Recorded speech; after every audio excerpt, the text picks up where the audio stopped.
creative legislation to maintain the integrity and trustworthiness of the Philippine charity sweepstakes, and resolution directing the appropriate committee of the Senate to undertake an inquiry in aid of the legislation status of the prize fund tax remitted by the Philippine charity sweepstakes to the Bureau of Internal Revenue. Our guests for today are first is Honorable Chairman Juni Kua, Attorney Leia Jimenez, Manager of the Legal Department, Ms. May Cereles, General Manager Mr. Melquiades Robles, supported by his Assistant General Managers, Remeliza Gabuyo, AGM Arnel Casas, AGM Larry Cedro, and AGM Lauro Patiag. Also attending is the Assistant Government Corporate Counsel, Attorney Katrina Reyes of the OGCC, and Ms. Evelyn Marking Javier of the POLAI.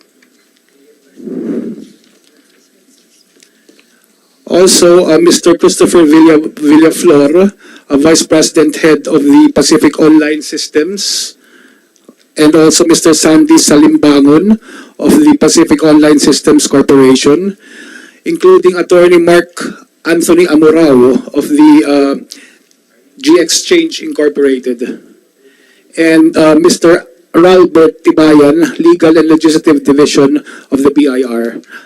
Your Honor. Thank you, Comsec. Today, we have in our agenda many issues that needs to be tackled. First and foremost, we will tackle a very important and pressing issue that has been the main concern for a long time by many lotto players. And that issue pertains to the integrity of the game. Na ang tanong, talaga bang may nananalo sa loto? Hindi ba na maninipula yung laro? O baka naman, ito ay moro-moro lang, sabi nga ng mga marami na nakipag-usap sa akin. So, isa po yan sa unang-una natin talakayan.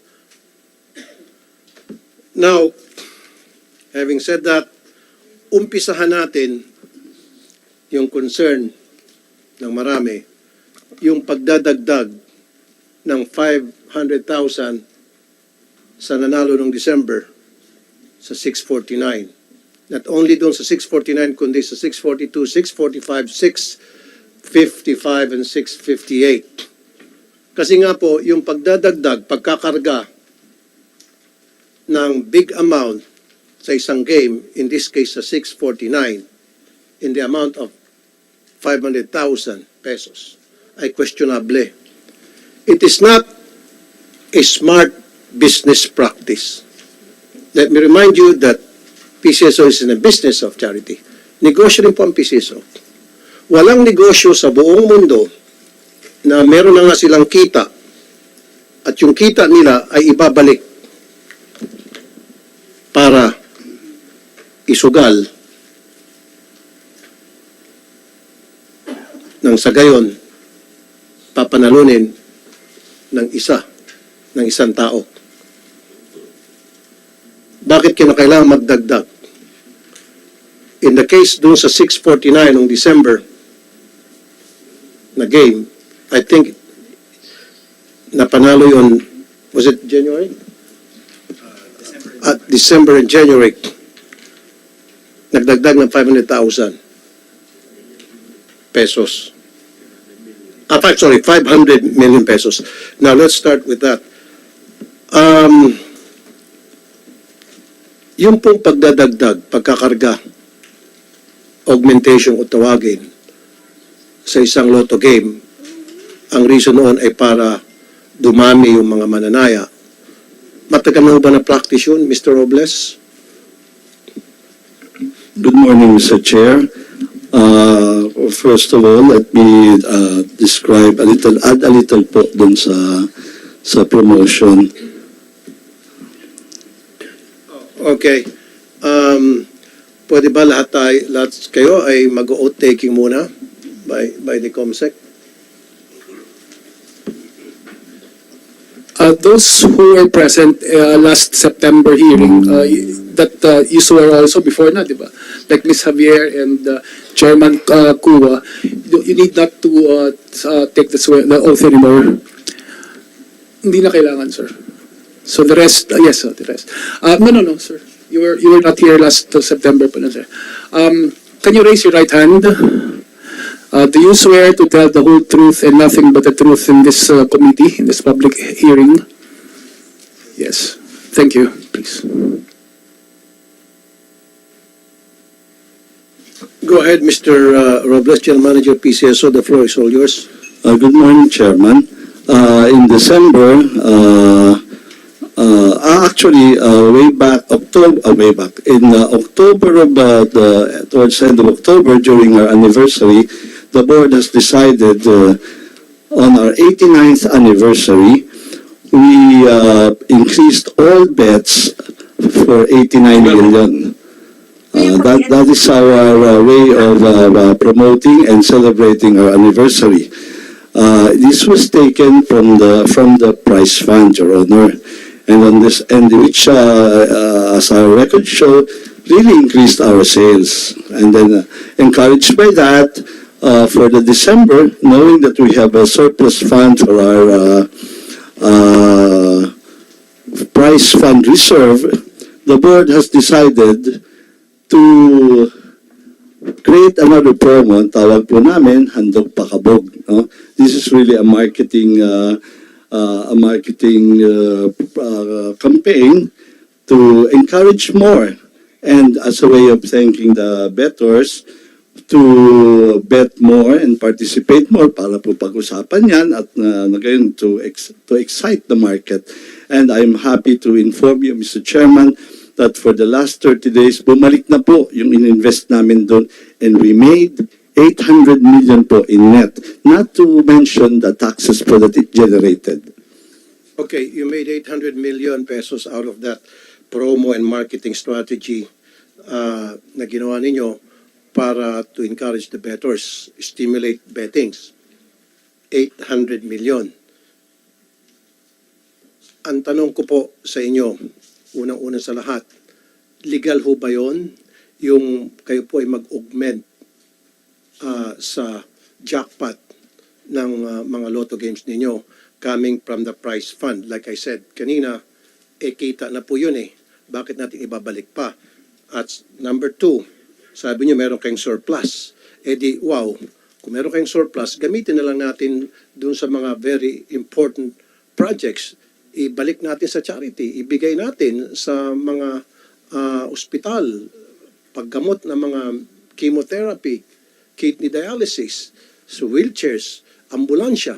Bakit natin ibabalik doon sa loto para pustahan at panalunan ng isa o dalawang tao? It's a wise business practice. Do you agree? Kasi kung sa isang negosyo, hindi nila gagawin yun. Kasi kita mo na yun eh. Bakit mo ibabalik doon sa jackpot? Mr. Chair, ang tawag po namin doon sa prize fund reserve, it is really meant, pag nagdidip, kunyari, marami hong tinamaan, it was really meant po to be part of the prize fund.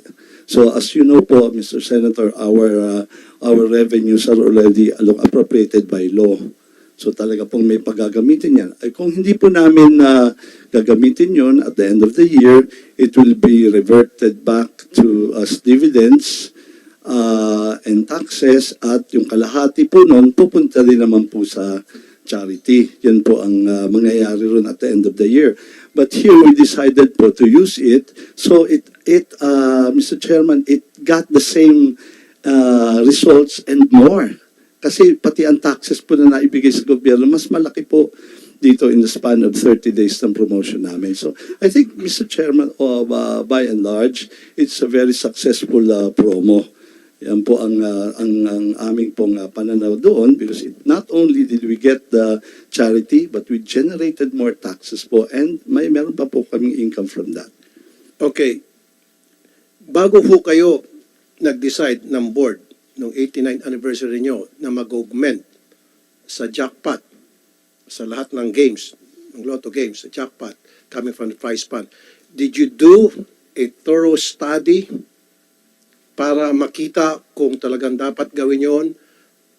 Meaning, yung pag-augment nyo ng 500,000 halimbawa sa isang game, would that generate more revenue para sa PCSO in terms of taxes, which nabanggit mo? Would that 500,000 may babalik, yung inilagay nyo, may babalik doon sa prize fund? Nag-invest ka kasi ng 500,000, right? So when you invest something, dapat ina-assume mo na pag-aralan mo o na-anticipate mo na yung 500,000 ibabalik. Kasi lalagay ka ng 500,000 sa 614 na halimbawa na games, i-augment mo, kung ang babalik lang dyan ay 10% o 15% o 20% o 50% pa, huwag na. Dapat kung nag-invest ka dyan ng 500,000 augmentation doon sa isang jackpot sa 649, dapat ang balik niyan, hindi lang 500,000 or more pa dapat. Ganun dapat ang mga ginawa niyo study. Kasi kung hindi, huwag niyo sana ginawa yon. Mr. Chair, meron po kami pag-aaral dyan, but the rule of thumb po in lottery, ito po ay jackpot-driven. The more the jackpot is, the more they will come. Yan po ang basic. I understand. Pero dapat ang jackpot is progressive. In all other countries in the world, progressive meaning yung jackpot ay lumalaki base sa mga tumataya, base sa dami ng taya. Tama po, I agree. Never in the world, only in the Philippines, na yung jackpot ay dadagdagan hindi dahil sa mga taya, kundi dahil sa kinita na ng PCSO sa prize fund reserve. You agree with me? Kasi sa lahat po ng mga I agree, Your Honor. I agree, Your progressive Honor. po yun. I agree, Your Honor. It's called the snowballing. Tama po kayo. Snowballing, On a progressive. normal, on a regular basis, that is po what we do. Kaya nga po tinawag namin to, this is a promo po. Once in a while, they go into promotion po talaga. Mga lotteries po, they go into promotion to spur it up. Yung kauna-unahan talaga naman really is, for example, you really put it there.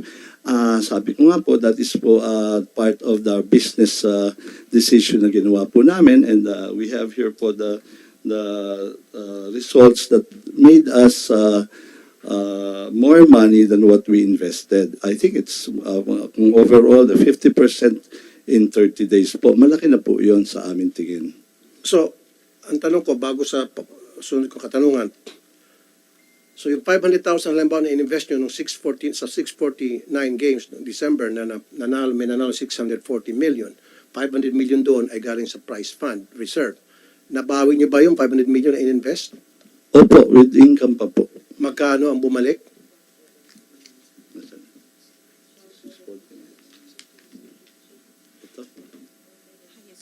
Okay, para mapabilis tayo, 640 million yung price. So, ibig sabihin, 140 million lang ang na-generate mula sa mga mananaya. Simple mathematics to. Because the 500 million came from the prize fund reserve na inaugment. Mr. Chairman, if I may. Yes. We added 472,750,000. You said sa previous hearing, 500 million. Hindi po. 500. Well, it's rounded off kasi yung pot po binuo as 500, Okay, sige. 500. Magkano po So kaya? hindi po yun yung exact dahil dati na pong meron yun eh. Okay. So we rounded it off para po madali So naman. magkano pong inad? We added 472,750,798.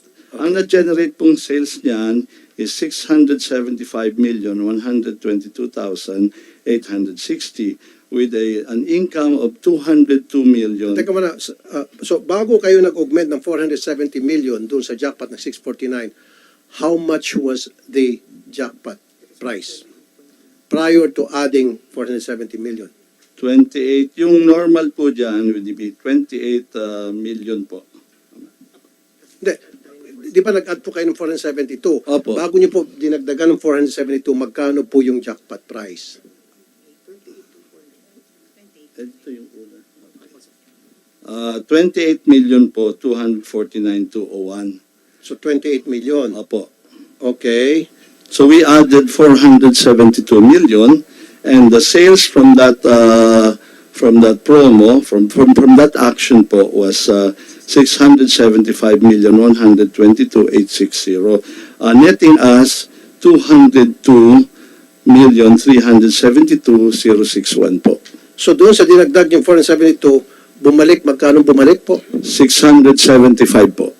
675 ang balik. Opo. So meron kayong gain na 100. 202 po. 202,372. The reason why I'm asking that, Mr. Robles, ito yung issue. Sa 649, 14 million ang total combinations. Tama? Opo. You follow me? Lahat Opo. kayo? So 14 million combinations, you times that sa 20 equals to 280 million. Opo. Tama? So kung i-minus mo yung 280 sa 640, kasi yun ang naging jackpot eh. Tama? Is equals to 360 million. So napapalo niyo pa ako. Now, lumilitaw, ayon po sa mga taong nag-reply sa akin sa social media, mga taong nakausap ko, yung mga mananaya, pinalobo yung price, yung jackpot, para tayaan. At sino yung tumaya? At paano yung pagtaya? I will explain. Meron ba tayong ano rito? IT expert? ComSec? Do we have an invited IT expert? Baka pwede natin paupuin yung IT expert para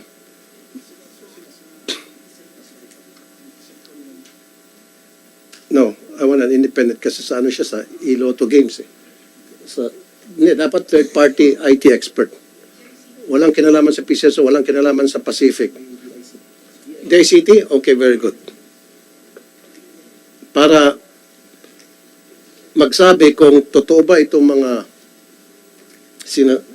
itong concern, kung meron bang basis itong concern na maraming mga mananaya sa loto. Okay. You're there and you've been listening kanina pa. Good morning, Mr. Chair. Good morning to you. And state your name, please, ma'am. I'm Attorney Hazel Bianca Ortega from Attorney. the DICT. Okay, pwede natin lagyan ng pangalan. Si ma'am. Okay, Mr. Chair, first we apologize because right now we don't have any technical experts that focuses on online games as of the moment. However, we can commit to submit our position paper upon gathering all the information that we could discuss in this platform, most especially in coordination with other representatives with other government agencies also. Mr. Chair, thank you. Attorney Ortega. Okay, Mr. Robles and Mr. Acua, Chairman ng PCSO. So, nandun na po tayo sa 2060 million. Ang sinasabi ng ilan, merong kayong plinanta na tao para tayaan ang lahat ng possible combinations. Ginawa niyo yun, 280 million ang ginastos. Minus dun sa 640, may ganansya pang 360. Paano gagawin yun? 14 million combinations. Napakatagal yun. Kung tutuusin. DICT, you're still following? Now, ang sinasabi ngayon nila, possible naman daw yun. Especially, itong 649 ay pinanunan sa online. Pwedeng manipulahin yung machine na para magkaroon na automatic sequence betting na in a matter of minutes or hours, kaya nang matayaan ang lahat ng numero. You follow me, DICT? So is that something, Yes, Mr. Chair. pagsay lang, is that possible?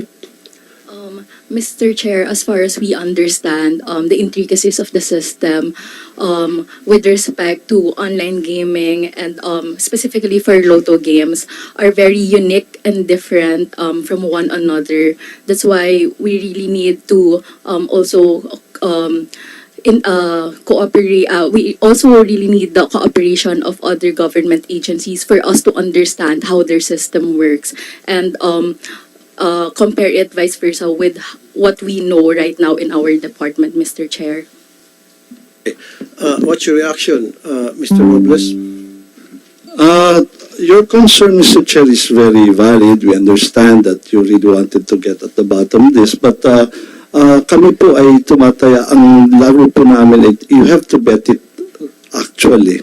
Yung system betting, which is actually with the e-lotto, is actually only for 6 days yung advance nila. Ano po? So, we don't know of yung sinasabi ng ganyan po karaming massive voting. Hindi ko po alam paano po gagawin yun. And to begin with po, we would like to assure you that you can never manipulate it. Kaya nga po allowed kami mag-bet, Mr. Chair. Even I can bet because it's beyond me, Mr. Chairman. Even if we wanted to, with the system we have po, we cannot. Kaya I take exception na kayang panalunin, no? Definitely, marami pong tataya pag malaki ang jackpot. Yun po naman ang objective namin. So really bring in the bettors, no? Because if manipulahin yan, kung kaya pong manipulatin yan, Your Honor, I don't think you had to bet more. Kasi kung ang premise natin ay manipulate, I think just 20 pesos will be enough. Mr. Chair, Mr. General Manager, you're hearing me but you're not listening. Wala ko sinasabi na mamanipulahin yung game. There's no manipulation actually, kung tutusin. What I'm trying to say here is, tatayaan lahat ng possible combinations. Again, DICT, tatayaan yung 14 million combinations. Sabi mo kasi may 6 days? Yung advance betting Advance? po yan, Okay. advance betting. Mr. Chair, if I may. Sir, let me finish. Tatayaan po lahat na itong 14 million combinations. How would that happen? Kasi kung 14 million, hindi naman pwede isang tao taya dito, taya doon, taya doon. Magulo at impossible. Pero pwedeng gawin ng isang tao lang at merong siyang kasabwat sa Pacific online. Kasi di ba 649, it was one through e-lotto. Tama? Hindi po, sa ano po yan, sa stand-alone po yung Okay, over-the-counter. sige. Okay pa rin ako dyan, kahit na stand-alone. Okay, ngayon, tatayaan lahat ng possible combinations. In matters of days, not days, in matters of hours, may konting adjustment doon sa machine para matayaan lahat ng combinations. Sa PCSO, pwedeng magkaroon, not in PCSO, sa isang bodega dyan, 10 machine, walang gagawin, every second, every minute, every hour, kundi mag-generate ng taya hanggang sa makover na yung 14 million combinations in a matter of hours. After 24 hours, bingo, 10 machines, natayaan na yung 14 million combinations. That is the reason why nagkaroon ng duda yung pagdadagdag. Kaya nga, I'm here to tell you, I will stop that practice ninyo na mag-augment from the prize fund. Mr. Chair, our records will show. Augment sa jackpot coming from the prize reserve fund. So, you follow me, Mr. Robles?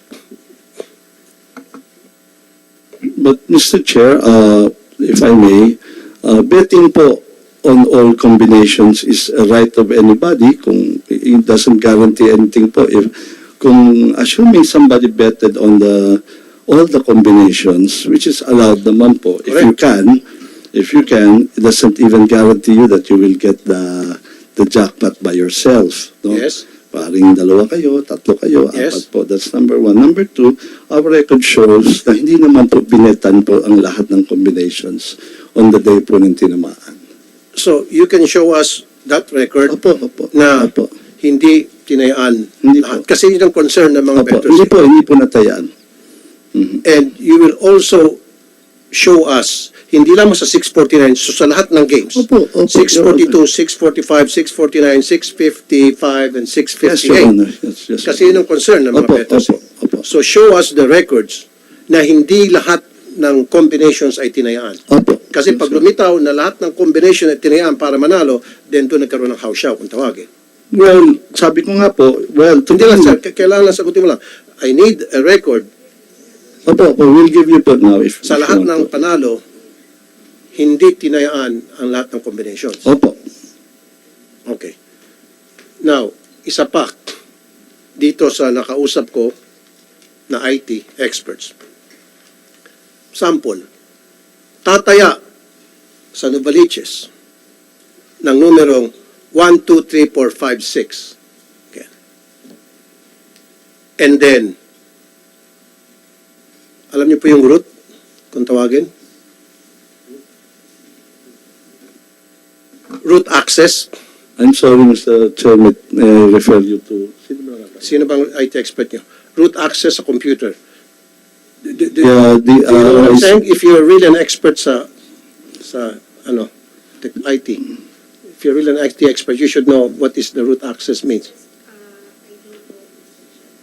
Okay. So, nagkakaintindihan tayo. At least meron isa dito na nakaintindi.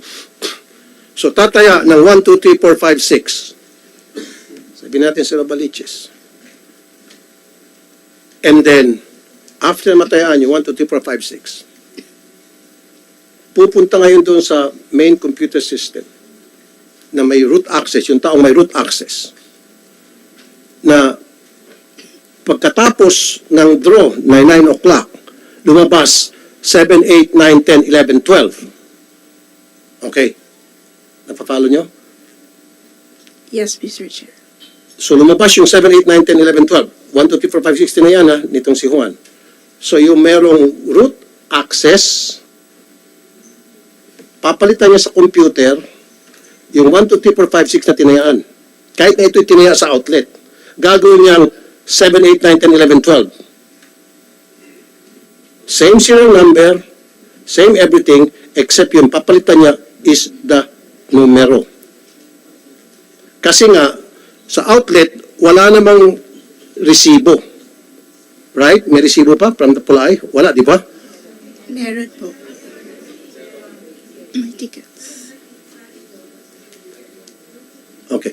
Pero sa Lotto outlet, may resibo. Pero sa iLotto, wala. Meron din po, electronic. Yeah, it's a QR out, but no, Okay. no. Pero Electronic. where do you keep those receipts? There is, So meron kayong receipts sa lahat ng taya? you mean the physical lotto? Yes. Kayo na sa outlet. Yeah. So halimbawa may can tumaya sa trace. inyo. Yeah, we Meron have, kayong resibo na sa resibo ng taya, ibig sabihin yung tumaya. we Yung know. numero yung tinayaan. Actually, we know po the the computer itself of the provider has the number. That's why they know kung nanalo sa outlet. No, what I'm trying to say, Ms. Javier, ng National Sorry po. President ng Pulaay, pakisabi mo na anong isa ng Pulaay, ma'am? Philippine Online Lottery Agents Association, Inc. Very good. Ang ibig sabihin, kapag halimbawa ang isang tao tumaya doon sa machine ninyo, sa outlet, di ba? Okay, nabigyan siya ng ticket niya. Meron din ba kayong physical receipt doon sa numero mga tinayaan niya with serial number? Wala po. Okay. So, wala. Siyempre, yung receipt na sinasabi niya na meron, yun yung receipt na napupunta Yes po. sa better. Yes, Chair. Pero Mr. Chair. walang naiiwang resibo sa inyo para malaman nyo physical evidence na yung tinayaan ng better kung ano yon. Yes, Mr. Chair. Okay. Still follow me? Kaya nga, yun sinasabi ko. So, yung may root access na tao, papalitan niya ngayon yung 1, 2, 3, 4, 5, 6 at gagawin niyang 7, 8, 9, 10, 11, 12. Okay? And then, yung serial number stays and all. Pagkatapos niyan, ng magmanipula, magkakaroon na siya ngayon ng ticket na 7, 8, 9, 10, 11, 12 from a machine na nakatago somewhere. Well, of course, you're gonna say no. I'm not asking you, ma'am. Sorry, I'm not asking you. I'm asking the yung IT na merong alam sa root access, and then of course the DICT. Please don't answer if I'm not addressing to you. Please don't answer, please. At wag po kayong iling-iling, please. Just stay calm and composed, okay? Ma'am Cireles. Yes po, Mr. Chair, good morning po. That cannot be done po, na we will be inserting or changing the bets that is to a winning number doon po. Kasi po, we have established procedure that is ISO certified, and after when we draw the balls po, the winning numbers, and then that will be inputted into our system, and that's the time po na ma-generate kung meron pong winner or wala. So, and then that will be validated again to another system that should match the result of the production system, which is the current lottery system online, and then we have the backup system where we will produce the result of the draw that will match the production and the backup. I understand. I see where you're coming from. But what I'm saying is, yun ay kayang palitan kung sino man yung taong may root access. Sino-sino po yung mga taong may root access sa inyo? Who are they? Give me the names. The root, the Diba super... dapat dalawa yan? Merong isang tao, tapos merong isa na nakatago dapat sa safe. Yes po. Okay. That Now, is, give me the names of the person na merong root access because I need to check his credibility. Apo, that is the GM po. GM. And sir, So, si GM ang may root access? Apo, our GM po, he has the super user account po and the administrator account. And I think, Sir Arnel, you have or another. Yes, admin. And Sir AJM Casas, which is, So marami merong hawak sa root access? we have two po. 2. So, si GM, sino yung pangalawa? Si Sir Arnel po, because he's the Assistant General for the gaming Arnel sector. Casas. Okay. So, si Arnel Casas is, Mr. Casas is the AGM. Okay. So, dalawa. Di ba dapat meron pa isa nasa sa vault yan dapat? O wala na, dalawa lang. Dalawa. Now, my question to you, DICT, is it possible na yung mga taong may root access can edit, yung sinasabi nga niya, once na lumabas yung mga games, agad-agad automatic, magsasabing may winner o wala. Mr. Chair, sorry, but we shall verify such information with our principals and technical experts. Accordingly, we shall integrate the same in our position paper, Mr. Chair. Okay. So that will be on our next hearing, gusto ko po magpalabas kayo ng inyong opinion. Ito po ay sabi ng mga nakausap pong tao.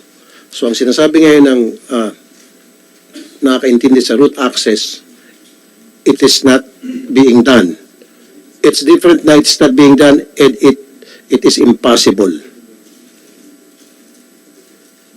Hindi nyo ginagawa. I'm not saying na ginagawa nyo. So hindi nyo ginagawa pero pwedeng gawin kung gugustuhin.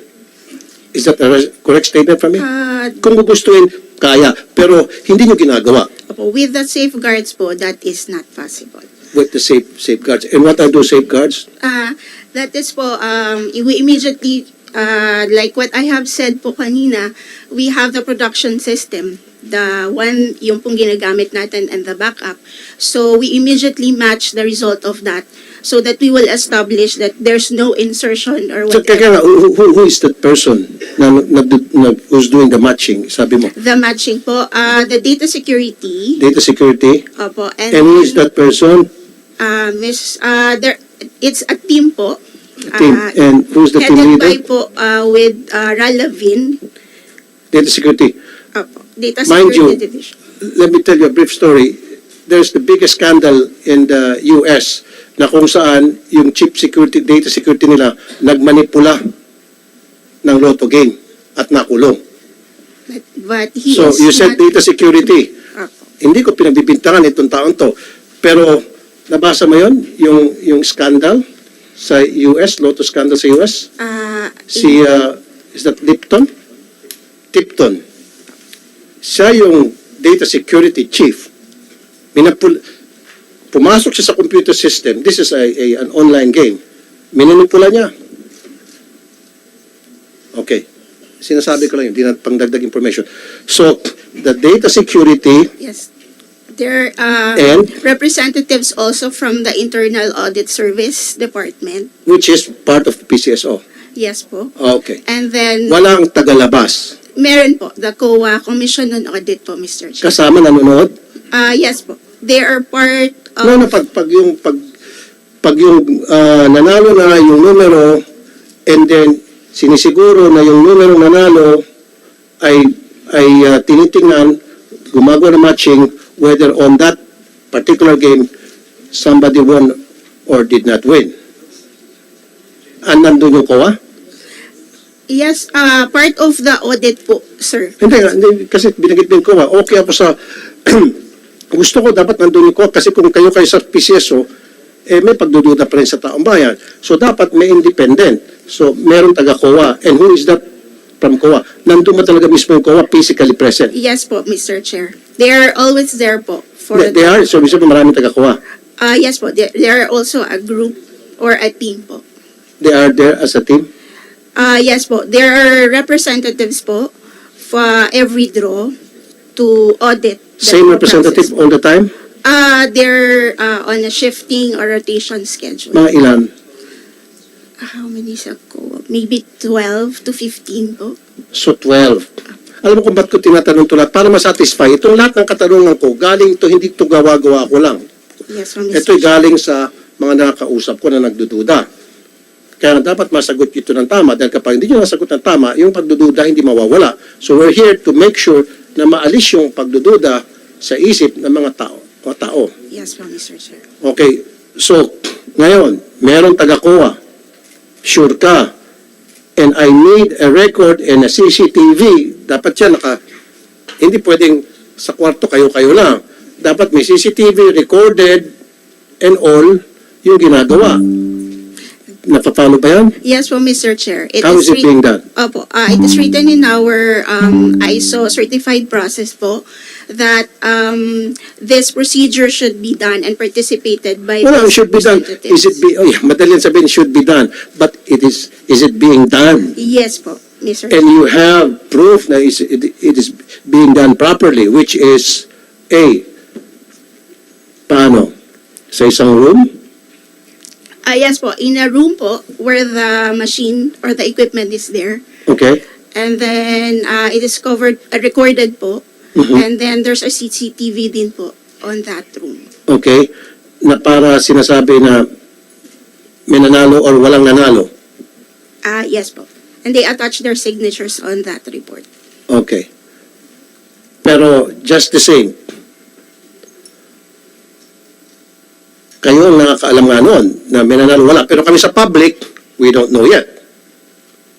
Until na kayo mag-release ng inyong statements sa PCSO. Now, halimbawa na lang, ito yung wild imaginations from the bettors. Nagsabwatan lahat. Halimbawa na lang. So, yung may root access, kaya pa rin manipulahin yon. Nag-usap-usap lahat, mga chief, mga bossing, mga friendship, tahimik na kayo dyan. Papalitan natin itong through the root access Mayroon tax. Palitan natin, palabasin natin na may nanalo. Hindi nyo ginawa yon. Wala akong binibintang. Possible or not? Possible po. Thank you. I rest my case. Mr. Yes, Mr. Chair, Robles. if I may, I understand po yung sinasabi niyo, yung meron ng nanalo, tapos hahabulin nila ng panalo. Ganun po ba ang from my system? I would just like to inform the committee that we had the say, ako po, when I came, yun din po ang una kong tinignan. But ang practice po is at 8:30, tama, cut off na po. All bets are separated in a flash drive. Standalone po yun, it's not online. So, hiwalay na po yun. So, for that alone, hindi na po pwedeng ma-insert yun. May stand-alone po na computer. In fact, pag nanonood po ang mga tao sa amin, almost real time po ang pagpasok ng bola doon sa stand-alone na yun. So, I don't think it's possible kasi hindi na po online yun eh. Nasa drive na yun eh. Kaya kami po sa group namin, nauuna po kaming malaman because almost simultaneous po, paglabas ng number, pindot siya. Almost simultaneous po. So, wag mo kayo mag-alala, there's no way mape-penetrate nila dahil nakihiwalay na po yung lahat ng bets na pumasok. Hindi na po pwedeng dagdagan yun. At our cut-off, kaya po 8:30 kami, cut-off na po yun. At 9 o'clock, draw na po. But there's a 30-minute yan na hindi na po pwedeng pasukan ng bets. Kahit po gustuhin, even online, hindi na po nila may papasok. Dahil, ano po, Mr. Robles, dahil Kasi po, kaya stand-alone na po yun, kumbaga naka-separate na po. and that's So, computer. yung flash drive po, Flash drive. doon na po lahat ng Let me bet. remind you, Mr. Robles, I'm not an IT expert. Okay, hindi ako nagmamagalingan. Pero lahat ng computer kaya i-corrupt. Well, In fact, the best computer, the most secured computer, even sa Pentagon na computer, supposed to be the most safest and guarded computer on this planet, ay na-corrupt o na-penetrate ng isang hacker. So don't tell me, yung computer ninyo na sinasabi mong drive, hindi kayo makorrupt na, yan. I'm just saying, Your Honor, that that's the process that we have. Kaya, para pala Mr. Robles, yes, I'm not saying na nandaraya kayo. Pero it's possible, tulad nga sinabi anong pangalan niyo po, madam? Ma'am May. So, lahat ng computer, as long as it's a computer, kaya makurap yan, kaya ma-hack. Yun yung aking pinopoint out dito. So, therefore, with this, ang gusto ko pong mangyari, where's the BIR here? Hello po, Mr. Chair. BIR, pagbabanggain natin, lahat ng mga nanalo sa loto. Let's start with, kasi alam ko it will take some time. Yes.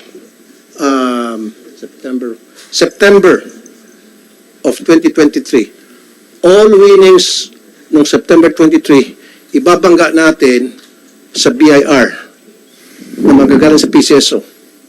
Kunyari, ang winner ay, para mapabilis tayo, ang winner ay sa lahat ng games is 20. Kunyari na lang, 20 winners sa September equals to, sabihin natin, 100 million. So yung 100 million, 20% tax is 20 million. So dapat magmamatch yan. Lalabas sa BIR, dapat 20 katao ang tumaya at 20 million ang binayaran tax. I need that kind of record from the BIR sa next hearing. Can you do that? So magbabanggaan, cross-matching tayo. Yes, Mr. Chair. Ano lang po, kasi unfortunately, Mr. Chair, under Section 270 ng Tax Code, we are prohibited from disclosing exact information on the returns filed unless siguro po may consent from the taxpayer. So if mabigyan po kami ng PCSO ng written consent na they are allowing us to disclose po. Dapat, then we will subpoena. Hindi pwede tago yung record na yan. It will be subpoenaed. Kung kinakailangan pupunta sa korte, I will do that. Opo. Very important yan eh, kasi, Yes. kasi pag nasagot dito lahat, tatahimik na ako. Kasi itong sinasabi ko, you agree, para maalis po yung agam-agam ng taong bayan. Kasi for the longest time, marami nagdududa eh. Meron pang nag-chat sa akin, nag-text sa akin, Idol, sir, 20 years na ako tumataya, wala pa rin ako nanalo at yung mga nanalo, hindi man na pinapakita yung mukha. Ito pa, lately, ang daming pera ng PCSO, poor editing pa. Sana man lang, kumuha kayo ng magaling na editor. Yung kinuha yung editor, parang kindergarten. O di, nagkaduda po, di ba? So, Attorney Tibayan, sir.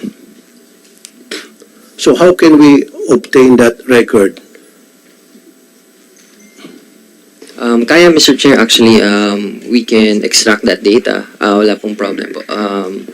And kung timely na file po nila yung ay na-remit nila sa BAR. Yes, yun ang gusto ko. Pagbabanggain, yung number of people na tumaya and then tumutugma doon sa amount na pinanununan nila versus doon sa record ng BIR. Dapat magsisync yan. Tamang banggaan. Isa lang doon na numero that will not add up, then there's something wrong.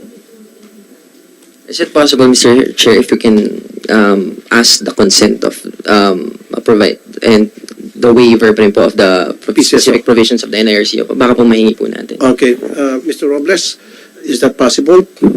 Yung willingness po namin, sir, I'll just have to check po with our legal. Can our legal be recognized, Attorney Lea, Your Honor? Okay. Is it Attorney Jimenez? Okay, Attorney Lea Cristina Jimenez, ma'am. Good The morning, Legal Department ng PCSO. Yes, good morning, Mr. Chair. So, the consent of PCSO, under the Data Privacy Act, Your Honor, we can release those information subject to the subpoena issued by this committee. Okay, so pag nag-issue ng subpoena ang committee doon, you will oblige. Yes, Your Honor. And also, At so bibigyan niyo doon sa bibigyan ng permiso yung BIR.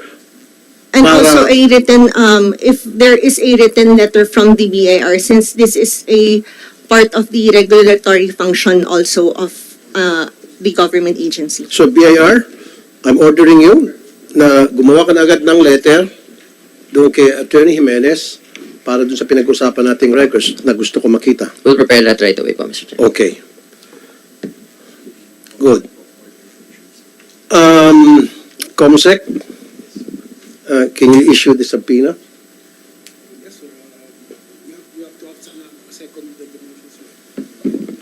Hintayin natin si Coco. O nga pala.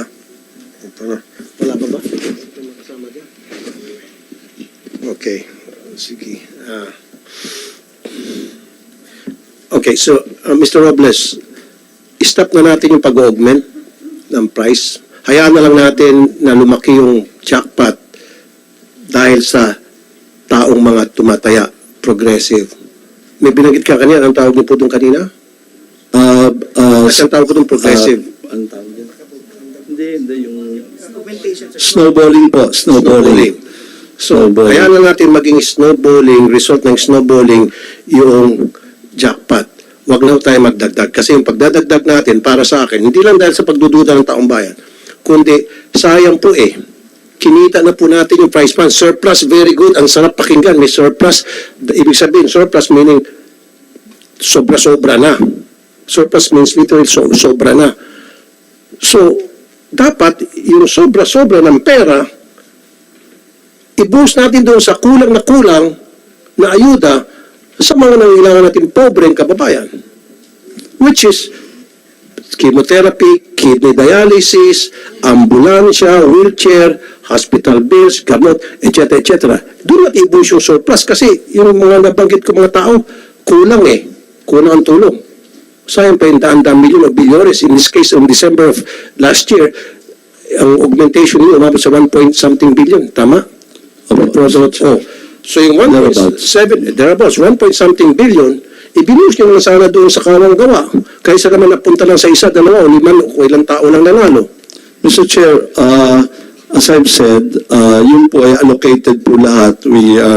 Kahit po yung nanalong yun, automatic din po augmented, hindi lang po yung charity namin, pati po yung universal healthcare gain doon, kasi 40% po ng charity namin. So, as far as kung mas marami pang natulungan, definitely po, mas marami ang natulungan. Dahil na-enroll po yun Bukod sa taxes, we gained more for charity, even the universal healthcare po. If Okay, I may, Mr. Chair, kasi po, Mr. Robles, Yung magkano po yung augment for December? 1 point.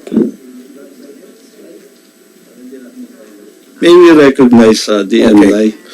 Right, can you please sit down muna? Kasi kung sasabihin mo sa akin na noong December, yung 1.7 billion na inugmet ninyo at sumobra pa kayo dyan, then medyo yung kilay na marami medyo bababa. Sa ngayon nakataas. How much was augmented from the prize fund reserve? Is the jackpot. Okay. So we have an existing computed jackpot price for a total of 368. Ma'am, diretso na po. Okay. Noong December, sa lahat ng Lotto games, 642, 645, 649, 655, 658, 58 ba? 658? Am I right? 658 for a total of 1,336,000,000. 1.3. Opo, 1.3. Ang naging total sales po natin is 2.2 billion. Okay. So magkano ang napunta doon sa charity? 30% of that po, sir. Which is? 30% at 2.2 billion. 240 million. Ito may 1.3 tayo. Nasana yung 1.3, binuhos na lang natin doon sa ano? Sa kawang gawa. Yes, Mr. Chairman. Mr. Chair, kasi ang revenue allocation po namin is mandated by law. Talaga pong 30% will have to go to charity. Even if we wanted to pour all po the prize fund reserve, it will remain po sa prize fund po yun. Yun po ang, if our charter will be amended po. Okay, then we will change the charter. We will change the charter and at the same time, papahinto ko yung pag-augment sa premyo. So, that will change the charter. Is that, yung bang sasabi ni Mr. GM? So, i-change ko yung charter ninyo na para hindi na kayo mag-augment. Opo, sa opo. jackpot. If you could help us po dyan sa limit. Actually, Sabi restricting yung po talaga ang 30%, charter namin. tataasan ko yan na para yung mga surplus, mapunta na sa charity. Sige po, if you could legislate, we would really appreciate that po. Kasi po, maraming mga probinsya na kulang ambulansya. Maraming mga probinsya na kawawa yung mga ospital. Maraming mga kababayan natin na namamatay dahil walang pambayad. Hindi na ang kidney dialysis, chemotherapy. With that billions and billions of pesos na surplus every single year, magdudugtong yan ng maraming buhay. So I will pass, i-visit ko yung charter that to make sure yung mga surplus, all of that, should go to charity. Mr. Chair, there's a pending bill at the Senate now. If you could help us, it's called the PIFITA, Passive Income Financial Intermediary. So if you could help us there, that will reduce our documentary stamps from 20% to 10%. That will definitely go po sa malaking bagay po yun to charity. Hindi na po kayo mahirapan. It's already pending here. And we will really release funds for charity. So if you could help us po doon. Okay. Sige, ako one of the author of that. Okay. So I will make sure na Thank from you now po, on, thank you po. wala na yung PIFITA. augmentation at yung mga surplus na yan, diretso yan sa charity. Wala nang kung saan-saan pang pwedeng gamitin. Papalitan na natin yung sistema yan. Now, pangalawa muna, kanina pa nakatingin sa akin si Ma'am Pulaay, yung 2,000 na machines, yung 2,000 na nawalan ng hanap buhay, gusto kong maibalik yun. Kawawa sila. Marami sa kanila nag-invest, mga retirees, OFWs, maliliit na tao na gustong magkaroon ng munting negosyo. Pinatay. Mamaya online, I'll deal with you. Dahil magkakaroon ng online. So, Mr. Robles, pag-usapan natin itong 2,000 na mga outlets, operators, and I want them back. Sige po, Your Honor, gagawin po namin ng paraan. Yun lang po kasing options namin, we're weighing it. Yung isa po kasing machine, 450,000. If we would continue reordering, masyadong mabigat yun para sa kanila. Kaya we are looking for paano kung hindi ho mababawi yun eh. Kaya doon ko kayo mag-alala, Mr. Chairman. I'll get back to you as soon as we find a solution. We have in a pipeline just too premature. And then we will get maybe even more than 2,000, Mr. Chairman. Miss Evelyn Javier ng Pulaay, may sinasabi niya 450,000 ang halaga ng machine. Ano pong reaksyon niyo? Kaya naman po yan ng PCSO na bumili talaga if they wanted to. Di ba meron kayo ng machine? So, Opo. so upgrading na siguro kailangan. We consider that, Mr. Chair, we consider that tinanggihan ho ng bagong system, hindi na ho sila 25 years na po kasi yun eh, yung system na yun. So, we really have to migrate. Yung predecessor ko po, our board that went ahead of us, hindi na kailangan palitan. I think, nagkamali po sila sa number. Because when I asked management, they were requesting for 11,000. Ang recommendation po ng management is really 11,000. And nung na-bid out po, which I came was already project implementation stage na po eh. They're already going 6,500 po. Miss Javier? Mr. Chair, yung machine po na pinalitan ng bagong PLS, hindi po siya 25 years. Kasi we started po a machine when we started nung unang-una pa. Ang ginagamit po namin machine, walang monitor, yung maliit lang po siya.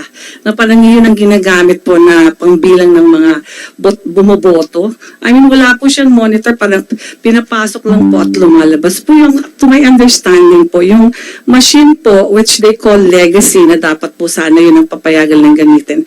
Pwede po yung gamitin, hindi po, yun yung ginagamit namin bago nag-upgrade eh. Lahat ng agents po will testify for that. Lahat kami dito sa Luzon, wala po kaming problema na kahit na po siya matagal na, nagagamit pa po namin yung machine na yun.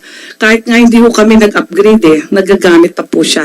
Ang hindi po talaga maayos na machine ay yung pong Pacific Online, which is nakaano po dun sa Mindanao at sa Kavismin, na dinala po rin dito sa Luzon. Nung nagpalit po ng gobyerno, dati doon lang po sila sa Vismin. Tapos po, nung time po ni President Pinoy, they were allowed po na mag-install din dito. Yung Pacific Online po, yun ang nirereklamo po even sa Vismin na talaga pong dilapidated na. Pero yung machine po ng Luzon, which belongs to the PGMC, kahit sino po, I will bring you all the agents na merong FLX po. Maayos pa po kaya yun ang nire-request po ng mga agents natin na na-displace na pwede pa nilang gamitin yun at kung pwede yun po ang ilagay nila sa mga wala pa pong machine. Dahil it will take time bago po sila maka-order po eh. Mr. Robles, yung Thank you sinasabi po. ni Ms. Javier, Sige po, we will refer it po for the technical kasi hindi rin po siya expert, hindi rin po ako expert. So we will refer it po for our technical kung pwede nga po yan. Kasi po, hindi lang po kung kami nag-run ng system, we have a provider po doon. So we will defer to that po. And tingnan po natin yung validity ng sinasabi niya po. At we will get an opinion based on their study po para mahirap din kasi while ako nga po sabi ko po at least dapat mga 8,000 po eh. But hindi po ako nang nag-decide at that time. So we will, Mr. Chair, we will seriously look into it and study, validate yung kanyang mga observations. okay, I would like to get the opinion of the chairman of PCSO na kanina pa nakamonitor na nakikinig sa atin. Chairman Junicua, sir, what's your opinion? In relations po, sa lahat na lang po, sa lahat na lang. And then, pangalawa po dito sa Pulaay. Una po doon sa napag-usapan natin, kanina pa napag-usapan namin, integrity ng PCSO. Ng Lotto Games, sorry. Well, hindi po ako technical person at napakinggan ko po yung inyong magandang paliwanag na maaari kahit na anong computer ay posibleng ma-hack. So,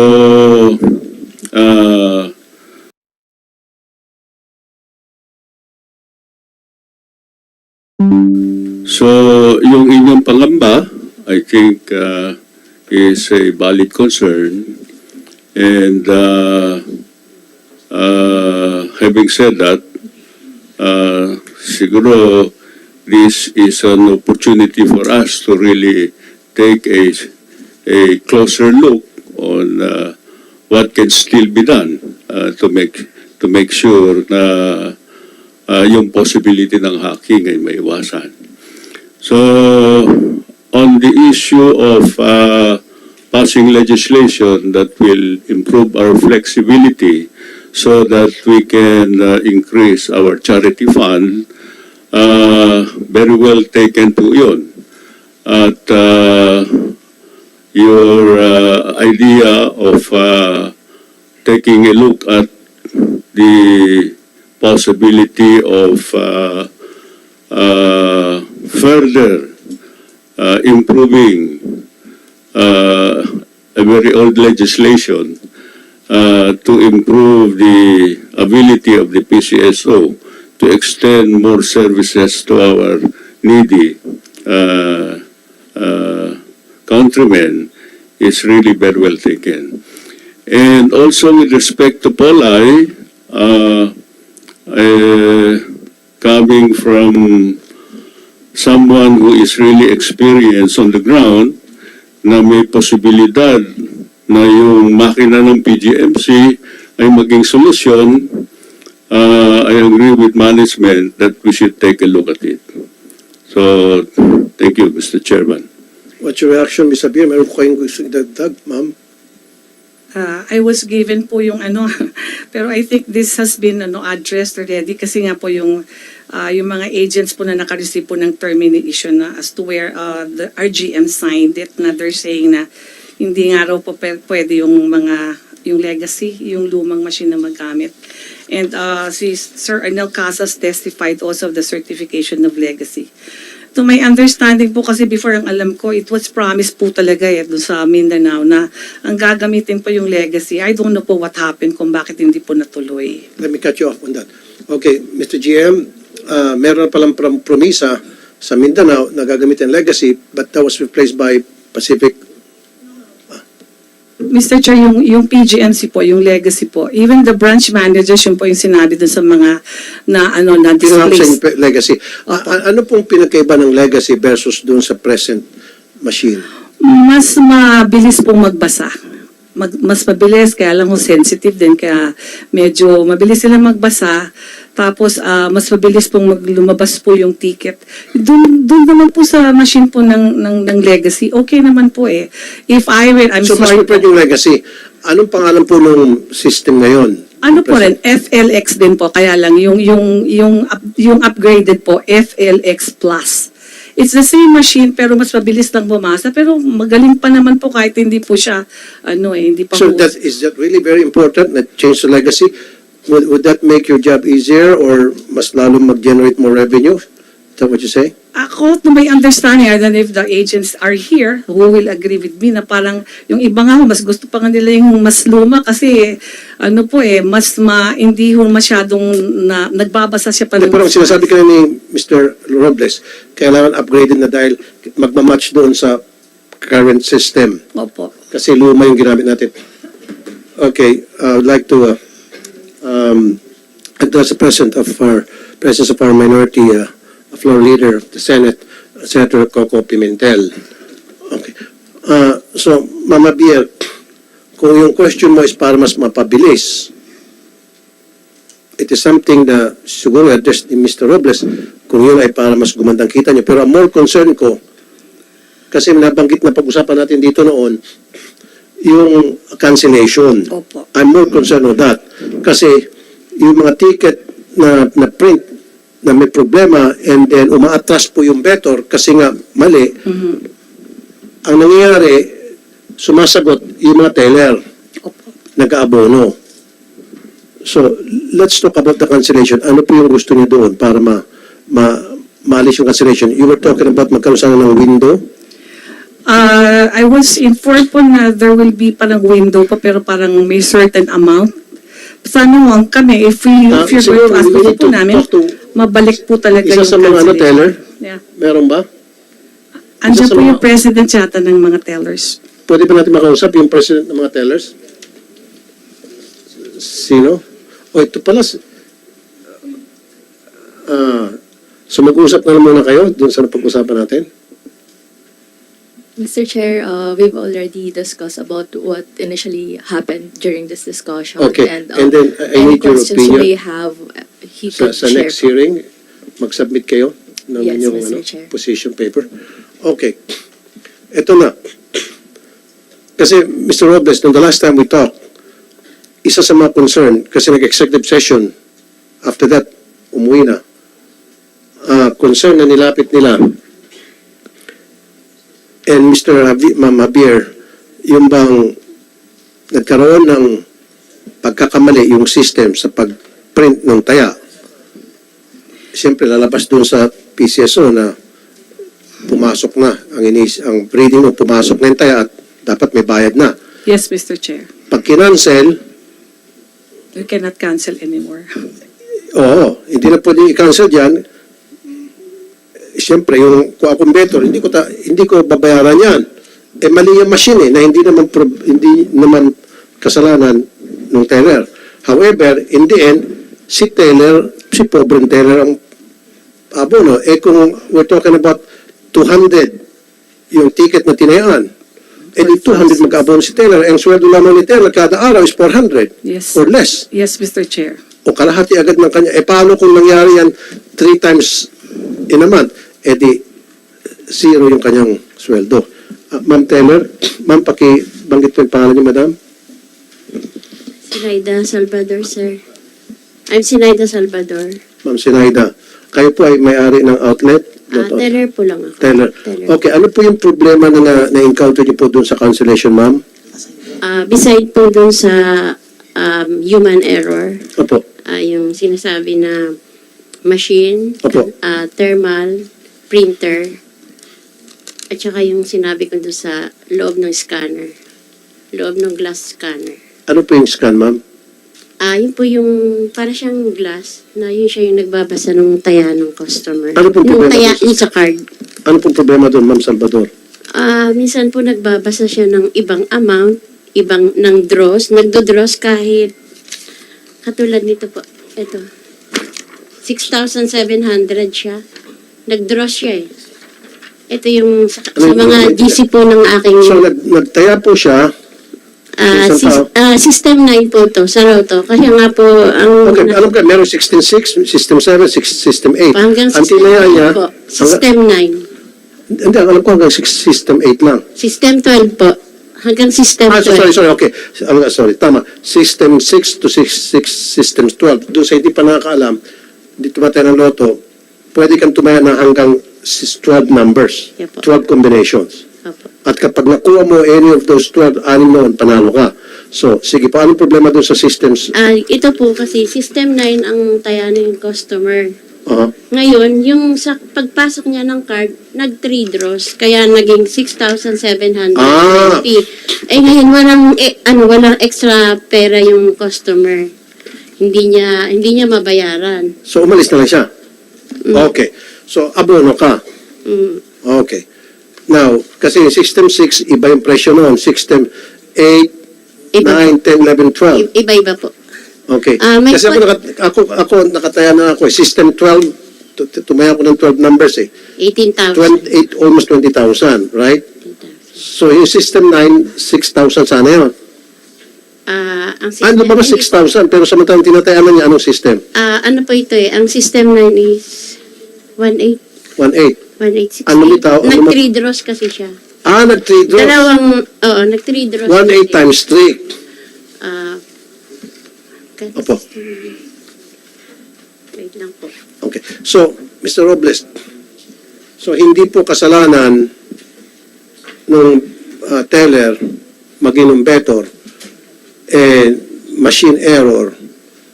Siyempre, umalis na lang yung better kasi wala siyang perang gano'n. Paano natin maiwasan yun? Mr. Chair, for background, we have researched na ang policy pala in the IRR, Implementing Rules and Regulation, is that the agent will be responsible for the cancelled tickets. Meron po kami rito, we dug up. Kaya nga po, the agent will be responsible. We have to change that IRR. Kasi in this case na sinasabi ni Ma'am Salvador, hindi niya kasalanan. Nilagay niya nung better is, nagtaya siya ng System 9 for 1 game lang sana. Tama po? Pero nung mag-split na yung machine, ng ticket, lumitaw doon na 3 games siya, which is 3 draws. So magkano pong system na yun? Magkano po yung system na yun? Opo. Magkano po? Anong laro po itong pinag-usapan natin? Ano po ito? 642? 642. Magkano po yung system na yun sa 642?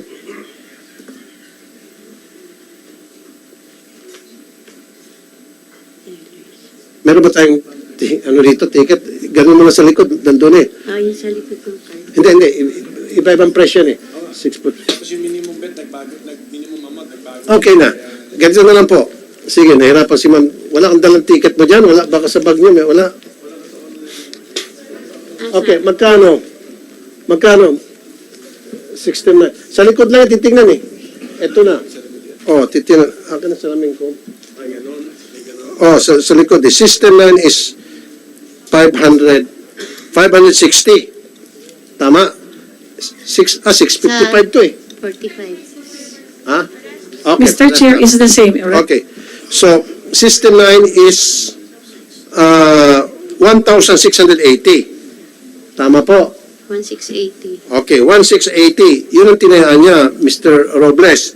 Kaso, nung lumabas na sa machine, times 3 kasi pinalitaw ng machine na 3 draws siya. Samantalang 1 draw lang intention niya. Wala siyang dala. Magkano ba yung... Compute niya naman dyan. Magtrabaho naman kayo. 1,680 times 3. Sige. Agad-agad dapat played by ears. Ito, mathematician. 1,680 times 3. Ha? Dapat bilisan niyo yan dyan sa likod. Back up ko kayo. Ba't mabagal kayo? 5040. Okay. Dapat pag nagsalita ako, nagpa-follow kayo. Okay, 5040. Ang pera lang niya is 1,680 pagkakaintindi ko. So lumabas is 5040, 5,040. So naturalmente, itatalikod siya yung better kasi wala akong pera. Ang pera ko yung dala is for one draw, 1,680. So ngayon, nag-abono si ma'am ng 5,040. Yun yung reklamo ng napakaraming teller na it happens. Hindi lang yung kumisa sa print, di ba? Mali. May mga instances po may mga customer, sabihin niya, tataya siya ng ganito, halimbawa ang amount ay 300. Ay, nakalimutan ko yung wallet ko, babalikan ko na lang. Ang problema, minsan yung iba hindi bumabalik. Sinushoulder na rin namin yun. Yan, medyo naintindihan ko. May sinasabi si Mr. Robles, yung may nagigirila, binabangga, ata? Nilalabanan po. Nilalabanan. Okay. Yung mga wala akong dalang pera, medyo konting questionable yun. Pero yung mga honest to goodness na mga mistakes, yun dapat ang tatalakayin natin dito. So, ibig sabihin, may nakausap na ako dati, Senkoko, na mga bettors, ay mga outlet owners. Magkaroon dapat ng window na for them, yung outlet, to cancel. Magkaroon ng ilang minuto, at least 3 or 5 minutes na, okay, nagkamali itong machine, of course, hindi mo babayaran to dahil mali, kakanceling ko, pipindutin ngayon niya from her end. So therefore, hindi na siya mag-abono. Yes, Your Honor. There is one existing din naman pong window. We will revise that para lang pong maiwasan lang po namin yung kasing ang nakakancel sa nakita, what we found out, ang nakakancel lang karamihan, which yung 2 and 3 digit lang po medyo may indication po yun there is something happening. Pero ongoing naman po yung review namin. In fact, talaga kung may window yan originally, except hindi niya po na-address yung ganung klaseng cancellation na hindi naman po kita sa iba. I mean, hindi po across the board. Kaya we will review that. Si AGM Arnel po is charge of gaming. Kasama po sa recommendation namin, we will revisit paano po maiwasan lang po yung kasi po kung machine, ang question po sa aming discussion, bakit po 2 and 3 digit lang po ang bulk ng nakakancel? mas mahirap po yung 4-digit at saka 6-digit. Kaya yun po ang aming dinidiscuss. And we agree there are legitimate naman po na cancellations. Yun po gawin niya ng paraan. Kasi in this case, yung kay Ma'am Salvador, 642 yung pinag-uusapan. So, hindi na po yung sa 2 digits. So, that is something na kailangan magawa niya ng paraan, baguhin yung inyong system, nang sa gayon, ayoko nang marinig na mag-aabono pa itong mga pobre teller natin. Malit na nga lang sweldo, mag-aabono pa. Ma'am Javier. Mr. Chair, I'd like to add also na sometimes po it's not naman the machine itself, yung pong printing, yung pong thermal, sometimes the ticket comes out po punit na. So may problema po talaga tayo dun sa thermal din at saka dun sa ginagamit po na playslip. No? Sometimes po kahit Sino po nagpo-provide ng thermal? I think po PCSO Okay. does. So, Mr. Robles, bakit po yung thermal low quality? Tama ma'am, low quality is the right word? Yes. Ang laki-laki ng kinikita, plus a price reserve fund. Baka naman po, handling. Baka po handling naman. Baka naman po handling. Kasi hindi naman po ka-widespread yung ano namin yung mga observations nila. Ma'am Javier, handling daw or poor quality talaga? No, we never had a problem kasi po before with our payslip. Nagkakaroon po kami ng shortage. Pero kasi ngayon super nipis na po yung yung piniprint ng PCSO. Okay. Sa next hearing, gusto ko po patawag COMSEC yung thermal provider and then we have to inspect their the quality of their product and then ibabangga natin yan sa mga third party na mga thermal provider to make sure na it meets the general standard or global standard. Thank you, Mr. Pareho sa ibang bansa. Kasi yung sa atin siguro baka very super low quality. So gawin natin excellent quality para mapalitan natin. Who is the provider of the thermal, Mr. Robles? Saan po natin kinukuha to? Sino po ang kinontrata natin dito? And may I see the contract? We acknowledge AGM, Pachang. AGM, who's the provider of the thermal na palagi palang pumapalpak at very low quality, sabi ni Ma'am Javier? Yes, And I need to see the contract. Good morning, Mr. Chairman. We have recently conducted a public bidding for the thermal paper, and it was awarded to a private contractor, And his name is? And the name is? DTM Philippines. Ano?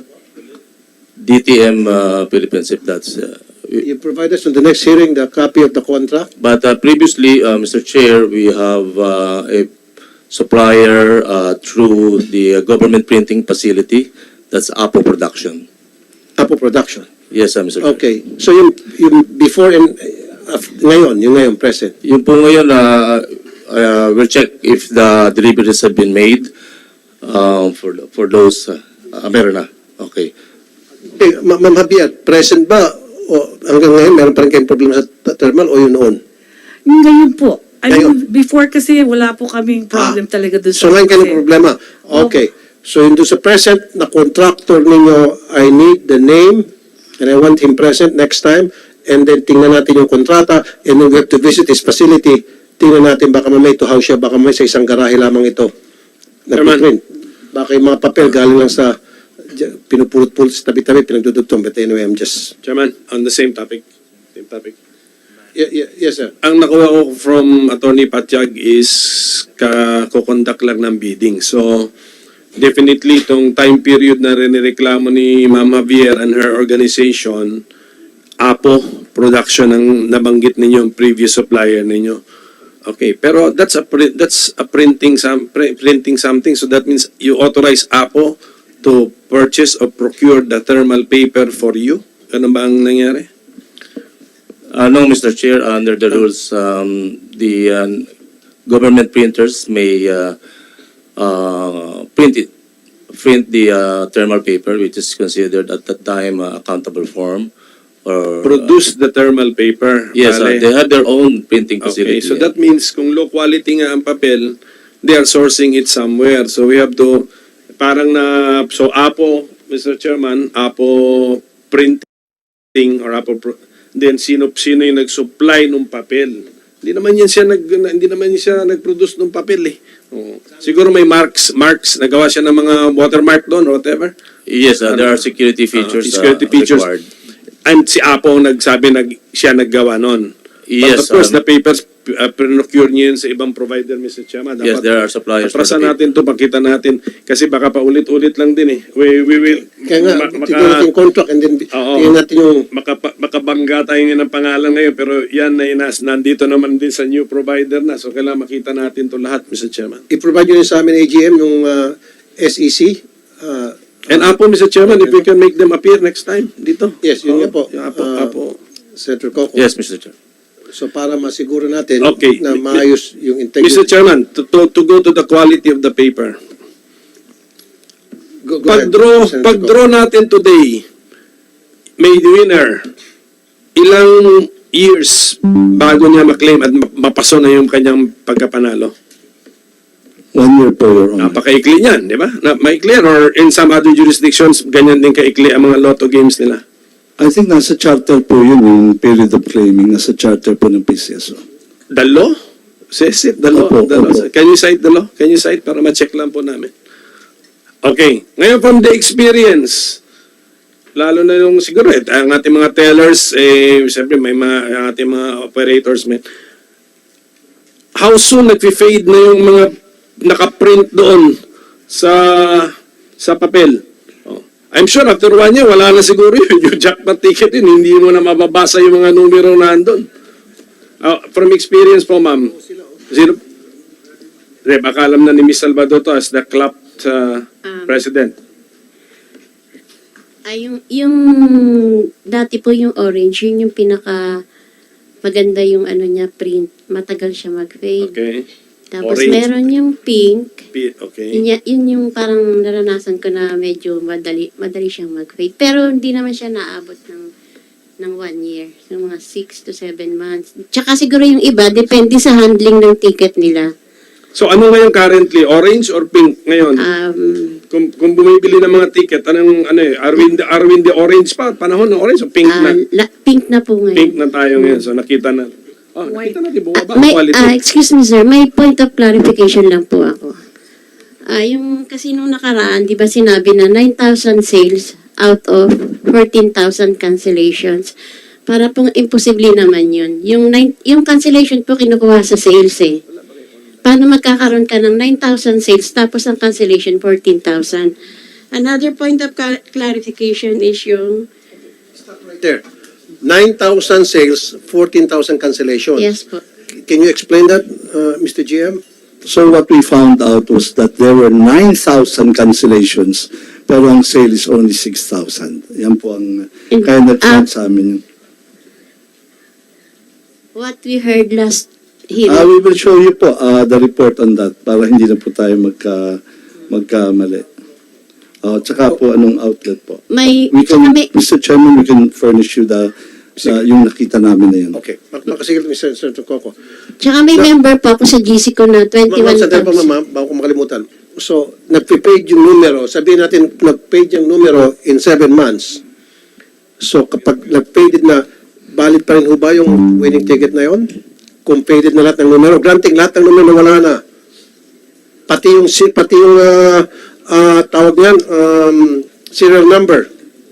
Kasi nga, poor quality ng paper. Naging blanco na yung ticket. Ano mangyari? Kasi sinabi niya 6 to 7 months. Mr. Chair, Palit pa yung ticket, kung burado na lahat, pati yung serial number, pati number and all. Granting, gano'n nangyari. Good morning, Mr. Chairman. So, ang policy ng PCSO, allowing 1 year to claim yung price. Ngayon po, Kaya nga po. yung ticket po, sir, we have constant reminder na they should keep it, kasi sabi nga po nung teller kanina na proper handling. Sir, Yes, papaiksi natin. Huwag na tayong pa-bullshit, sorry. Tayo paikot-ikot dito. Sinasabi niya, dahil sa poor quality, kasalanan niyo dyan sa PCSO, nag-hire kayo ng contractor na palpak. Okay? Hindi na kasalanan ng mga betos, hindi na kasalanan ng mga outlets. Ngayon, 6 to 7 months daw nagpe-fade. Paano kung halimbawa nag-fade na talaga lahat, hindi na mabasa, and then itong nanalo, pumunta sa inyo after 8 months, totally faded na. Hindi naman rigged, halos. I-claim niya, talagang legit naman talaga siyang winner. Sabi niya, sorry talagang ako yung winner, ito talaga, may ebidensya ako, tumaya ako, may picture pa ako, kasi alaga ko, etc. Pwede pa ba siya makaklaim na hindi niya kasalanan? Kasalanan nung kinuha yung palpak na contractor ng thermal paper. Sir, Sir, pakisagot lang. pag hindi po mabasa yung ticket, definitely, Sorry na lang. terminal, kasi ang requirement po namin Kaya nga, to claim, sir, wag mo kasi- mabasa ng terminal. so Pag yung hindi po sinasabi mabasa, ko- sir, Kaya nga, so wala na. hindi po ma-validate, hindi po namin mapapasa. Exactly. So anong solusyon yan? Na for 1 year, matibay nandun pa yung mga numero na hindi siya magpipaid. Na mababasa pa rin.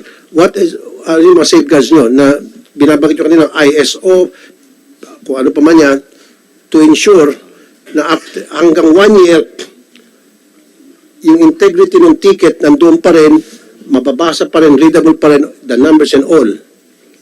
Anong safeguards? Meron kayo? Yes, sir. Mr. Casas. Yes, sir. Dapat, sir, we should have, meron kaming good quality nung thermal paper. Exactly. May several coatings. Exactly. po yan. Isa ngayon, very poor quality. Sino kasing Poncio Pilato dyan sa PCSO na ito yung kinuha na contractor na super low quality? If I may, sir. Yes, sir.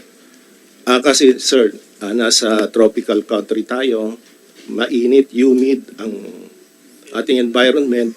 Sir, dapat, So, that should have been, before you ask for provider na magsali sa bidding, meron dapat, di ba, pre-bidding and post-bidding Yes, sir. Procedure na ginagawa nyo. Sana, chinecheck nyo yan to ensure na kaya yung magpo-provide, kaya niya ang panindigan, yung integrity ng kanyang thermal na ticket, na paper, na kayang mag-read pa rin doon sa ipiprint na mga numbers up to 1 year, readable pa rin, pati yung serial number. Kasi ang sinasabi ni Ma'am Salvador, up to 7 months lang pala, paano kung yung tao nagbakasyon?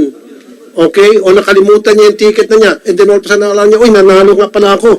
And then, pumunta sa PCS, kinuha niya sa kanyang, baon. Uy, teka muna, bakit faded na ito? Tropical, sabi mo nga, mainit kasi dito. O kahit na sabi natin, nilagay lang dyan somewhere. Tropical, mainit. Sabi mo, faded na. Pumunta sa PCS o claim, hindi na ma-read dahil sa thermal palpak. Sorry na lang. So, ang solusyon yan, yung provider ninyo, cancelin natin yung kontrata, kung sino man yan. Kuha tayo ng provider na kayang panindigan yung sinasabi natin up to 1 year. Mr. Robles, yes, sir. Mr. Chair, if you would recall, yung nakaplansya ng ticket, unreadable din yun, pareho yun. Pero unreadable pa. Pero ang sinasabi ko, pwede po yata sa Supreme Court yung secondary evidence. So, I'm just saying, kasi normally po ang experience namin. No, that's not, Mr. Chairman, that's not the explanation that we're after na pwede kang magkorte. Ang gusto natin sabihin, tama kayo na sa law, 1 year you have to claim. Yes. Okay. Therefore, your system must allow a valid ticket up to more than a year. We agree, Your Honor. And Hindi I think- pwedeng faded na siya by 7 to 8 months. And kasi the winner has the right to time when he or she will claim the jackpot. Karapatan niya yun. Yes, Your Up to Honor. 1 year. Yes, Huwag sir. naman na it's the ticket itself magsasabi, wala ka na kasi nagpe-fade na ako. No, I'm just Actually, Mr. saying- Chairman, this is more than just paper. Actually, sa matching din ng printer ng machine. The ink being used in that, what is the printing mechanism in the machine and the ink being used matching with the paper that they are procuring, Mr. Chairman. So, wag natin sabihin na anyway you have a remedy, you can go to court. Hindi. Your system must comply with the basic minimum requirement of the law. I agree, Your Honor. And, Make sure. I agree, I Okay. think, but we have to test that really. Question. If I win today sa draw, when is my last day? How do you compute the 1 year? Sige, sabihin niyo muna sa akin. January 25, 2024, when is my last day to claim? Okay, so kung January 25 ngayon, 2024, can you show me a January 26, 2023 ticket na klaro pa? Sige nga. Dapat ng January 26, 2023 na ticket klaro pa ngayong araw. Sige, pakita nyo nga.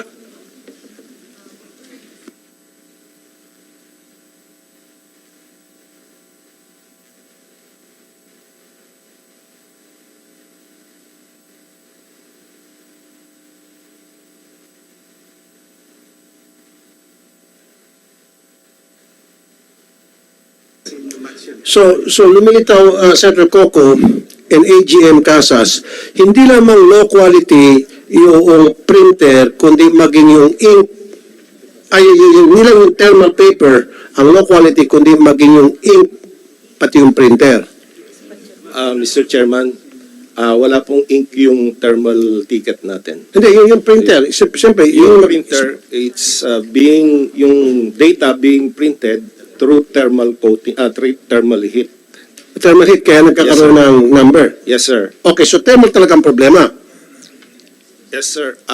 We have technical specifications yung sinusunod sa bidding, and yung materials before we accept is being validated ng aming security. Pero have you tested it? Kasi ang sinasabi, 6 to 7 months, paid na. Dapat na-test nyo muna. Dapat they have to show proof na yung thermal nila kayang protektahan yung integrity ng mga numero Yes, na sir. print doon. Pati mga serial number and all the information that were there na up to 1 year nandoon pa rin yun. Yes, sir. Yung dapat ang na-insure ninyo bago kayo tumanggap ng ano. Bago Yes, sir. kayo tumanggap ng bidder na yun kung sino man yung nag-bid at pinanalo ninyo. Yes, sir. Kung sino man yung Ponce Pilatong yun. Nag-undergo yan, sir, ng quality test. Yun nga po sir, nag-undergo nga ng quality. Yes. Quality based on your assessment. Your assessment. Okay? But your assessment maybe for you was good, but it wasn't good enough. The result. Did you actually test, Mr. Chairman, Mr. GM? Did you actually test the printing system that although walang ng ink, let's say heat printing system and then the thermal paper, magmamatch pa rin dapat yun. Did you actually test it na alam nyo na the tickets will last for more than a year? Yes, sir. Sinasubject namin sa review. Yeah, do you have proof that you tested Yes, sir. it? We have reports. Okay. Okay. Quality. So how will you test na it will last for more than a year? Did you really did you prolong your bidding system to more than a year? They have what they call aging system, aging test on the ticket. Sinubmit nila sa inyo. Yes, sir. So may third party laboratory na nag-certify na totoo nangyari ito? Kasi ang real test nito is to print the ticket and wait for 1 year. Pero syempre hindi nyo ginawa yun dahil pa-procure kayo eh. Mabilisan yan eh. So I'm sure kung required sa specs ninyo yan, meron silang claim that it will last for more than a year and must be certified maybe by a lab. Hindi pwedeng salita lang nila. Tama o mali? Yes, sir, you're correct. Hindi. Kaya nga, did you require that? Pag hiningi namin ng proof in writing, kaya nyo submit? The testing is being done by our technical working group. Hindi, kaya nga, you waited for a year? Did you wait for a year sa lahat ng mga interested parties na paprint kayo ng ticket? Lagyan dyan, hintayin natin 1 taon, tignan natin kung mag-pay o hindi. Sir, from what I know, this team also holds yung records of tickets which are more than a year po. And we will ask them to provide. Kasi claim, Mr. Chairman, akin palagay, siyempre, nasa specs yun, the tickets that your system will generate must last for at least a year, more than a year, para makaklaim nga si winner, dahil yun ang nasa law eh. So therefore, bidding yan, I'm sure hindi naman nila pinaprint and then hinintay na 1 taon. So there must have been a claim there na pinaniwalaan nila yung winner, that's why grinant nila yung kontrata doon. But is it a mere claim or is it a laboratory confirmed claim? It's sa office po, sir. Our staff conducted the testing. Yeah, you waited for a year? Maniwala ko, hindi ako maniwalang you waited for a year para makita nyo kung nag-fade o hindi. Imposible. Meron sir silang record ng ano. Hindi kaya nga, nagbibidding nga kayo, requirement ninyo yun. Ba't talaga pinaprint ninyo lahat ng interested parties and then naghintay kayo na isang taon, tinignan nyo kung sino nagko-comply? Imposible yun, imposible nyo ginawa yun. Can you tell us what you did para mag-comply dun sa 1 year validity ng ticket produced by the system? Yes, sir. Senate Minority Leader, AGM, Casas, gusto ko may dagdag. Dapat doon sa testing nyo, lab testing, na sa testing na yun, kayang panindigan nung papel na yun, yung nanalo, yung integrity ng thermal paper na yun, na up to 1 year. Hindi mo naman pwede kasing hintayin. 12 months, ang tagal yun. So, lab, sa pamagitan ng lab test, kung anong klaseng laboratory test, di ba, Mr. Chair, na mapuprove na kaya nitong panindigan yung integrity ng ticket at yung mga information nandun. Kaya nga, we need, wala eh. We need a third party. Siyempre, pag tinanong natin yung contractor, hindi sir, maganda itong thermal namin. It pass ISO, etc., etc., all the standards, etc., langit at lupa, sasabihin nun. So we need an independent body na makukonsulta natin na magsasabi whether tama ba, sumunod ba siya sa procedure. Mr. Chairman, I'm holding a ticket now dated June 27, 2022. The other one, December 2022. And this proves that the data is still readable and we can still validate this using our terminal. Yes, sir. Okay. And that was under the time of sino yung ating thermal paper provider? Is that the I think this is during the time of Apo. Apo production? Yes, Apo sir. production yan. Okay. Yes, sir. Okay. Patingin. Basta yun kasi sa amin. Mga non-winning tickets naman yan, kaya don't worry.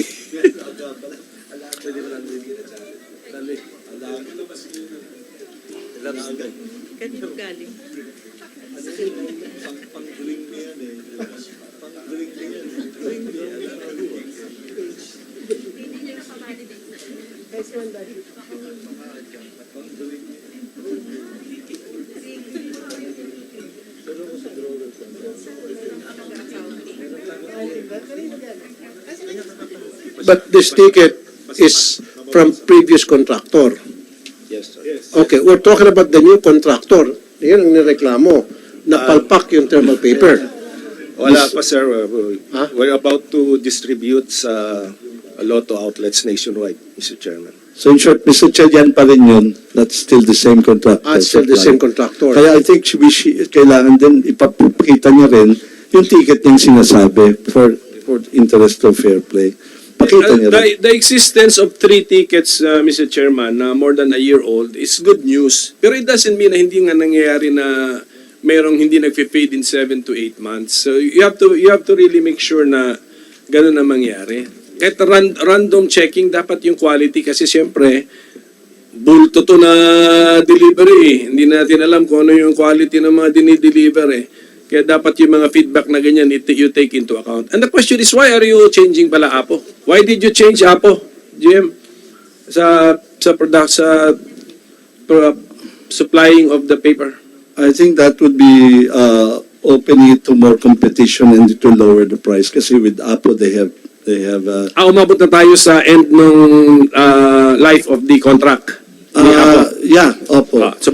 So may termination period and then expiry date tapos open ulit ng bidding. Opo. So, And it was cheaper naman po. It turned out cheaper. so okay, dito sa DTM, how do you make sure that the claim of the DTM that their tickets will last for 1 year? Ano? Yan, sige, may ito yung maganda. Ano yung processes na ginawa nyo? Actually, Mr. Chair, as the end user is the gaming sector, and on the part of the BAC, so we have the technical specifications. We improved the technical specifications. For this paper, we have imposed the so-called coated ticket that will cover the print. So it says a specific item, part of the technical specs under wind direction. This is an improvement from the previous technical specs of the end user. And the winner has complied with this. In addition, we may inform that this is the first time that we also included the requirement of ISO certification as regards the production process of the printer, Mr. Chair. Okay. Yes. How did, may winner na eh. Maybe Mr. Senate Minority, sa susunod na hearing, patawag na natin. Okay, so that we can move on to another topic. Now, nandito yung OGCC, si Attorney Katrina Reyes. Are you ready to answer my questions? Because the last time you sent your representative here, your attorney, corporate lawyer of OGCC, he wasn't able to answer some of my questions, my basic questions. Maybe that's why you're here, because you're an expert in your policy and procedures. Am I right or am I right? You're correct, Your Honor. Very good. Now, yung sa issue ng Pacific Online na pinayagan ng PCSO na mag-test run, lahat ng government entity that would enter into agreement, any entity that would enter into agreement sa ating government, tulad ng Pacific Online, PCSO should get a permission, number one, from the Office of the President, right? Correct, Your Honor. Number two, doon sa kontrata between Pacific Online and PCSO na binanggit doon na 14% commission sa test run, ang inyong opinion doon, hindi dapat. Wala dapat 14% commission dahil test run yan, except pag-collect noong mga ginastos nila while doing the test run, right? Correct, Your Honor. Okay. And then number three, dapat ang test run ay maglalas lamang ng 6 months. Pero ang ginawa ng PCSO is pinayagan sa contract is 1 year.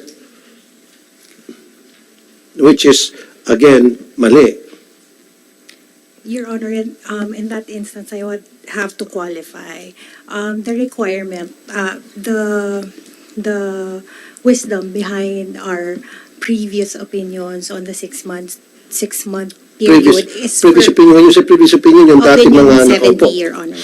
Yes, is that the 6 months period would be dependent on prudent. However, we cannot discount the fact that the Board of Directors of PCSO has the discretion to determine because they have the expertise or the technical know-how on how. So they are given the discretion to extend this from 6 months from previous opinion, kung sino man yung mga nakaupo sa inyo, kasi mas meron silang technical know-how, pwede na extend to 1 year. So walang violation dito. Is that what you're saying now, Attorney Katrina? Yes, Your Honor, because there is no explicit provision under the law or any rule or regulation prohibiting the PCSO from stating that or ascertaining the necessity of extending at Okay, sige. So, from hindi ko na ipupush yan. Kasi sinabi mo, previous opinion yun ng mga nakaupo sa inyo, and then ngayon, ipinapasa nyo na doon sa expertise ng PCSO kung yung ba ay more than 6 months. So, pwede siya tutusin yung up to 1 year testing. Now, doon natin sa 14% commission, sabi mo, hindi dapat tumanggap. Correct, Your Honor. As officially stated by the Office of the Government Counsel in its Contract Review 2404, dated 21 December 2023, there may be irregularity in the stipulation that Pacific Online should receive 14% commission. Mr. Robles, ayan po, OGCC has spoken na there may be irregularity, dapat hindi tumanggap ng 14%. Now, kung I understand doon sa test run and we acknowledge that na may gastos, maybe by the thousands, hundreds of thousands, a million, it's okay. Pero wag sana sa commission. Yun yung pinupoint ko rito. Ano pong reaction ni Mr. Robles sa sinabi po ni Ma'am Katrina Reyes? Your Honor, may Attorney Lea to explain dun po. Your Honor, if I may. So we received the contract review for the MOA with POSC 2404 as stated by Judge Catrias earlier. And we What's the name? Judge? Judge Katrina Reyes, Your Honor, the OJCC representative. Okay. Attorney Reyes, you're a judge? No, Your Honor, not. Oh, they call you judge? Yes, because That's a thought. Oh. Okay, I thought you were a judge of RTC or... okay. Oh, sige. Okay. Yes, ma'am. Judge Reyes, madam. Okay, judge. So, go ahead po. Sorry for the interruption. Attorney Jimenez, ma'am. Yes, Mr. Chair. And we, with respect to the payment of commissions, we sent a letter to the OGCC dated January 19, 2024, requesting for clarification on the contract review, considering that there were certain data that the OGCC was not aware of at the time that they made the contract review. And this data would include the breakdown of the 14%, which would show that 8% is for reasonable cost, while the 6% would be the commission that is the same commissions being received by our traditional lotto agents, Your Honor. You said January 19, 2024. Yes, Your Honor, that is correct. But it's after the fact. Dapat before the contract was made, before you enter an agreement with Pacific Online, it should have been done, the letter should have been sent prior kasi nagawa na yung contract sa kayo humingi ng opinion. Sana before gumawa kayo ng contract, kumuha muna kayo ng opinion. Am I right? Tumatawa si Attorney Cortega kahit na taga-DICT siya, right? Oh, see? Your Honor, the OGCC issued a memorandum circular allowing, in order to facilitate the execution of the contracts and the implementation of the contracts, the OGCC issued a circular for allowing the post-execution review of contracts that have already been executed. So that's What do you call that circular, ma'am? Yung para babanggain natin doon kay Judge Reyes. And then I need a copy of that letter, January 19, 2024. And then I need to know also kung na-receive yun ng OGCC. And then ma'am, are you aware, Attorney Reyes, doon sa sinasabi ng circular? Yes, Your Honor, I confirm that the office received a 19 January 2024 letter of clarification from PCSO. Okay. Pero yung sinasabi ng circular, ma'am, anong tawag na circular doon, Attorney? Yes, Your Honor. This circular is, the first circular is Memorandum Circular 2023-4 dated June 23, 2023, with subject review contracts of client government-owned and controlled corporations and government corporations. And the other circular is Memorandum Circular 2023-08 dated November 23, 2023, entitled Guidelines on the Office of the Government Corporate Councils or OGCC Post-Execution Review of Contracts. So dito sa Memorandum Circular November 2023, series of 2023 November, so kumingi kayo ng guidelines sa OGCC. This was prior sa pagbuo ng contract. Kasi ang gusto ko, dapat bago ginawa yung contract, saka kayo nakipag-ugnayan sa OGCC, hindi yung after. Para, syempre, kung ano yung sinabi niyo sa OGCC, ito yung nalaman na aming contract. Pwede ba ito? Sasabihin ng OGCC, hindi pwede. So agad-agad mababago niya. Hindi pwede yung tapos na, nagpirmahan na, saka kayo mag-hingi ng opinion. Actually, Your Honor, this guidelines involves contract review, Your Honor. So it does not preclude the PCSO from executing supplemental in light of the observations made by the OGCC with respect to the contracts that have been already executed, Your Honor. That is already contained, sir, in the guidelines of the OGCC. Judge Katrina Reyes? Your Honor, I confirm that the OGCC did issue Memorandum Circular 2023-08 4, which in essence broadens the mandate of the OGCC and which allows post-execution contract review. Post-execution Yes, contract. Your Honor. Okay. So pinapayagan ng OGCC post-contract review? Yes, Your Honor. This is Kahit na nagkapirmahan na kasi ang pinupush ko nito, bago sana magpirmahan, ipapakita yung draft. Ito yung draft ng contract namin, review it. Tapos ngayon, magko-comment kayo, mali itong sa second paragraph, mali itong sa third paragraph, babaguhin ito. Babaguhin nila, hindi pwede. Tapos na, nagkapirma na, saka ibibigay sa inyo. Dapat hindi kayo pumayag. Your Honor, we didn't Dapat baguhin nyo yung procedure kung ganon. Wala dapat post-review. Your Honor, I would have to defend our position because specifically for this contract, Your Honor, because even if we did not conduct a pre-execution review, Opinion 70 still stands. What is Opinion 70, ma'am? That was the opinion of the OGCC, which was tackled during the last hearing, Your Honor. Okay. It still stands, and at the time of the execution of the contract, PCSO was well aware of the conditions that they need to satisfy before they can execute a contract concerning online betting or online betting platforms, Your Honor. Okay. Let's make it short. Yes, Your So, in other words, kasi kanina sabi mo, there may be an anomaly. Okay? Now, you're saying, binabawi mo, base sa mga narinig ko ngayon, may mga memorandum circular, opinion 70, walang problema.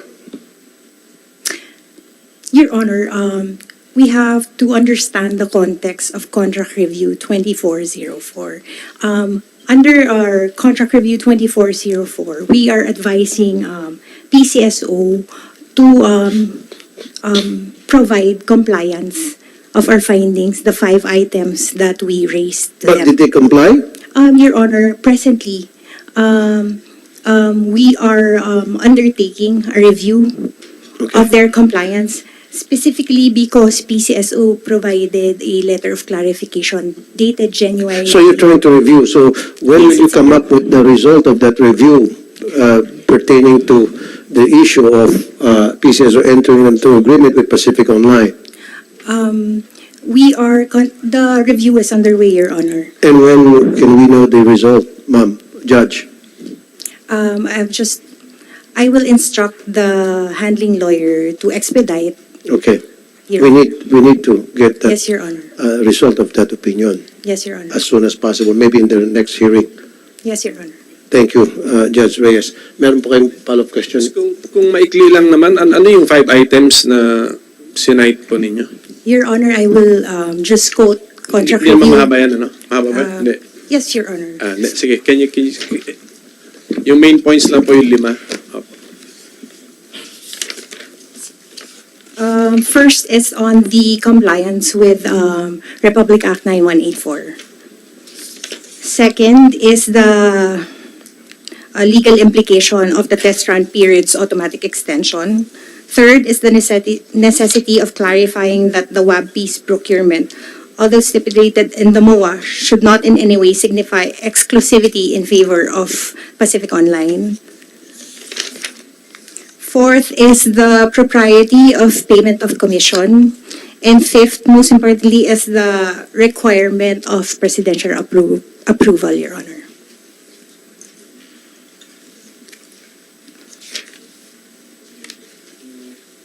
So, thank you for that. Pero, na-mention nyo yung payment of commission.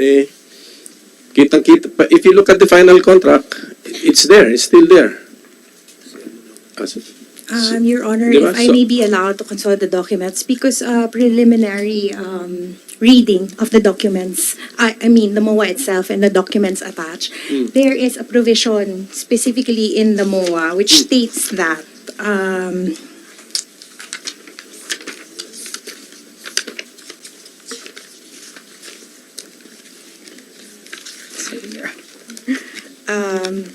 part of the MOA or the 2023 Rules and Regulation on Acceptance, Evaluation, and Processing of the WAPI, Your Honor. Page- Item 1.14, Your Honor. Item 1.14 of the Rules and Regulations, which forms an integral part of the MOA, Your Honor. It states that upon approval by the PCSO BOD and after the Government Corporate Council has given due course to the MOA as well as the posting of the required performance bond, the proponent shall execute the MOA with the PCSO for the launching of the new web-based application bidding platform on a test run period. Also, Your Honor, we came across a 14 August 2023 undertaking of Pacific Online, which essentially provides that they will honor or recognize the findings of the OGCC. So, Your Honor, even if we conducted a post-execution review because of the stipulation in the MOA and the undertaking of Pacific Online, I think the PCSO may compel Pacific Online to amend the contract.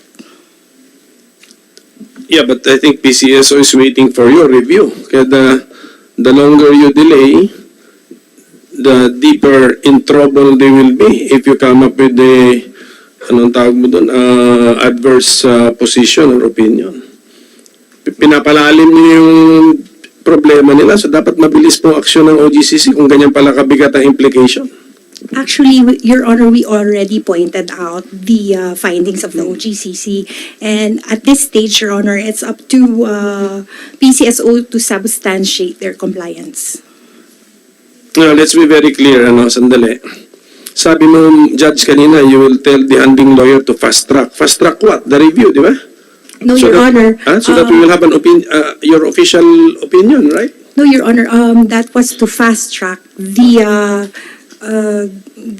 conduct of an investigation on whether or not PCSO did comply with our findings under contract review. Because further to the letter of clarification, that was... Yeah, and then you'll come up with an opinion pa rin. That's still an opinion lalabas nyo. Bilisan nyo yun kasi... Yes, Your Honor. Ang implication pala nun, palalim kung adverse ang opinion nyo, palalim ang problema nila. Because I'm sure they've been paying the commission to Pacific Online right now.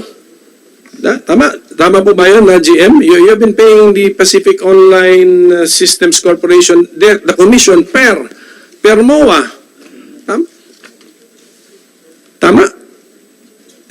For December, I think there was some payments made. Yes, yun na nga. And then, January, honor nyo rin, mabayaran nyo rin. Tama? So OGCC, ganun po yung implication nito. Kaya do not, bilisan nyo na. Medyo, nakita ko naman yung 5 items nyo. Comply with RA 9184. Make sure na hindi yung automatic extension, exclusivity, payment of decommission, and requirement of presidential approval. Yung requirement of presidential approval, it's a fact eh. Was it secured or not? Your Honor,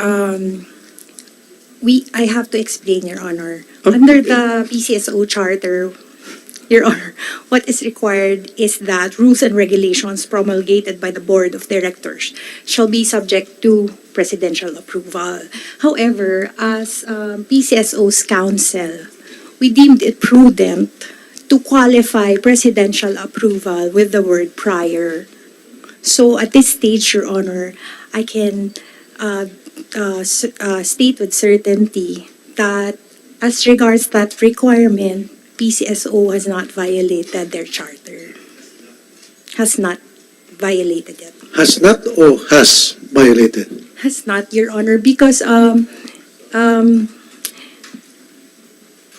Bakit has not?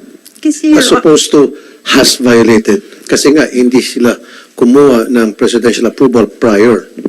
Your Honor, Paki-explain po. kasi po, yung qualification of subject, yung qualification po doon sa aming contract review stating that there should be prior presidential approval is out of prudence as their counsel, we advise them to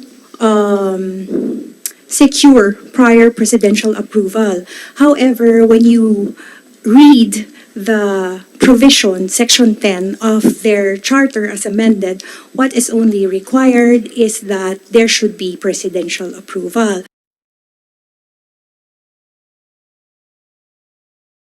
So that does not, that means, Kaya nga po, there should be presidential approval. yes, Your Honor, Pero hindi nakalagay doon na prior. prior, yes, Your Honor. So, in this case, meron silang presidential approval after the fact. Tapos na yung kontrata, binigyan silang presidential approval ng ES. So, wala ka nakikita violation doon. Your Honor, I'm not aware whether there is already a presidential approval. What I'm Okay, you were not trying to- given a copy kasi during the last hearing, Mr. Robles said na meron silang letter na pinadala sa ES and then ES approved it. So, you were not able to provide a copy of that? Mr. Robles, pwede kami makita ng kopya na sabi nyo, meron kayong approval na from the ES. Send us a copy of that and send the OGCC a copy. What I read, Mr. Chairman, was the prevailing policy. I'm sorry. The prevailing policy of the OP with regards to, but we will give you, Your Honor. Okay, so you will provide us and then you will be given a copy of that? Hindi, kasi ang pagka-understanding ko during the last hearing, correct me if I'm wrong, Mr. Koa, di ba, na merong sila ay nagpaalam sa ES. Am I right, Chairman? Mr. Chairman, please come close to the mic. Yes, there is a letter from the ES. And that letter is authorizing them? Ang recollection ko is that in that letter of the ES, it said that since BCSO is competent enough to assess yung pina-approve,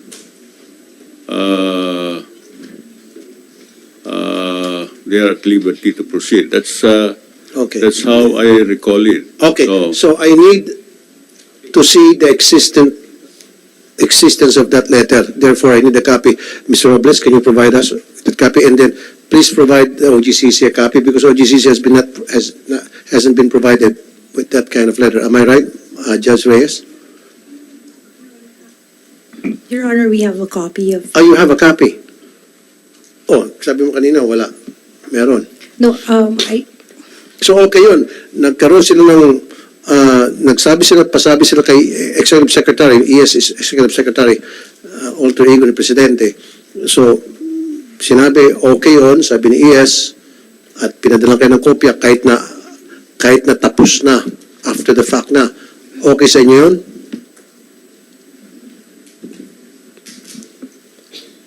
Your Honor, I think PCSO would be in a better position to explain that. Yeah, pero, yeah, of course, PCSO will have their opinion. I need your opinion, being the OGCC. Your Honor, this would only be my personal opinion because Ano po, ma'am? this would only be my personal opinion so as not to bind the OGCC. Okay, sige. Personal opinion as the judge of OGCC. Ano po yung personal opinion ulit, Your ma'am? Honor, since the minimum requirement of the law is just presidential approval, then there's nothing in the law which precludes PCSO from obtaining a post facto approval from the Oh, President. there's nothing under the law that, In their charter, Your Honor. in the charter, that prohibits them from getting presidential approval after. So in this case, Post facto approval. in this Your case, they meet all these requirements standard para matuloy yung operation online. Honor. That Ma'am, remains, yes or no lang po? at this stage, no, Your Honor, because we don't have a copy of the document that would evidence that there was Okay, presidential no, approval. because you don't have a copy. So, That's my personal opinion, Your but you have Honor. a copy from the ES letter daw. And you said you have the copy. So with that letter, sabi mo kanina, ma'am, di ba? You have that copy letter na from the ES na sinasabing okay yung pinapayagan yung Pacific Online. Ano ba talaga, ma'am? Ano ba talaga, ate? Your Honor. Your Honor, maybe I can provide you with a copy now. Yeah, ma'am, I need your opinion kasi... My personal opinion, Your Honor. I'm not a lawyer. Of course, your personal opinion as the judge of OGCC. Kung ano yung sasabihin mo, then gagalangin po natin yon. Yes, Your Honor, this is my personal opinion. That should not bind the office because That should not they what don't. po? That should not bind the OGCC because they did, as of this stage, Your Honor, there's no position yet, official position. So anong stand po ng OGCC tungkol dyan? Wala pa po, Your Honor, since the letter was only received, the letter, clarificatory letter from. Pero sa akala ko ba meron na kayong sulat from the ES, yung copy ng sulat? Yes, Your Honor. And you read that letter, and you're an attorney, right? And Yes, Your Honor. you're corporate counsel. So what is your opinion as regard to that letter? Your Honor, my And then personal ibabangga opinion. natin doon sa kailangan magkaroon ng minimum requirement secure permission from the Office of the President. Your Ma'am Honor, naman, attorney po kayo, judge pa, o, di ba? Your Honor, it is my personal opinion Yes, ma'am. that this memorandum from the Executive Secretary does not pertain to the presidential approval required. Does not pertain. Yes, Your Honor, because this memorandum circular is dated 2021, Your Honor. Also, baliwala yung sulat na yan. My personal opinion, yes, Your Honor. Mr. Robles, yung gusto sumagot?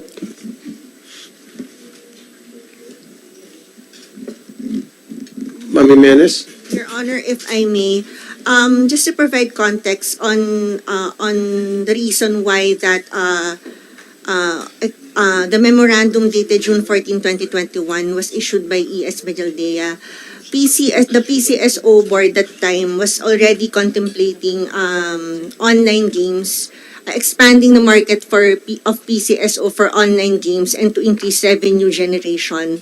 That's why the PCSO board that time instructed the organization to create a technical guidelines on betting platforms and for another contract for online betting platforms.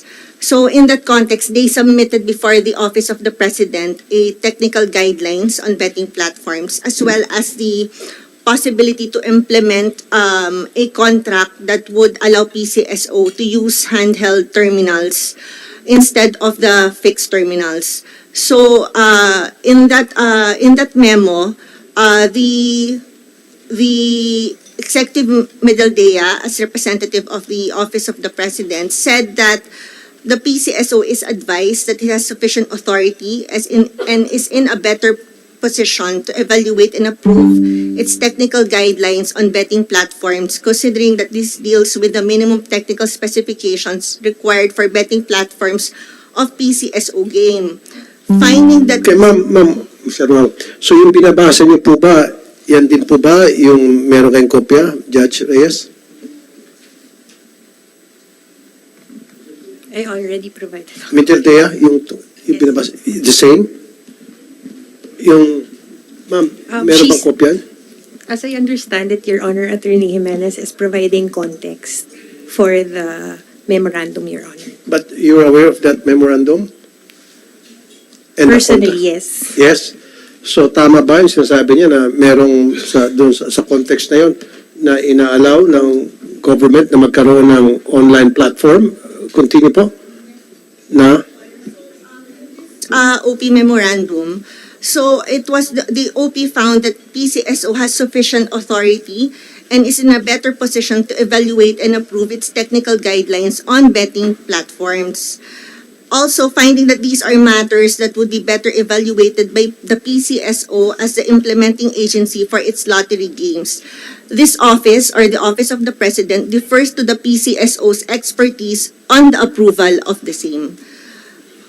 Also, in addition to that OP memorandum, the Office of the President directed PCSO to address the concerns of the OGCC. So, Okay, ma'am. Lahat ng binabasa niya, Attorney Reyes, meron kayo, nabasa mo yon. Yes, Your Honor. Okay. Do you agree with what is she saying na merong yung sulat galing kay ES Medialdea binibigyan ng sufficient authority ang PCSO because of the expertise on deciding sa pagkakaroon ng mga betting platform. Would that surface as after the fact ng pagkakaroon bibigay ng authorization? Your Honor, according to my reading of the law, what is required is presidential approval for any rule or regulation that is promulgated by the Board of Directors of PCSO. So yung binabasa ni Attorney Jimenez, that would not tantamount to a presidential approval. Is that what you say?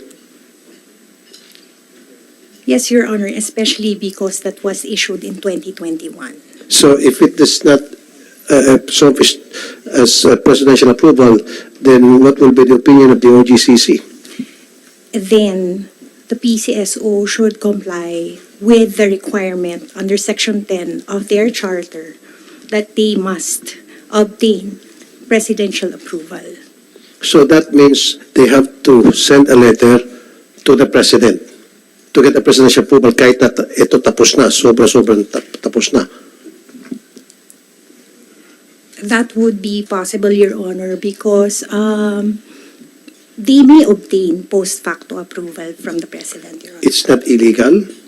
It's not illegal because under their charter, what is expressly provided is that any rule or regulation that is promulgated by the PCSO BOD shall be subject to Okay, make it presidential short. approval. Mr. Robles, wala yung binabasa mo, obsolete na yan. Okay, get a presidential approval kahit natapos na pala, gumagana na itong testing yun ng Pacific Online. Get a presidential approval. Failure to do so, we have to cancel that contract, make it null and void. Do you agree, Attorney Reyes? Pag hindi sila makakuha ngayon ng approval, kakancelin yung kontrata. You agree? Dapat? Ma'am naman, Yes. dapat yes o no na. Correct, Your Honor, but we have to follow the proper procedure, which And- is that under jurisprudence, it states that a unilateral declaration that a contract is null or void cannot be done.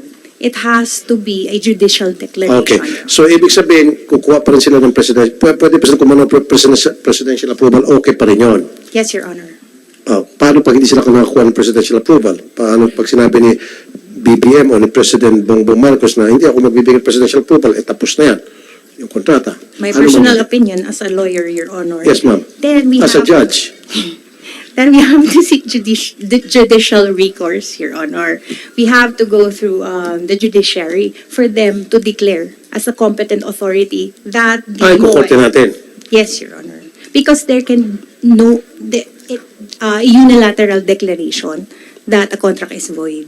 So, hindi Cannot pwedeng be sa done. yung OGCC lamang? Nasabi ng OGCC, hindi kayo nakakuha, hindi kayo binigyan ng go-sig ng presidente, cancel yung contract kasi kami si OGCC, ako si Judge Reyes. No, Your Honor, because Your Honor, jurisprudence provides that. Sorry mama kasi hindi ako attorney.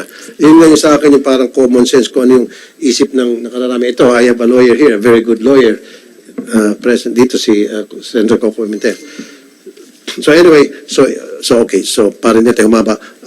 Mr. Robles, so you need to get the presidential approval, in short. Yes, Your Honor. As we have said, we have an undertaking with the contractor na kung ano kung pagbabago dyan according to the review, and we will adapt that. Okay, so I need ASAP get the presidential approval from the president and then give us a copy and then give Ms. Reyes or Judge Reyes a copy. Is that okay by you, Attorney Reyes, Judge? Yes, Your Honor. Okay. Now, Chairman, before we leave the topic, bakit naman yung bagong PCS? So why did you rely on this 2021 memorandum? Attorney, may abogado kayo. Tignan mo naman yung first paragraph po. Your Honor. It's about the guidelines daw, the technical guidelines ninyo with the consortium Smart Info Philippines Inc. and China Lot Synergy Enterprises. Oh, yan pa ba ang topic ngayon? If I may, Your Honor, respond to your query po. Your Honor, as I explained earlier, during this time, PCSO was trying to expand its market. So, the ISAA, together with the previous technical guidelines on betting platforms, was submitted to the Office of the President. And we used this guidance from the Office of the President. Kaya nga, at sa talino nga ng Executive Secretary, linimit na niya kaagad sa first paragraph pa lang ang value. So that means the memorandum cannot be misused. Linimit na niya kaagad. Tapos kayo naman, you're all presidential appointees, di ba? Alam niyo na may bago ng presidente, tama? Alam niyo na bago ng presidente. Pagtingin niyo na Section 10, alam niyo na ang purpose nito para alam ng presidente lahat ng kilos ninyo. Hindi ni presidente ni Duterte, but yung incumbent. Diyos ko naman na, very basic nagtataka ako how come you still, ganun ng, it shows that you spent the energy and you took the effort for the twisted reasoning that you are giving to us now. You want to use a very qualified opinion of the past administration, knowing fully well na nakaupo kayo dyan because you're appointed by the present administration. Alam nyo na sabi ng law, you keep the president informed of all of your acts and decisions, Section 10. Actually, ang opinion ko, Judge Reyes, is even before because sabi dito, the Board of Directors of the Sweepstakes, with the approval of the President of the Philippines, shall. So, bago kilos, inform the President of the Philippines bago kayo kumilos. Ang gusto nilang i-inform, Mr. Chairman, si President Duterte. Ang gusto nilang i-inform through E.S. Medialdea. Exactly. Medialdea. Dapat bilang respeto sa nakaupong presidente na yun ang point sa inyo, sana paso na kung ano mang mga inisyong memorandum ng previous administration. Huwag nyo na pong pansinin yun. Ang pansinin nyo kung ano yung present administration stand. Ang masakit dito, the Executive Secretary contextualize his opinion. Sa first paragraph pa lang kinakita, kaya binabanggit niya in the context of with the consortium of Smart Info Philippines Incorporated and China Lot Synergy Enterprises Limited respectively. Ando na kaagad Talaga naman ganyan. I think when the OGCC also gives an opinion, DOJ, they really qualified. Meron pa nga sa dulo yan na this has been rendered on the basis of the facts presented to us. Ganon yun Ganon parati yun para hindi nga nami-misuse. And this is a clear example of a misuse of a past issuance of the office of the Executive Secretary. Pati na lang sa time limit, paso na ito, dapat bagong ES na. Out of respect, Chairman, out of respect sa appointing power ninyo. Di ba? Okay, what he's saying also, if I may add, Mr. Chairman, Mr. Robles and Attorney Jimenez, kasi iba si Medialdea, iba si Persamin. Okay, so yung inisyong opinion ni Medialdea with his letter, baka hindi mag-agree dito at hindi itong maging opinion ng present ES na si Mr. ES Bersamin. So therefore, tama yung sinasabi ni Senator Coco. Mr. Chairman, but we're getting the opinion of the President, not the ES. It must be the President. Okay. Kasi ito, kimedya niya ito So, ang ibig sabihin, dapat itong opinion ni Secretary ES Medialdea, baliwalain na ito. Hindi na ito applicable sa present administration. Chairman Kua, you agree? I fully agree, Mr. Chairman. I think the explanation of Senator Coco is very clear.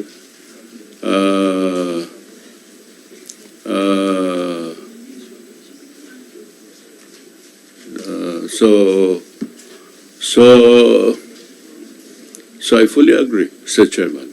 Okay, so therefore, from now on, ikaw, Attorney Jimenez, Legal Department ng PCSO, wala na yung mga previous opinion, previous memo from the previous administration, wala na, baliwalay nyo na yon.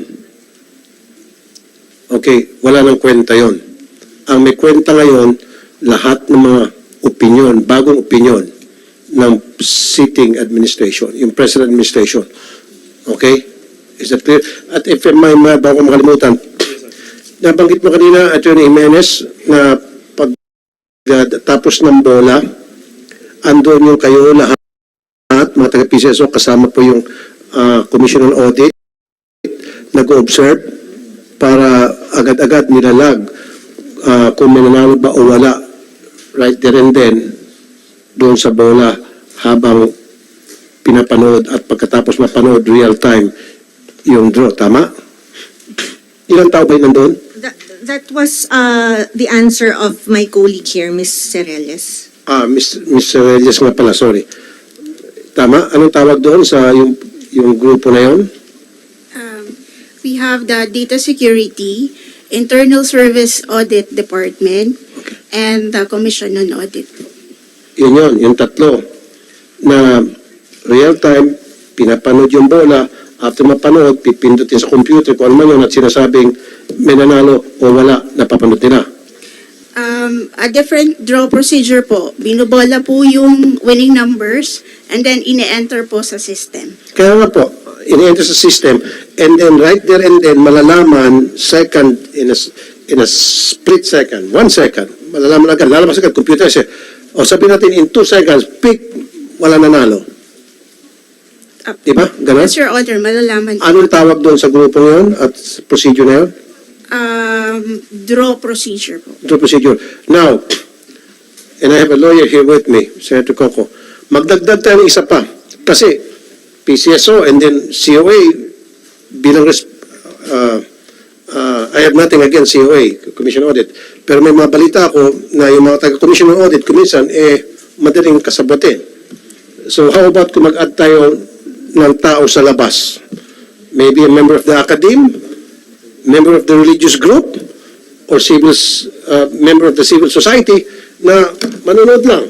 Natuto talaga yung ginagawa ni procedure at walang house show. Mr. Robles, Yes, I'm open to that, Your Honor. Very good idea. Okay, that's all. Mr. Serrades. Can I pursue your topic then? Go ahead. Sino pong provider natin ngayon doon? Because the database on the actual number of combinations where there are bets is not with PCSO, di ba? It is with PCSO po. The owner of the data is PCSO. Yes, owner. But do you have it while you're drawing? Hawak niyo yung data? Yes po. Because the draw is at what time? At 9 p.m. Then the data are surrendered to you by your service contractor? We collect the data po. We have the save data in our USB right after 2 minutes, 8:32, nasa amin na po yung data, sir. So before the draw, may cut-off na hawak nyo na yung data. Provided by, who gives you the data on the number combinations with bets? Sino? We have our own data po. The PCSO personnel po or employees are the ones handling the data po. Hindi, meaning to say, pag-place pala ng bet sa Lotto outlet, ang information na yun, hawak na ninyo kaagad pag-place pa lang ng bet? Yes po, we have the control You have the control? of the data. Yes po. Okay, that was not the system before, no? So you improved the system, bale? I think before, tinatanong ninyo yung service provider kung may nanalo o hindi. Tama ba yan? From the very start, hawak na ninyo yung data? From the very start po, PCSO owns the data po. Hindi ba yung owns the data, but pag-place ng bet, you already know the universe of the bets placed. Alam niyo na? Yes po. Okay, and then 8:30, kailan nag-close ang bets? At 8:30 close na po yung bets, wala na pong pwedeng tumaya. At 8:32 po, wala na pong pwedeng mag-cancel. Wala na pwedeng mag-cancel, so hawak na ninyo yun. The bets are in a file. Yes, Kada Your bet ba Honor. ay may file. So Yes, sir. merong very unique date and time stamp yan, yung file na yan. Yes po. Yes, Your Honor. Okay, so yun ang ating mga safeguards. And then, pag 9 o'clock draw ninyo, then you search your database. Yes po, Your Honor. Yun po lang, Mr. Chairman, kasi on the integrity tayo nakatingin. Kaya sabi ko, That's Mr. Chair, nag-agree naman si Mr. Robles, which I appreciate, na magdagdag tayo ng isa pang tao na mag-observe doon sa procedure. Yun nga, it's either member of the academe, member of the civil society group, or member of the religious group, or anybody na paiba-iba papalit-palit para mag-observe. That's okay with you, Mr. Robles? Good. Po, if you could also suggest po para Yes. mag-guide kami with also Very good. some suggestions. Thank you.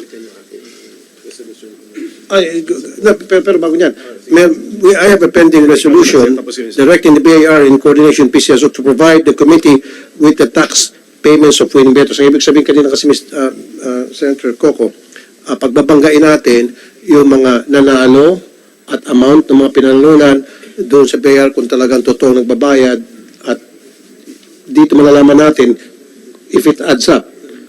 Kasi kung it doesn't add up, then may problema. Okay, so yun yung issuance of subpoena. I agree, Mr. Chairman. Actually, yung mga... So, yung second motion mo? Yes, I second the motion of the Chairman. Committee? Okay na? Okay. Will Sabina, the BIR? Yes.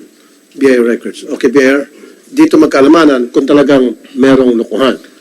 Kasi pag hindi nag-match, Kasi, dapat, kunyari, sabi ko kanina, Mr. Chair, sa isang buwan, kunyari sabihin natin December, ang nanalo ay 20. Okay? At pinalunan is 100 million total winnings. 20% of that is 20 million. Yung meron bang 20 pumasok sa BIR na nagbayad ng tax at umabot sa 20 million yung binayaran nila, nagkakamatch. Kasi pag nagmatch yan, then wala tayong problema. Pag isa lang doon hindi nagmatch, may malaking problema tayo. actually, Mr. Chairman, yes, Document sa BIR. inaugment ang jackpot sa 3 lotto games in December by 500 million each. So, 100 million na kagad minimum bayad ng mga tumama. They will be listed as top taxpayer for a certain year. Mr. Chairman, top taxpayers na yun. 100 million kagad ang tax. Mr. Chair, since nandito naman itong mga IT sa DICT and Mr. Lagi ng Cybercrime Investigation Coordinating Center, am I making sense doon sa request ko na para magkaalamanan kung may anomaly wala? Yes, sir. Actually, we in the DICT and CICC can help attest or malaman yung katotohanan between what is being said as a sworn testimony versus the going to be offered electronic evidence from the PCSO. So doon po natin malalaman kung sino mas trustworthy, yung sworn testimony o yung computer systems. And yung magiging opinion po ng DICT, CICC will be based on 4 authoritative documents. Okay. First would be the Cybercrime Prevention Act. Kasi doon po merong mga definitions kung mga misuse of devices and all of that.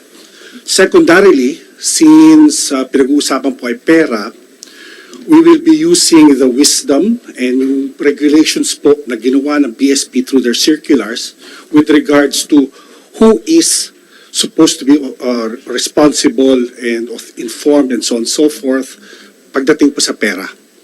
So yung BSP circulars. Thirdly, we will be using the language as well of the relevant ISO documents since po yung nabanggit po ng PCSO kanina. And also po, ISO documents are relevant because we have adopted them as Philippine national standard. The fourth one would be, although indirectly, pero very relevant pa rin, would be based on the Nevada gaming rules because po of the nature of the industry. The Nevada gaming rules is relevant because it was adopted by the VVSG or the Voluntary Voting Systems Guidelines, which was used for the American voting systems, which in turn is adopted by the Philippine COMELEC for the automated election systems. So yun po yung language na gagamitin po namin para po ma-bridge namin yung lengguwahe ng mga technologists at saka yung mga lawyers at mga layman para maintindihan po ng lahat. Now, with regards po sa claims, I remember back in 2010 when we were using VVSG to authenticate the results of the automated election system. Para nung member po kami ng JCOC under the late Speaker of the House Nograles, there were claims po that the Smartmatic machines do not have extra access points, and they were basing it on the VVSG. However, in this very room, under the Senate Blue Hearing ribbon yata noon, when we discussed the machines, we found out that there were serial ports that allowed us root access without logs, and we were able to examine the PCOS machine. We called them the PCOS machines back then. So based on that experience po, based on the VVSG, based on the Nevada gaming outlines, we can employ the same digital forensics procedures to find out the truth po. Kung sino mas credible, yung sworn testimony or yung yung electronic evidence na pinipresent po ng PCSO.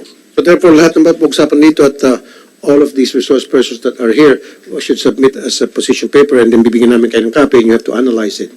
Opo, pwede po. And then moving forward po, kasi po nabanggit din po kanina, the DICT-CICC can help provide the standards on secure gaming systems para po pag next time po pag sinabi ni BIR, pakita niyo lahat ng mga resibo namin, yung resibo, the BIR can easily audit the correct earnings for the country.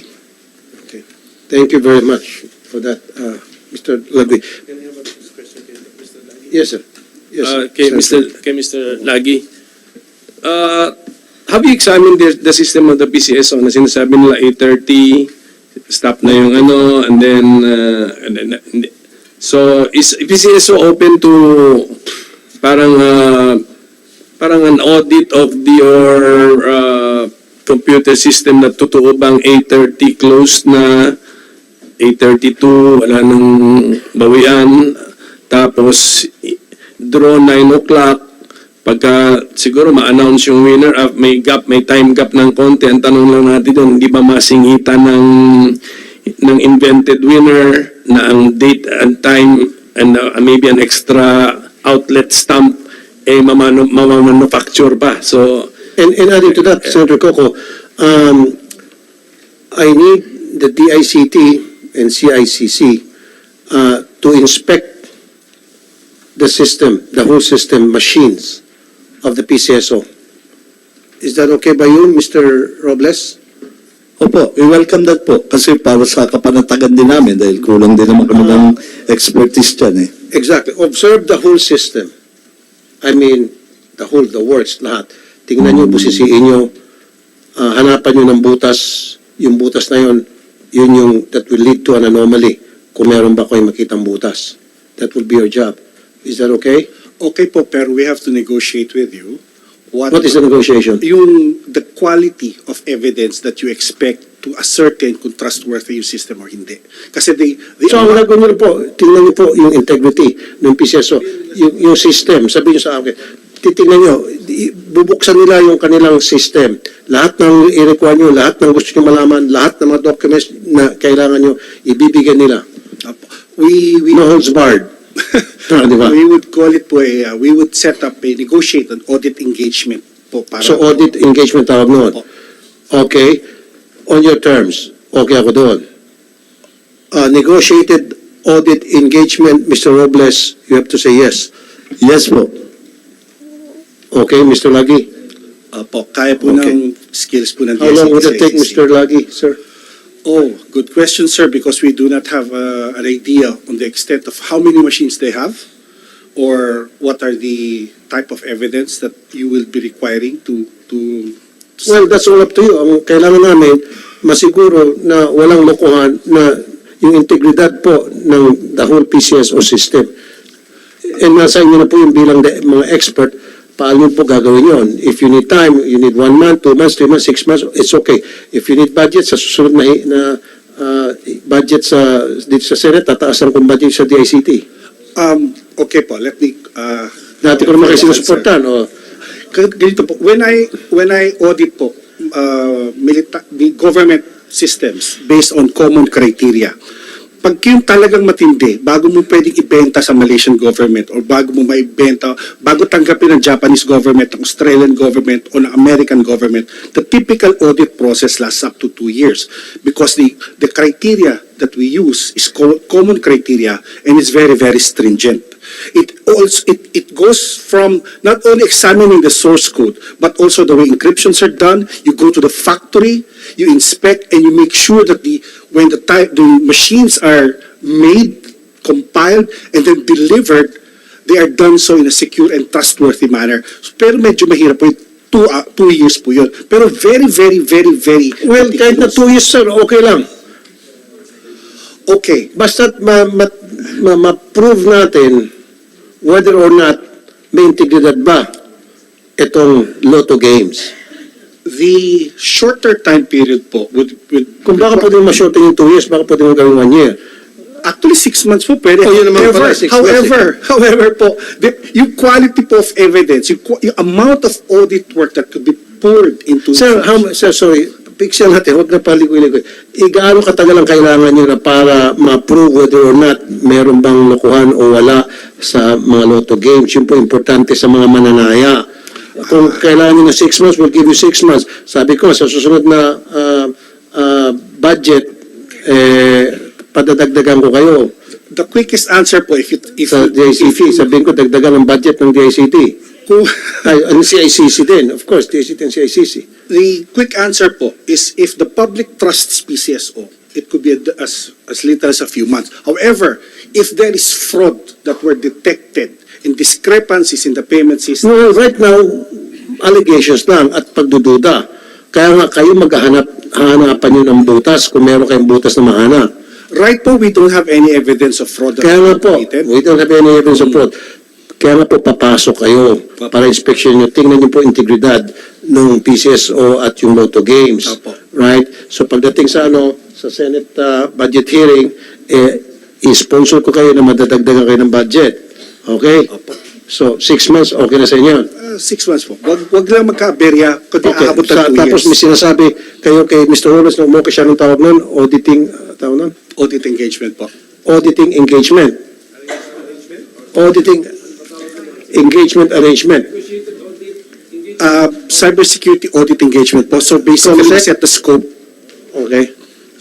Excuse me, Your Honor, the sit-and-tail payment, so I have to go back to the board para doon. Baka mahal yun, I'm not within my authority in price. Okay, so you want to be excused?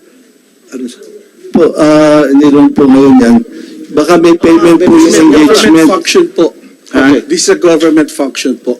Kaya nga, Libre. kung wala namang bayad, I think we can say yes. If it's a Libre? policy, Libre daw, Mr. Robles. Libre. that's your chance to get ibalik yung ano nyo. Libre.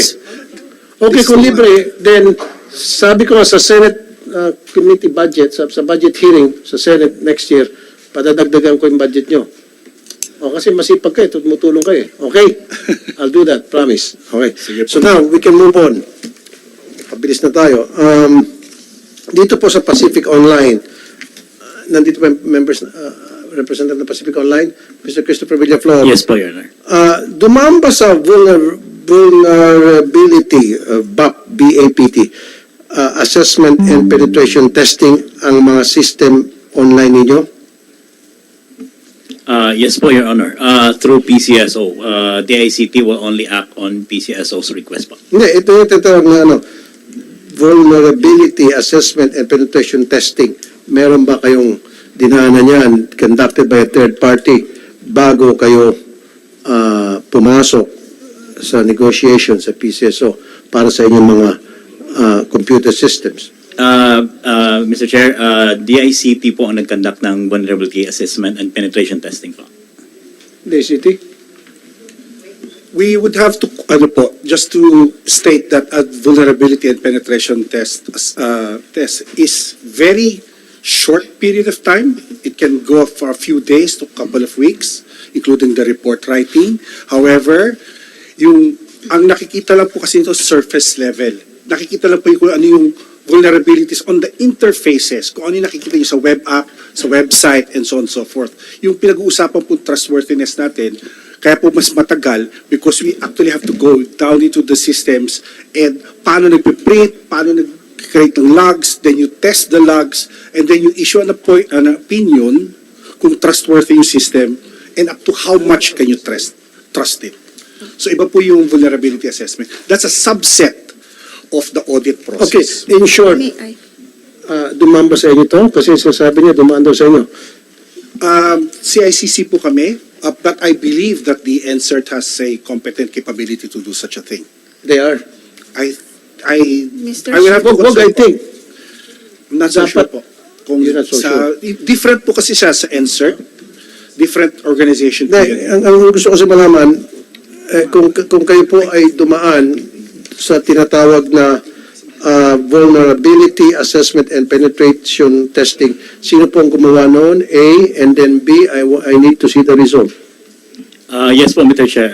Naka-PCSO po yung result ng DICT Vulnerability Assessment and Gumawa ng DCT. Okay, so I need to see the result of that. Pangalawa, encrypted ba ang data ng ticket serial number, numbers chosen, at personal information mula sa user? Kung encrypted ito, sino ang may SSL? SSL stands for Secure Sockets Layer.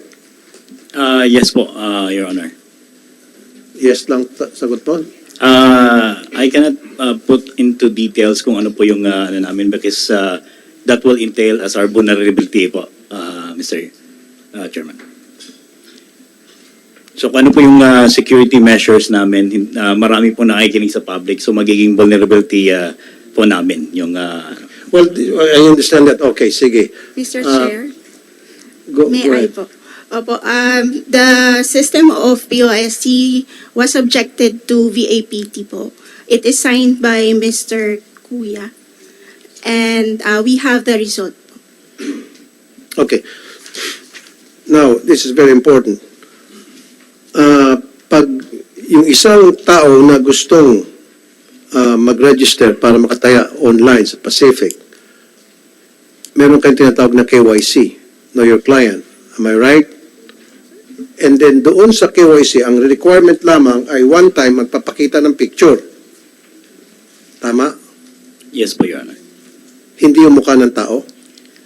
Mukha po ng tao, front ng ID, back ng ID, at saka selfie po, Your Honor.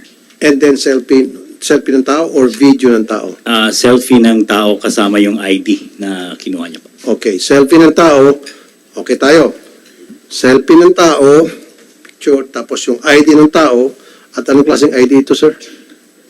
These are IDs qualified by PCSO to submit po, Your Honor. Hindi, kasi kung ako mag-register ngayon, papakita ko yung mukha ko, and then mapakita ko ng ID. And then, after a few minutes na aprubahan marami ako mga tao tinesting Nag-register sila, ilang oras pa lamang, aprobado na agad. So, paano malaman na yung mga ID na present doon ay legit? Your Honor, it's PCSO po ang nagkakandak ng approvals. Oh, then that has to be changed. Kasi paano mo malaman kung valid yung ID, kung fake yung ID at hindi pala ano yun, hindi, bata lang pala yun. Ang edad at, di ba, pinalsipay lang. Your Honor, it's Data Security Department of PCSO is the one conducting the approvals and evaluation po. I know nga, pero you have to change the system. Paano? Turuan kita. Kasi nga, yung ID na pinipresent doon, pati buka, makukurap yun. Pwede siya mag-issue ng peke na ID. Pwede siya magpakita sa inyo ng peke na ID, peke na kung ano pang ID require nyo. Am I right? Pwede po, Your Honor. Now, kapag tumataya na yung tao, ano yung mga measures na meron ang inyong system to make sure na yung taong tumataya yung siya talaga yun? Before the player can place their bet, Your Honor, they have to be approved during the Know Your Client. Ano yung KYC ninyo before the bettor can bet? Ito po ay dumaan sa evaluation ng birth date niya. No, sir. Yung ID. Again, just like kanina, you can hear me but you're not listening. Anong KYC ang ginagawa nyo para masiguro na yung tumataya na nag-register sa inyo na sinasabi niyang siya yun at siya ay karapat-dapat tumaya dahil nasa tamang edad siya, paano masiguro? Kasi kung hindi mo masagot, meron akong suggestion. Your Honor, we won't have any visibility po of the player kung sino po yung may hawak ng... Exactly. That's why ang aking suggestion, dapat yung tumataya real time, makikita yung mukha niya sa video. In the same way, yung mga pumipila sa mga outlet, makikita yung mukha nila eh. Sabihin, uy, bata ka, totoy, hindi ka pwede, alis ka dyan. Oh, ganun din dapat sa inyo. Pag tumaya yung isang tao online, papakita niya mukha niya. Eh paano ko yung tumataya pala sanggol? Oh, ginamit yung ID ng kanyang tatay. Si sanggol may gatas pa sa bibig. Tumaya, nakalusot. Kaya dapat real time. May video. Kasi nag-agree si Ms. Sabir. Tama eh, kasi kung pupunta ka sa outlet, ganun ang patakaran eh. Oh, dapat ganun din sa inyo. You have to have that kind of system. I agree po, Your Honor. We adhere to the directive of PCSO kung ano yung requirement. Do I have to go to OGCC or PCSO? OGCC, what's your opinion? Your Honor, that pertains to the technical aspect. Okay, of things, technical. so So PCSO, can you require that?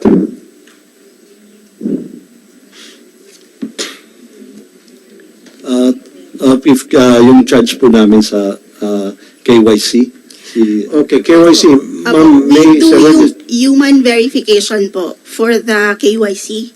So we establish po the identity through the picture that is being No, ma'am, mapaiksi tayo, humaba tayo.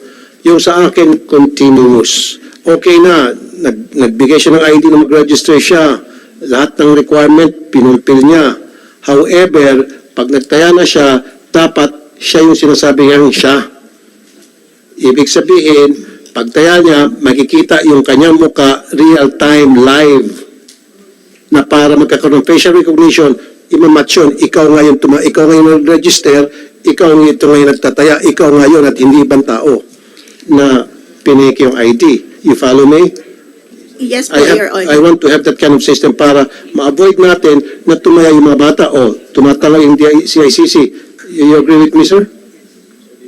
Nakikita po namin yung basis ng inquiry niyo po kasi yun po yung mga requirements ng anti-money laundering live KYC.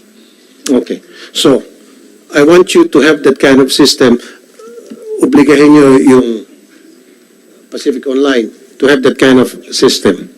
Yes, for Your Honor, we will look into that. And we also have plan of data sharing agreement with government agencies like the LTO to establish the identity of the players po.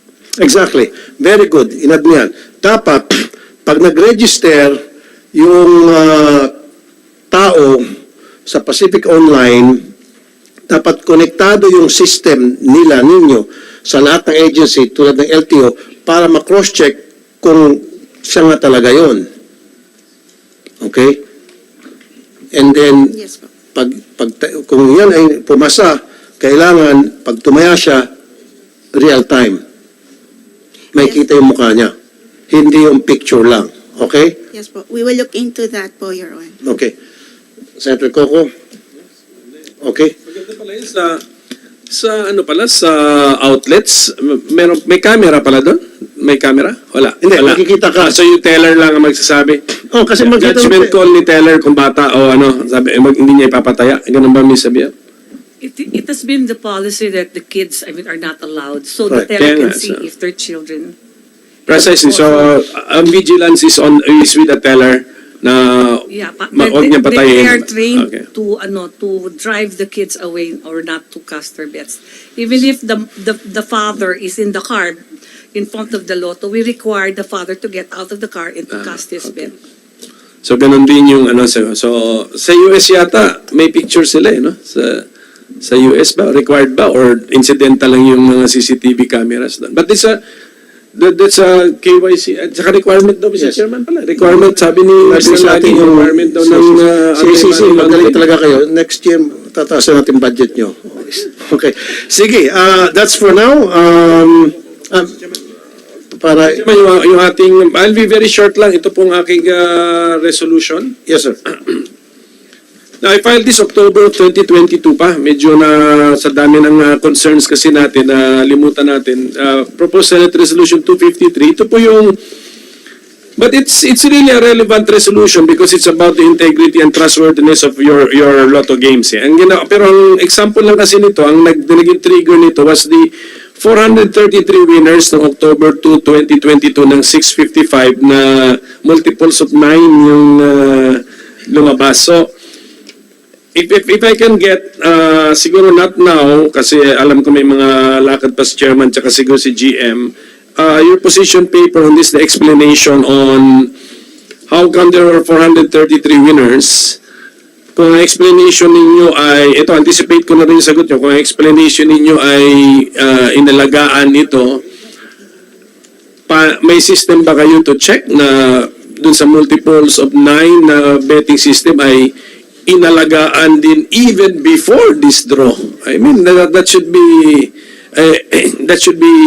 facts. And then if you have those system to check it, can you prove it? Ipakita nyo na lang na on this particular bets, ito yung mga multiples of 9. Mr. Chair, if I may add, we did that immediately kasi ang winning record namin was 10. So immediately, we tracked kung ilan yun over 3-month period, I think. At meron po talaga, malaki po talaga. So your system is capable of knowing on a per draw basis, the combinations na merong bet. Yeah. So and then you can also on demand place a combination and then find out ilan ang nag-bet sa combination na yun. Historical. Per draw basis. Historical po yun. Historical. So, if that is the explanation na may nag-aalaga ng multiples of 9 may one pa po. Yung multiples 1, 2, 3, 4, 5, 6, yun po ang pinakamalaki. So just show us, hindi na natin papasukan yung data nyo, but yung reports generated ninyo, even before October 2, 2022, dapat yun ang katotohanan, hindi ba? Kasi alaga, supposed to be alaga eh. So, and then, if I can know with particularity, on October 2, 2022, on that 655 game, how many distinct combinations had bets? Distinct yun. Ibig sabihin ng distinct kasi ilan ba itong 655? Ilan ba ito? There would be 28.9 million combinations yan eh. So, pwede kasing lima tayo, pero we place the same bet sa isang combination. I want to know sa 28.9 possible combinations, ilan yung natayaan on that particular draw.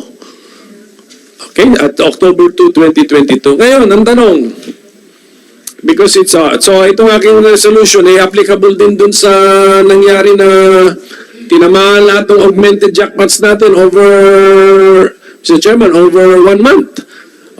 These were 5 games, we augmented the jackpots. 100 million, 100 million, 500 million, 500 million, 500 million. Ang augmentation, in addition to the level of the jackpot yun. And in less than a month, from its augmentation of each game, tinamaan. Okay. So if we can get also the number of distinct combinations na may bets doon sa 5 games na yun, magmula nung ibig siguro a few draws before the augmentation and then tuloy-tuloy up to the time na tinamaan siya. Para makita po natin. Kasi sa akin, madali kong maisip yun na isang game, in-augment mo yung jackpot, nagtayaan na yung bulto na marami ron. So, maybe yung 28.9 million possible combinations, natayaan ng 25 million combinations doon. Di laki ng chance ng tatamaan. Ba't ang ginawa po natin? 5 games eh. Tinamaan lahat eh. Ibig sabihin nun, lahat ng betting public eh, dinagsa lahat yung 5 games na yun to almost cover the possible combination. So if we can have this data, GM, kaya ba? Kaya naman, so parang hindi na natin pahabain itong hearing this afternoon kasi dadaanan din namin yun, i-analyze namin yun para makita po natin doon. And then, ang isang question siguro, when you augmented the jackpots, nalugi ba kayo? So just give us also the financial report. Pero no short answer, ni GM. It was very good, Your Honor. We made 800 million in a month's time. If we just So one bumalik pa po. game. Dapat to. Hindi po, yung totality po. No, but they paid 700 million, augmentation is 1.7 Pati po billion. yun, covered po yun. Bumalik na po yun. So that was the math po. Over and above. Okay, Opo, opo. bigyan nyo na lang kami na report, Opo, na opo. financial report naman Sige na po. if you also were able to talaga generate sufficient interest and then hindi kayo nalugi dun sa ano. But it doesn't matter. Kung nalugi man kayo o hindi, I mean, hindi issue yun kasi sabi mo nga is to generate interest. Pero tandaan niyo yung section 10 as provided by Judge. Judge, ito na lang Mr. Chairman, give me just I feel. Section 10, Judge, ikaw nag-bring up sa amin ito, Section 10, RA 1169. Ano yung basa ninyo dito na with the approval of the President of the Philippines, dito lang ba ito sa shall promulgate rules and regulations for the holding of lotteries? Or applicable din ito dun sa after the semicolon, shall fix the number and the price of the tickets for the same, and number of tickets usually given gratis to the ticket vendors, semicolon, fix the number and amount of prices, semicolon, fix the date when the sale of tickets shall close, semicolon, and designate the dates and place or places where such lotteries shall be held. Your Honor, it pertains to the entirety of how PCSO shall conduct. The entire lotteries. paragraph. Yes, Your Tama. All of those enumeration ng mga shall be deemed preceded by the phrase with the approval of the President of the Philippines. Correct, Your Correct. Honor. So that includes fix the number and amount of prices. Correct, Your Correct. Honor. Augmentation, actually, the augmentation to the tune of 1.7 billion pesos actually modified, changed the jackpot price, destroyed the science behind the fixing of the jackpot, because the jackpot siguro sa other jurisdictions, jackpot, initial jackpot is dependent on the possible number of combinations. Ganun yan eh. Tapos in-augment natin ng 100 million, 100 million, 500 million, 500 million, 500 million. Okay? And then in 1 month's time, tapos ang kwento, ubos, tinamaan. I'm actually looking at past history, Mr. Chairman, na kung umabot ng 500 million yung isang game,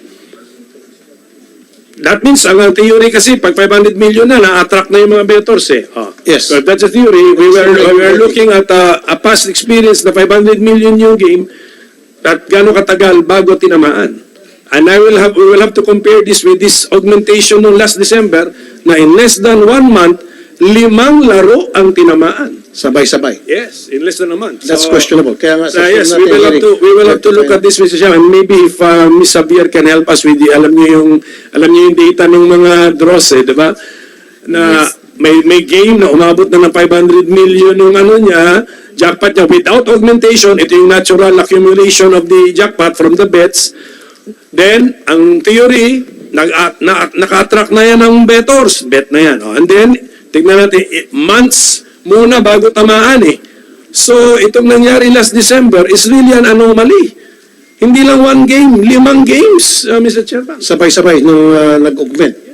Yeah. That's why yung sinasabi kanina sa BIR, ibabangkay natin. Kung baka mamaya, kung nag-file man, pare-parehong tao lang palang nanalo. Dapat, nandun yung pangalan, nung beto na nanalo, nagbayad siyang 20% tax, sino siya at saan siya. Nagasaan, di ba? Sa BIR, nandun yun? Mr. Tibayan? Mr. Chair, ang nag-remit po kasi sa amin ng withholding is yung si PCSO. So, Correct, pero those information that did mention to you, nandun dapat yun. How much was won? And then, anong date, anong draw, magkano? And then the name of that person and address. And the TIN. And the TIN number. The TIN number of that person. Tama. Kasi hindi naman siya makapag-file kung walang TIN number. At kung wala siyang TIN number, meron bibigyan opportunity yung walang TIN na magkaroon siya ng TIN. check namin po, Mr. Chair, kung ano yung available na information. Kasi Hindi, pero ang nag-file. am I making sense to you? Yes po, Di ba Mr. pag Chair. nag-file ka dapat may TIN? Yes po, po. Hindi ka man pwede makapag-file ng walang TIN, di ba? Then since kung halimbawa isang tao, nanalo siya, wala siyang tin, kailan mag-file ng tax, gagawin niya ng paraan na para matanggap yung kanyang file na tax, mabibigyan siya ng tin. Yes, Papa. Tama? Kaya nga, I need this information. PCSO is here. The entire team of the PCSO is here. How do you do it when you remit the tax from the winner? Are you the taxpayer sa BIR or is it the winner who is the taxpayer? Yes, Yes, Mr. Chair. The PCSO is the withholding tax agent. Oh, correct. Okay. The taxpayer is the winner. Yeah. So when you report to the BR, may TIN number doon, may pangalan ng taxpayer kasi credited sa kanya yung Yes. top taxpayer siya ng Pilipinas eh. We do submit the ALPA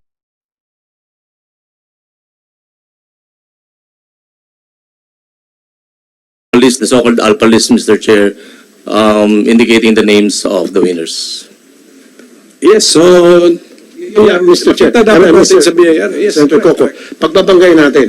So sa susunod na hearing, I need those documents at pumayag naman, sinecond motion ninyo, yung PCSO na i-provide yun, sabihin na namin yung document na yun. Yes po. Hihirin po kami sana ng yung alpha list para earlier ma-prepare po. Okay, Comsec, kasama dun sa i-request sa PCSO yung alpha list at pumapayag naman si Mr. Robles. Okay na? Mr. Chair, point of clarification. Are these for the winners for the recent? Kasi yung reason, hindi pa napag-file yan eh. Opo, So, let's go back so yung mga ina-file na. How long would it take up from the time na pinala at na-process nyo na? As long as nag-file na po sila, makikita naman po sa system. Agad-agad? Opo. So, agad-agad, di ba, pinafile nyo pag minanalo? Pag kinilim na? Yeah, monthly, Mr. Chair. Monthly? For the last month, we have yet to file the same. Okay. So, November, meron na yun? May-file na? Meron. Okay, November. Bigay nyo sa kanila, I need 2 months. 3 months. September, October, November. Ibigay nyo po sa Mr. Chair, we'll do it. Okay. Now, bago tayo magtapos, Mr. Chair, Senator Coco, itong hinaing ng ilan sa ating mga outlet operators, ni-require ng LGU na magkaroon ng mayor's permit itong mga outlets na dapat ay sa Supreme Court hindi na kailangan. At kapag hindi ko man ng mayor's permit, itong mga outlet, pinapasara ng LGU. So sa next hearing, we have to invite COMSEC and DILG. Tama ba ako, ma'am, yung problema niyo? LGU. So ano nangyari? Ni-require kayo na kumuha ng mayor's permit na ayon sa PCSO hindi na kailangan kung tutusin. Wala naman sa batas na required kayo na kumuha ng mayor's permit. Exempted na dapat kayo. Opo, kasi yun po ang gusto naming liwanagin dito. Kasi may mga bayan po talaga sa Batangas na exempted sa mayor's permit. Tapos meron din pong mga bayan na nagbabayad ng mayor's permit. So bakit hindi po kami pare-pareho? Pare-pareho lang po kami mga authorized lotto agents. So gusto po namin liwanagin alin po ba ang masusunod, yung LGU o yung PCSO. And aminado naman po si PCSO na matagal na nilang alam na may ganitong problemang nangyayari, nag-exist. Pero sa tinagal-tagal ko na pong sumusulat, tumatawag sa kanila, kung hindi pa po ako mangungulit, hindi nila bibigyan ng pansin. Pero until now, ngayon po January, pinagbabayad na po ulit kami ng mayor's permit. So, ano na pong aksyon ng PCSO? Yun po ang aming gustong liwanagin. At kung talaga po ba na kailangan namin magbayad ng mayor's permit or hindi na? Bakit po merong mga exempted, merong hindi? Yun po yung gusto namin liwanagin. Would like to answer, Mr. Chair? Mr. Robles? Okay. AGM Gabuyo, ma'am? Good afternoon po.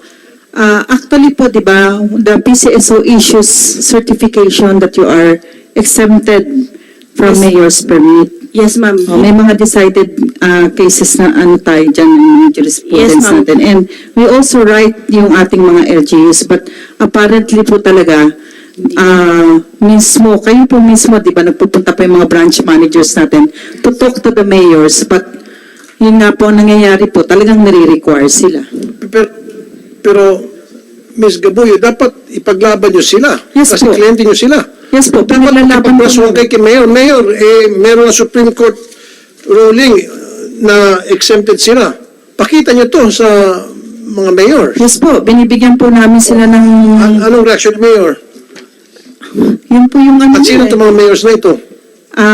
Sige po. So far po, Matawag natin yung mga mayors na yun. alam ko lang po na yung nakipag-usap po sa akin na mga bayan is na hindi exempted or hindi ino-honor ang exemption namin sa mayor's permit. Sorry. Lahat ng mga mayors na hindi ino-honor itong Supreme Court ruling na sinasabi dito, exempted kayo sa mayor's permit, and yet napupumilit kapag ayaw nyo sumunod, pinapasala kayo. I need the names of those mayors. Patatawag natin dito, COMSEC. Yung mga matitigas na ulo ng mayors. Okay po. Although hindi naman po lahat sa Batangas, meron naman pong ino-honor, pero meron din pong hindi nag-o-honor. At ilan po sa kanila is Santo Tomas, Tanawan, Lipa, Batangas City, San Pascual.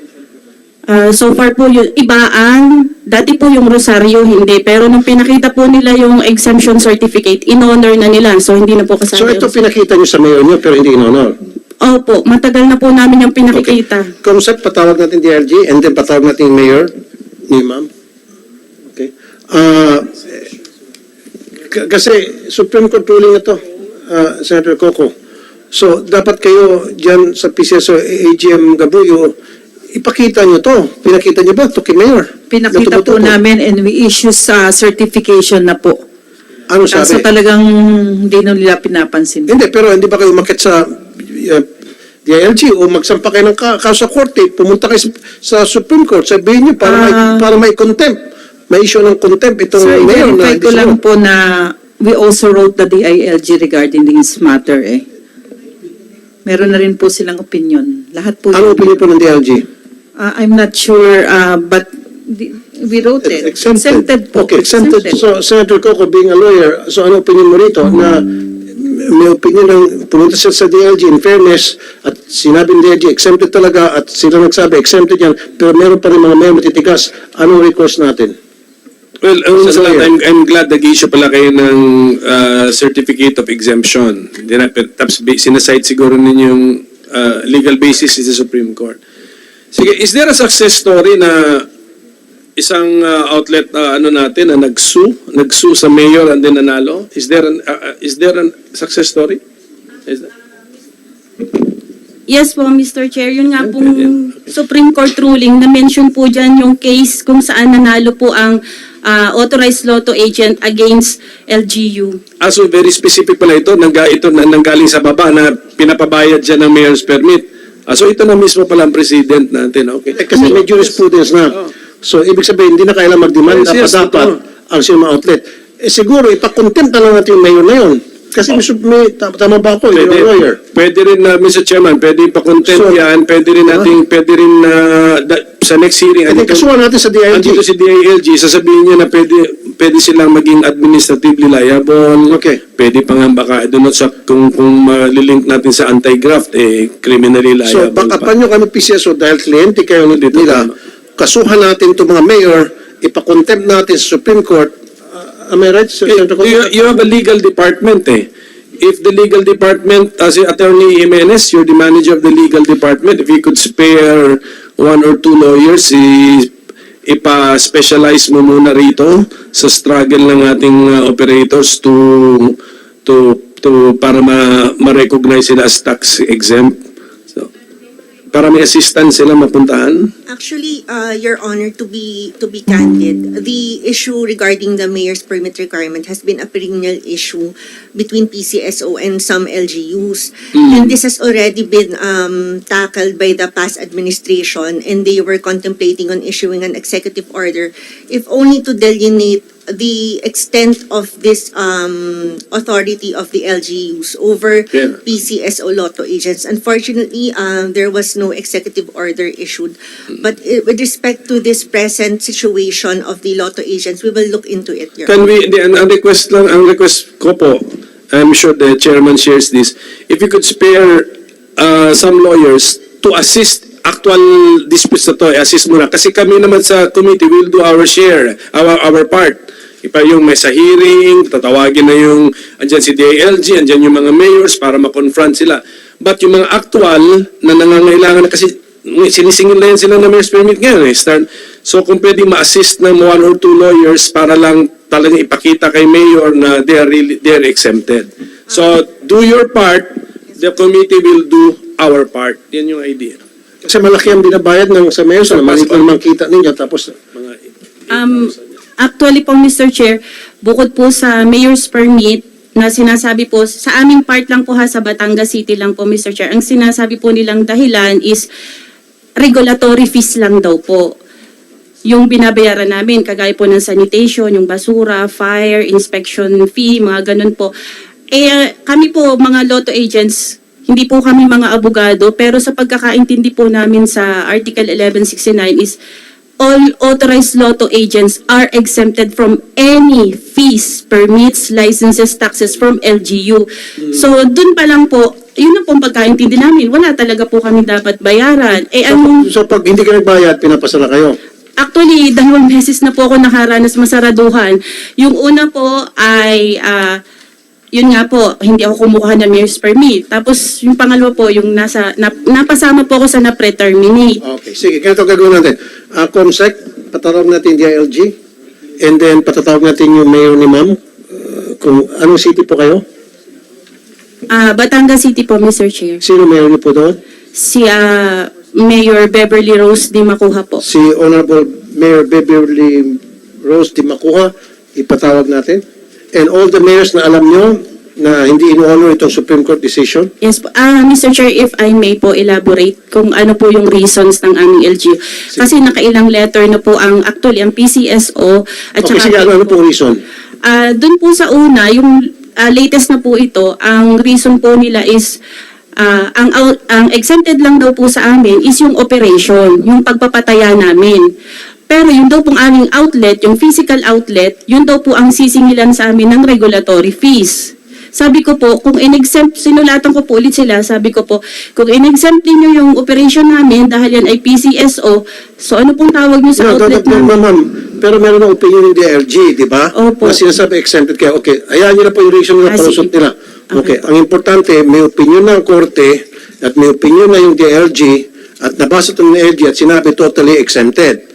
At pinaglaban pala kayo ng PCSO, in fairness, matigas lang ulit yung mga mayors. Meron po kasi silang pinapaliwanag na sarili nilang batas. Hindi, kaya ma'am, papaliwanag sila dito. Gusto namin malilig paliwanag nila. Mas maganda dito para malaman na lahat. Kasi paliwanag kayo lang pinapaliwanagan. Opo. Gusto namin malaman, taong bayan, magpaliwanag yung mayors. Thank you po, Mr. Chair. Sige. So, meron pa kasi tayong PAGCOR, Senator Coco, kung i-close ko na ito para susunod na tayo sa PAGCOR, may malaking issue dun sa PAGCOR. By the hundreds ang sinipak nila. Mas matindi dun. Okay. We now move to our next item in the agenda. The next item would be Senate Bill number 261, amending Section 12 of PD number 1869, Charter of PAGCOR, filed by Senator Tolentino. So, since wala nang... Mr. Chair, Staff ni Senator Bongo. Patanong lang po sana siya tungkol sa malasakit center. Okay. Kahit ito lang po. Yung... Oo nga pala. Last na lang pala, sorry. Ito, Senator Bongo. Thank you so much. Meron po yung issue sa Senator Bongo. Magkano po ba ang na-disburse ng pondo ng PCSO through malasakit centers? There are reports that some malasakit centers do not have PCSO representatives. Sinulatan ng office ni Senator Bongo ang PCSO tungkol dito noong nakaraang taon. According to the DOH, as of January 2024, there are only 90 out of 159 malasakit centers with PCSO representatives. Ano ang plano ng PCSO dito? Kailan yung lalagyan po ng personnel ang mga malasakit centers na walang PCSO representatives in accordance with the law? Who would like to answer? Good afternoon, Your Honor. Regarding the question on Malasakit Center. As to the number of MCs nationwide, 159 daw po, pero 90 lamang po ang nilagyan ng tao. across the country, Mr. Chair, it's 109 out of 159. Wherein, Okay, for 109. NCR alone, we have 19. Okay, sige sir, 109 out of 159. Yes, Ano nga doon sa iba? Yung sa balance, ba't di na Sir, ng tao? we engage the services of job orders, and at the end of the year, there is a recommendation for renewal. But the thing that affects us the most actually is the turnaround for JOs to resign, which we have no control over with. But that doesn't mean that we stop servicing our clients in those MCs. We engage the services of the medical services of the host hospital. Coordination is being established on how to refer patients. As to the question, Mr. Chair, on the amount utilized by PCSO, for calendar year 2023, we attended to more than 31,209 individuals or cases, amounting to 324,547,020 pesos. Remember, as part of the MC group, PCSO is the fourth payer. So some cases are being attended to by DSWD and DOH that will already spare PCSO from coming in. But just the same, we are providing the necessary and essential services to those individuals. Mr. Chair. Thank you. I need you to submit that position paper ninyo sa office ni Senator Bongo. We will do that, Mr. Chair. Okay.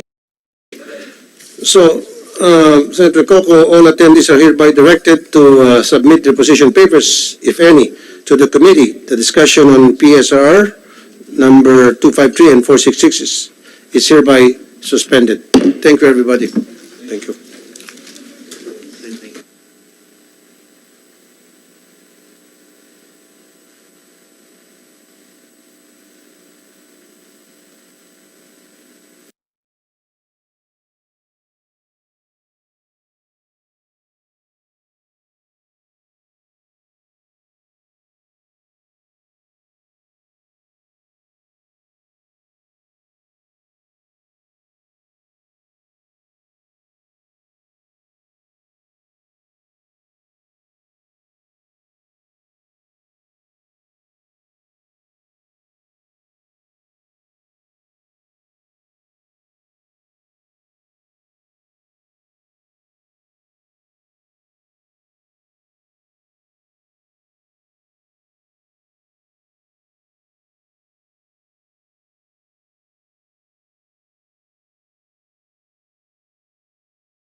Francis Tolentino, an act fixing the host city share on the earnings of the Philippine Amusement and Gaming Corporation, PAGCOR. We're honored to be joined today by our colleagues from the House of Representatives and officials from the various local government units. And would like to acknowledge the presence of Senator Tolentino, is here today, and our colleagues from the House of Representatives, Honorable Edwin Olivares, District Representative of Parañaque City, District 1, and Honorable Representative Gus S. Tambunting, District Representative, Parañaque City, District 2. And any of our colleagues would like to give an opening statement? Senator Tolentino? Thank you, Mr. Chairman. I am here to reiterate the rationale of the House Bill 2061, namely to fix the host city share on the earnings of the PAGCOR, amending for that purpose Section 12, And the reasons probably would not just be to contribute to the coffers of the LGU concern, but to shoulder in any way some social services costs being shouldered by the host LGU. And to reiterate my support, the objectives of the measure filed by the good congressman from Parañaque, as well as to meet the objectives not just of the city government of Parañaque, but the other host cities, to name a few, Bacolod, Cebu, even Tagaytay, Olongapo, and Lawag. So nararapat lang po siguro, Mr. Chairman, na gawin ng fix, gawin ng isang matatag na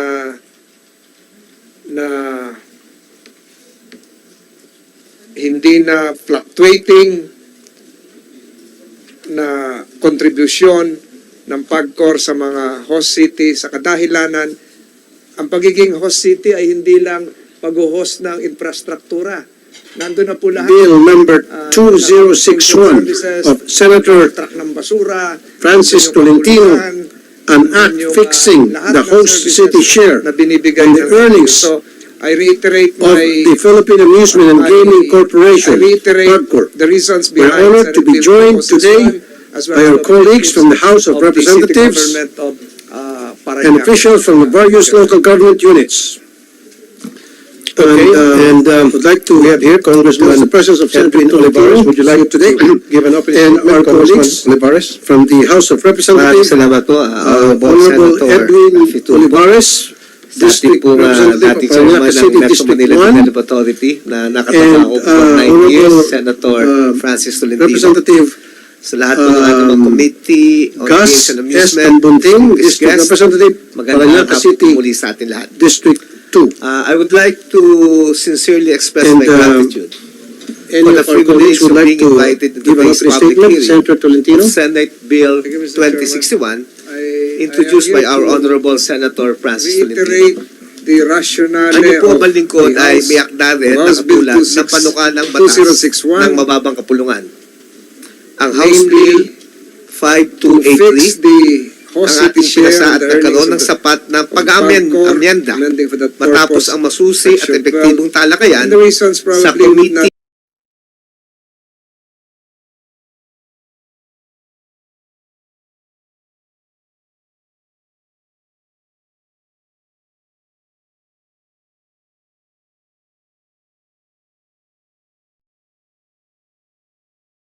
objectives of the PAGCOR has the measure authority filed to by regulate, operate, authorize, and congressman license from, games of chance, Parañaque, games as of well as cards, to meet and games of the numbers, objectives, not just of particularly the casino gaming, city government of Parañaque, generate revenues but for the the other government social, host civic, and cities, national development to name a programs, few, Bacolod, and help Cebu, promote the tourism even industry. Tagaytay, Olongapo, and Mula po Lawag. na So, nagsimula ang nararapat operasyon lang ng po siguro, PAGCOR, Mr. Chairman, wala pong duda na ito'y na- nagkaroon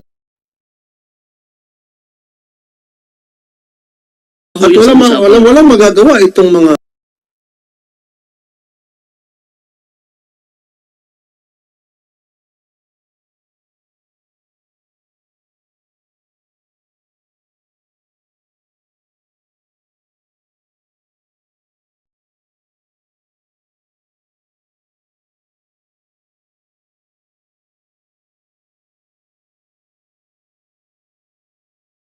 and help promote the tourism industry. Mula po na nagsimula ang operasyon ng PAGCOR, Maraming salamat kay Senador Tulfo, isang kababayan ng aking ina na taga Zamboanga City. At sa ating mahal na Senador na nakasama ko rin pong nakatrabaho, si Senator Tolentino. I would like to, in the interest of time, considering that alam ko mahaba yung kaninang hearing, I would like to adopt the sponsored speech of my counterpart, Honorable Olivares. But I would like to add, ako po'y naging konsihal, naging vice mayor, naging congressman ng lungsod ng Parañaque. And I've seen the social costs that we would incur with the presence of the casinos. I was part of the council, I was vice mayor during the time na nagsimula po ang growth ng Soler, As a matter of fact, I was at the topping off of Soler. I was also at the Okada and City of Dreams. So these are the big, masabi po nating casino resorts in the country, not only in Parañaque, but in the country. And you can imagine the thousands of people that visit our city every day. And andyan po yung problema, as mentioned by Senator Tolentino, ang problema po ng traffic. Andyan din po ang problema ng basura. Okay. Andyan din yung mga problema minsan ng human trafficking at minsan sinasabi yung mga suicide.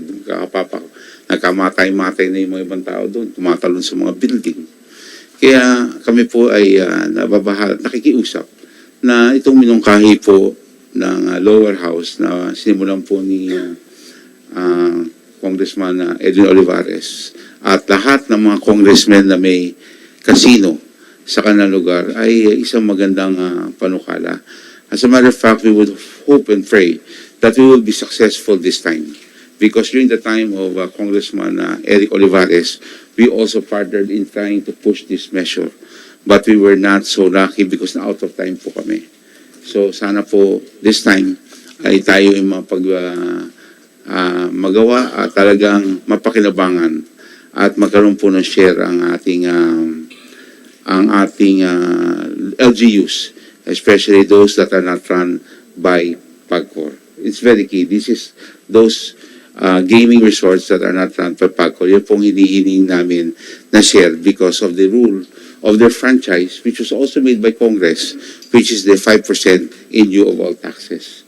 So again, thank you very much for your time at maraming salamat po sa inyong committee. And we look forward and we pray for the approval of this bill in this particular Congress. Maraming salamat po. Thank you, Congressman Gus. Ngayon naman, do we have a volunteer from the LGU who would like to make a statement? Members of LGU present? Okay.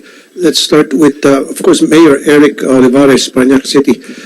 Mayor Olivares, sir. Magandang tanghali po sa ating lahat, especially to our distinguished Senator, Senator Rafi Tolentino, Vice Chair of the Committee on Games and Amusement, to our distinguished Senator Francis Tolentino. Sir, I'm Senator Rafi Tulfo. Sabi mo ka na Senator Tolentino. Okay.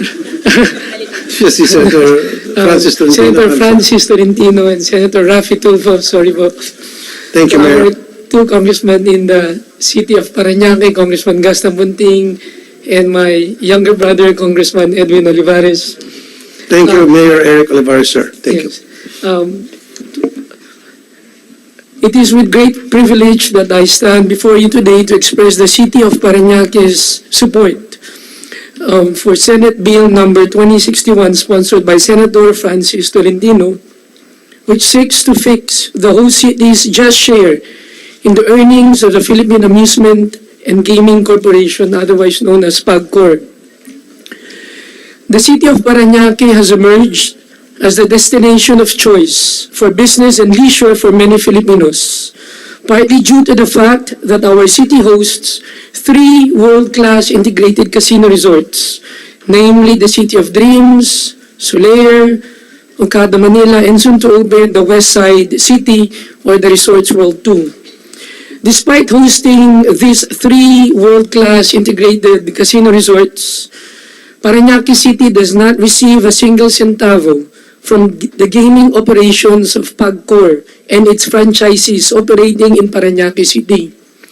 This is because under PAGCOR's current charter, the tax exemption enjoyed by PAGCOR extends to its franchisees, such as private casino operators like Soler, COD, and Okada. With the proliferation of integrated casino resorts in the country, not just in the city of Parañaque, has its benefits. This development nonetheless exposes the whole city to a peculiar set of concerns that deserve our utmost and urgent attention. For one, the increase in migrant workers recruited to work for these integrated casino resorts necessitates a marked increase in the whole city's provision of basic community services such as health service, maintenance of peace and order, sanitation, and waste disposal. This is no gainsaying that this increase in demand for basic community services is causing a strain on the host city's budget. This is especially true when we consider the fact that under the PAGCOR's current charter, host cities are deprived of the ability to partake in PAGCOR's gaining revenues from its operated and regulated activities. It is also important to note that the enactment of Senate Bill 2061 will not result to any additional tax or fee on either PAGCOR or its franchise holders, as this proposed measure will merely define the percentage of PAGCOR's aggregate gross earnings on both operated and regulated activities establishments that shall be earmarked for and directly remitted to the LGUs as their just share on said earnings from the gaming operations hosted within the respective territorial jurisdictions. With that, Mr. Chairman, esteemed members of the Committee of Games and Amusement, the people of the city of Parañaque wish to express our support for Senate Bill number 2061, and we also laud the initiative of the Honorable Senator Francis Tolentino, the major proponent of the said Senate bill, and to Parañaque's 1st District Representative, Honorable Congressman Edwin Olivares, as well as Congressman Gaston Bunting, who introduced this legislative measure in the House of Representatives.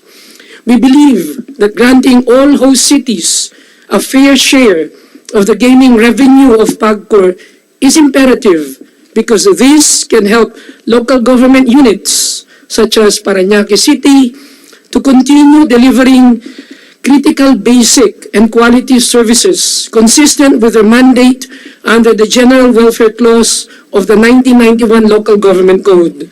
Thus, I humbly ask for your support, Mr. Chair, for the passage of this relevant and very timely measure. Magandang tanghali po muli.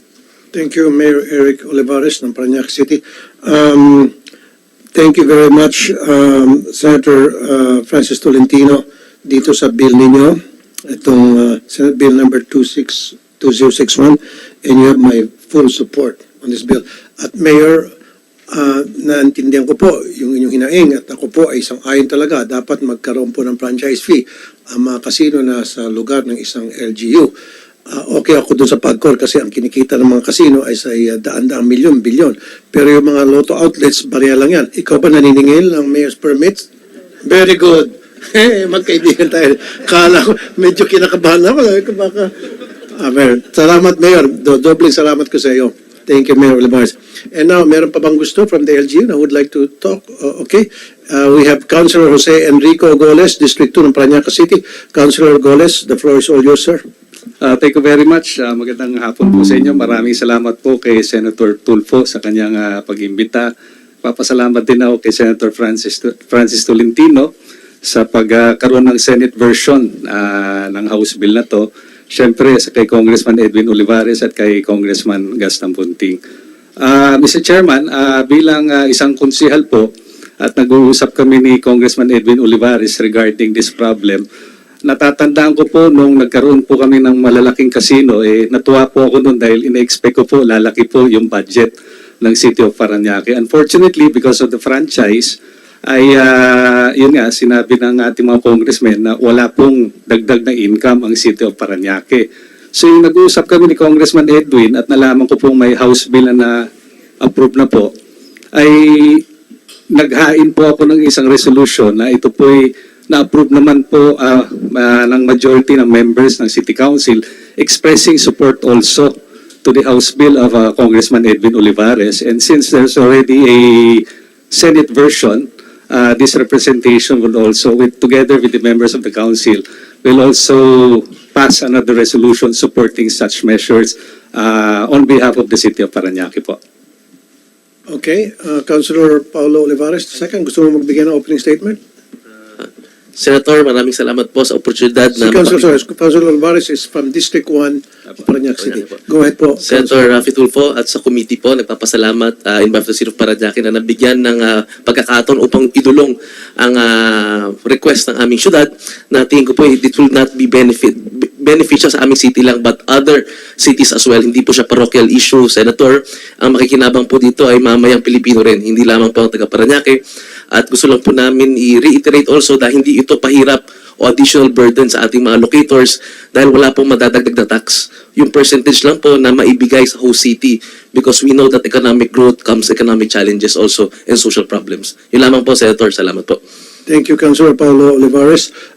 Meron ba sa mga chairman present would like to give an opening statement? Kung wala, meron? Okay, Captain or Barangay Chairman Noel Haplos, sir. Yes, magandang tanghali po, Senator.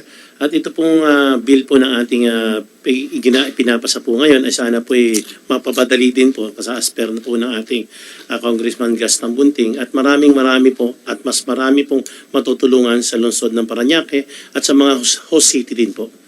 At sana po mapabilis lang po yung pag-approve natin. Maraming salamat po. Si Barangay Chairman Noel Haplos ang President ng Lipa ng mga Barangay, PBC, ABC President. Thank you, Chairman Haplos, sir.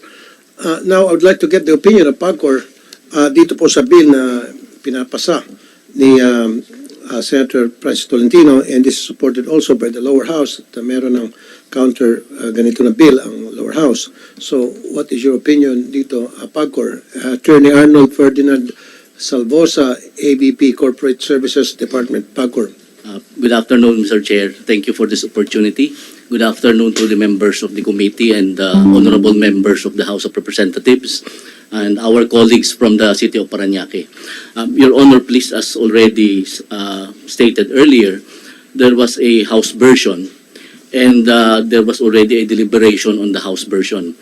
And we agreed on a slight amendment to the original version where the 5% franchise tax will be subdivided into 3% for the national government and 2% for the host city or the host city of the not only of the PAGCOR casinos but all PAGCOR operated and licensed gaming operations. Teka muna, 3% sa national. Yes, Your Honor. Tapos yung 2% paghati-hatian.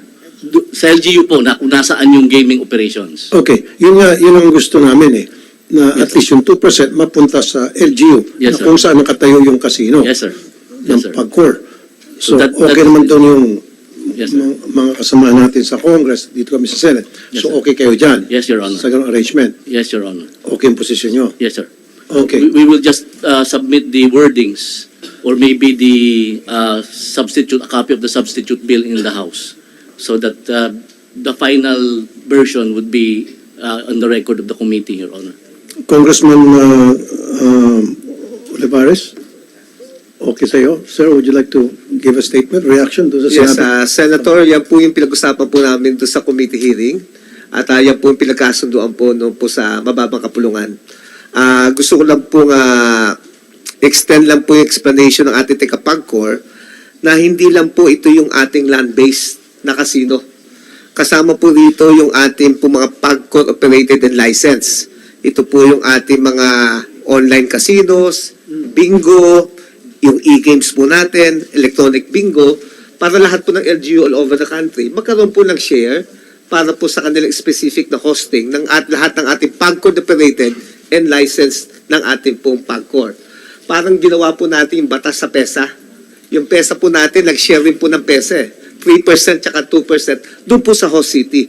Kasi katulad po na nabanggit po ni Senator Tolentino talaga, yung mga social obligation ang sumasalo po yung ating local government unit at ito pong ating mga gaming na ito, nagkakaroon po ito ng chain reaction pagdating po sa mga social problem na nag-a-address po ang LGU po. So hindi lang po yung land-based casino ang kasama po dito, pati po lahat ng mga PAGCOR operated and licensed by PAGCOR. PAGCOR? Attorney Salvosa? Your Honor, that is correct. Actually, the actual wording is that the above 5% franchise tax shall be remitted as follows: 3% to the national government and 2% to the local government unit where PAGCOR operated and licensed gaming operations such as land-based casinos, online casinos, bingo, electronic games, electronic bingo, and the likes are located. Okay. So, ibig sabihin yung main office niyan, siguro. Kasi yung mga online, usually wala naman yan mismo sila mga establishmento na nakasabi dito online casino. Usually, meron sila mga office. So that will be determined from the application of PAGCOR. Would you like to make a comment, Congressman Gus? Thank you, Chairman. May tanong po ko sa PAGCOR. Tama ba yung interpretation na, paano ko yung opisina na sa ibang bansa? Yung main office sa China? O Your nasa Honor, Hong Kong? Yun pong, tulad po ng offshore gaming or online gaming, meron po silang local dito. Hindi po namin talaga pinapayagan na totally abroad sila. So actually, yung aming mga online gaming nagbabayad ng franchise tax. So any licensee of PAGCOR that pays a franchise tax, the local government unit will get the 2% if where they are located. So pag-apply pa lamang nito mga online gaming na meron silang base doon sa abroad, then the LGU na kung saan yung office ng mag-online gaming has to be informed para alam nila na sila ay meron 2% doon. Yes, Mr. Chair, that would be part maybe of the IRR. Okay, very good. Now, unless kung meron pang mga issue, gusto sabihin nyo ating mga nanditong bisita, meron kasi akong issue sa PAGCOR na kung saan hundreds of PAGCOR employees were terminated. Si Gian Michael Samson, VP for Operations ng Pagseya. Anong sabi ng Pagseya, Mr. Samson?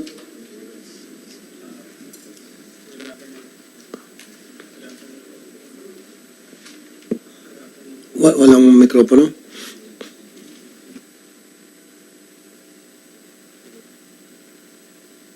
Maybe Mr. Oscar Alvarez, PAGCOR Employees Association, President? Wala pa rin. Hello, meron na. Ano po ang tinatanong mo? Kasi I've heard na, is it 200? 200 PAGCOR employees ay na-terminate dahil pinaprivatize na ng PAGCOR ang mga casino.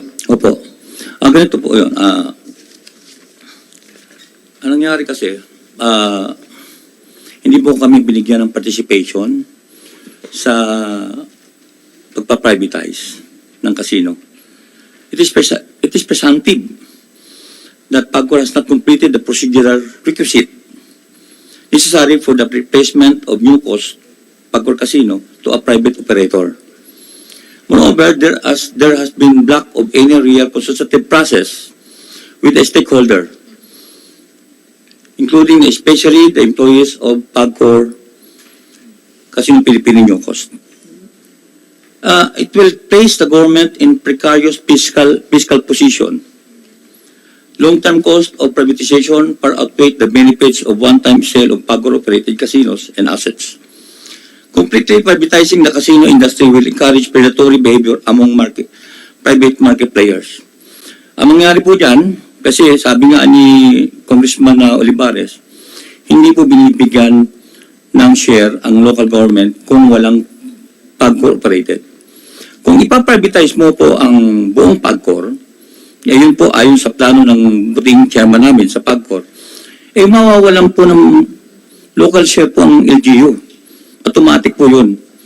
So, hindi ko po i-encourage kasi na-privatize mo kasi hindi naman kami nakikipagkompetensya sa private. Sa totoo po yan, kami po nauna na nandito sa casino sa Pilipinas. Itong mga integrated resort casino, nakishare lang po to sa market share namin. Pero ganun pa man, hindi po kami nabibehind. Na kumikita, at the same time kumikita rin yung integrated resort casino at nabibigyan ng employment ang mga Pilipino. Ngayon po, pag ibinigay mo na po to sa foreigner, gaya ng ginawa po nila sa Nyokos, na ibinigay po to sa International Entertainment Corporation based in Hong Kong. So, ibig sabihin, doon sila kukuha po ng mga manager nila. So, matatabunan po ang local employment natin dito. Okay, excuse me, Mr. Alvarez. So, dito kasi sa Senate Bill 2061, maski na mga private casino required na magbigay na ng 2% sa LGU. But yung inyo pong hinaing ay tungkol doon sa employment. Nasabi niyo, pag privatize, nga paano kung yung nabigyan ng franchise based from, say, China. So yung mga employees niya, mga managers niyan ay mga Chinese na. Mati-displace nga yung mga Pilipino, ang mga workers. And we're talking about by the hundreds. Now, Pagcor, can you answer that? Thank you, Mr. Chair. At wala man lang daw consultation before all this happened. Sana meron man lang consultation bilang respeto sa kanila, bilang pagpapahalaga sa kanila because they've been serving Pagcor for so many years. Thank you, Mr. Chair. Sa katotohanan po niyan, Mr. Chair, there is no privatization at this moment.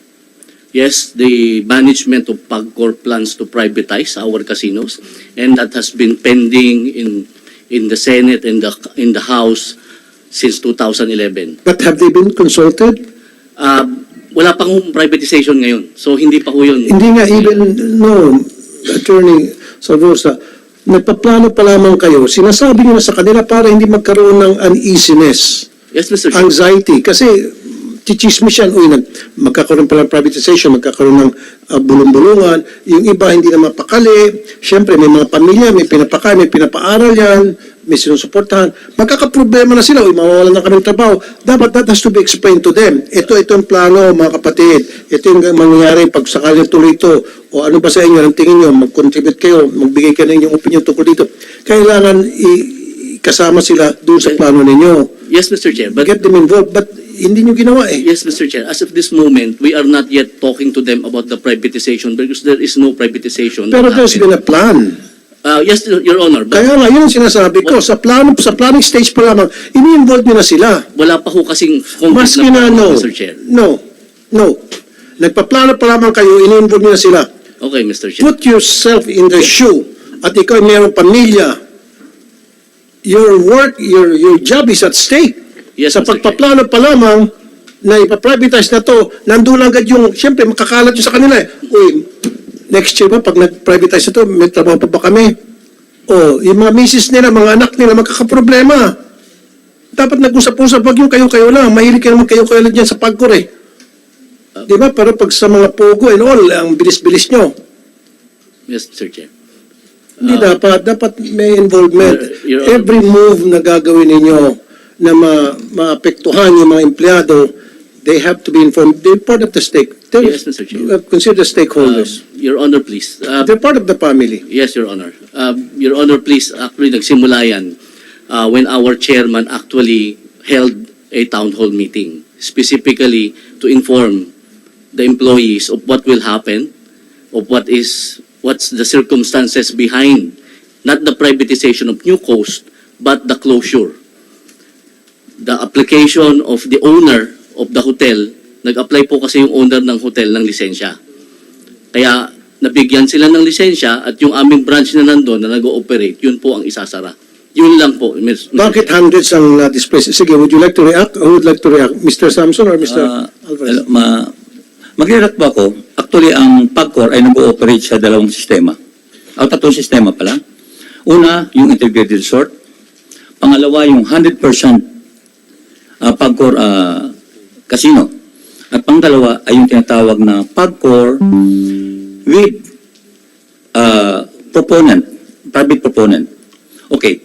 Ito pong sa New Coast po ay nag-ooperate po ito Pagcor with agreement with a private proponent. Hindi po siya basta-basta na sinasabi niya private na to, i-privatize na to. Kasi po to, may agreement po to na ang proponent po ay magbibigay po ng building at yung gagamitin namin. Kami po ay nag-ooperate.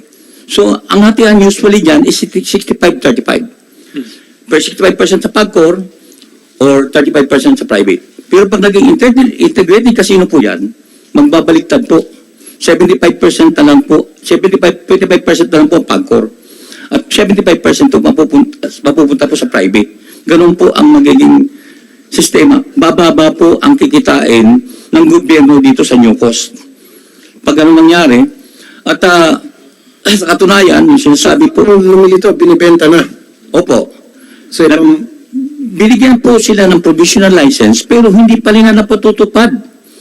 Kung ano po ang nakalagay doon sa provisional license. Una, yung 250,000 na square meter na requirement. Wala pa po. Pangalawa, yung absorption. Hindi po kami na-absorb. ng private. Ang ginagawa sa amin is mag-apply ka. Kung tatanggapin ka namin, hindi. Parang ganon. Tapos, nagbibigay po sila ng sweldo na parang hindi naman katanggap-tanggap na applyan. So parang sinasabi, huwag na kayo mag-apply sa amin. Ganun po nangyayari ngayon sa new cost.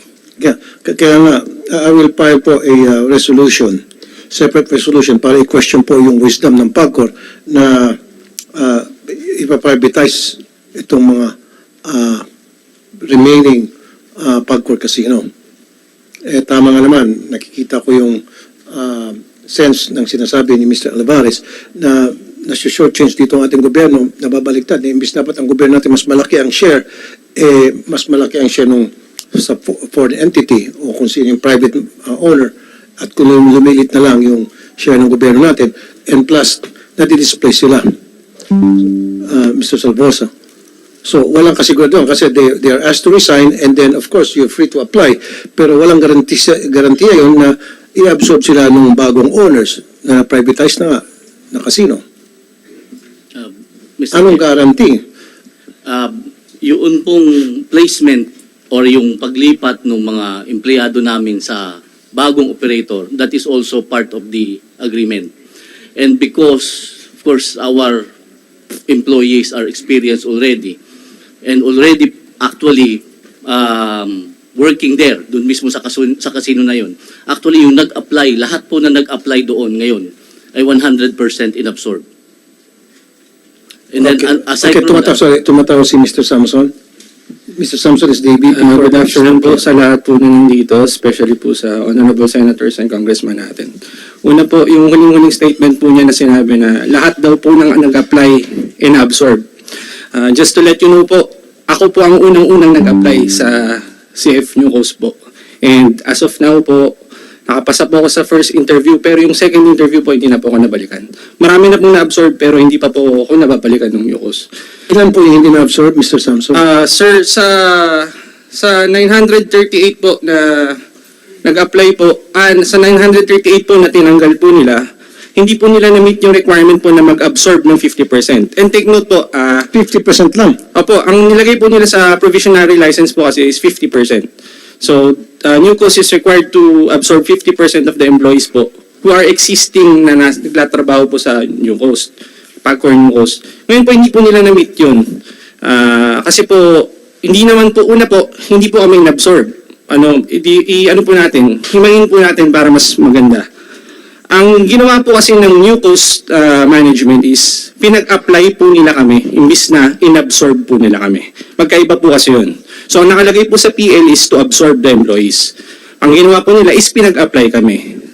Okay. So, therefore, Mr. Salvosa, ang gusto ko mangyari dito, lahat, 100, not 50%, lahat ng mga empleyado sa PAGCOR na dapat ma-absorb nitong casino na nag-privatize na, binente nyo sa private, maliban na lang, of course, dun sa mga empleyado na may mga problema.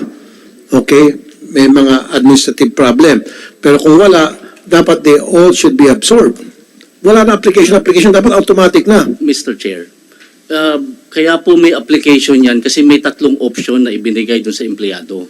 So we wouldn't know kung ano ang gusto nila dun sa tatlong option.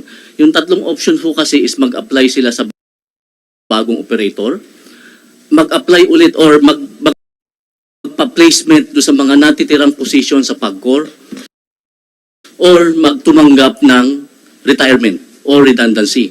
So kung hindi ho sila positively pipili noong any of the three, hindi po namin malalaman. Mr. Salvosa, kasasabi nga lang kanina Mr. Samson na hanggang ngayon, naka-second interview na siya, hindi na siya binalikan. At yung 50% requirement na i-absorb yung mga PAGCOR employees nung na-privatize na casino, hindi nasusunod. Ang gusto ko mangyari, 100% dapat i-absorb. And I understand na yung owners may karapatan na mag-hire ng kanyang mga tao. Siguro sa management, okay yan. Gusto maglagay ng mga manager niya, mga BP niya, karapatan yun.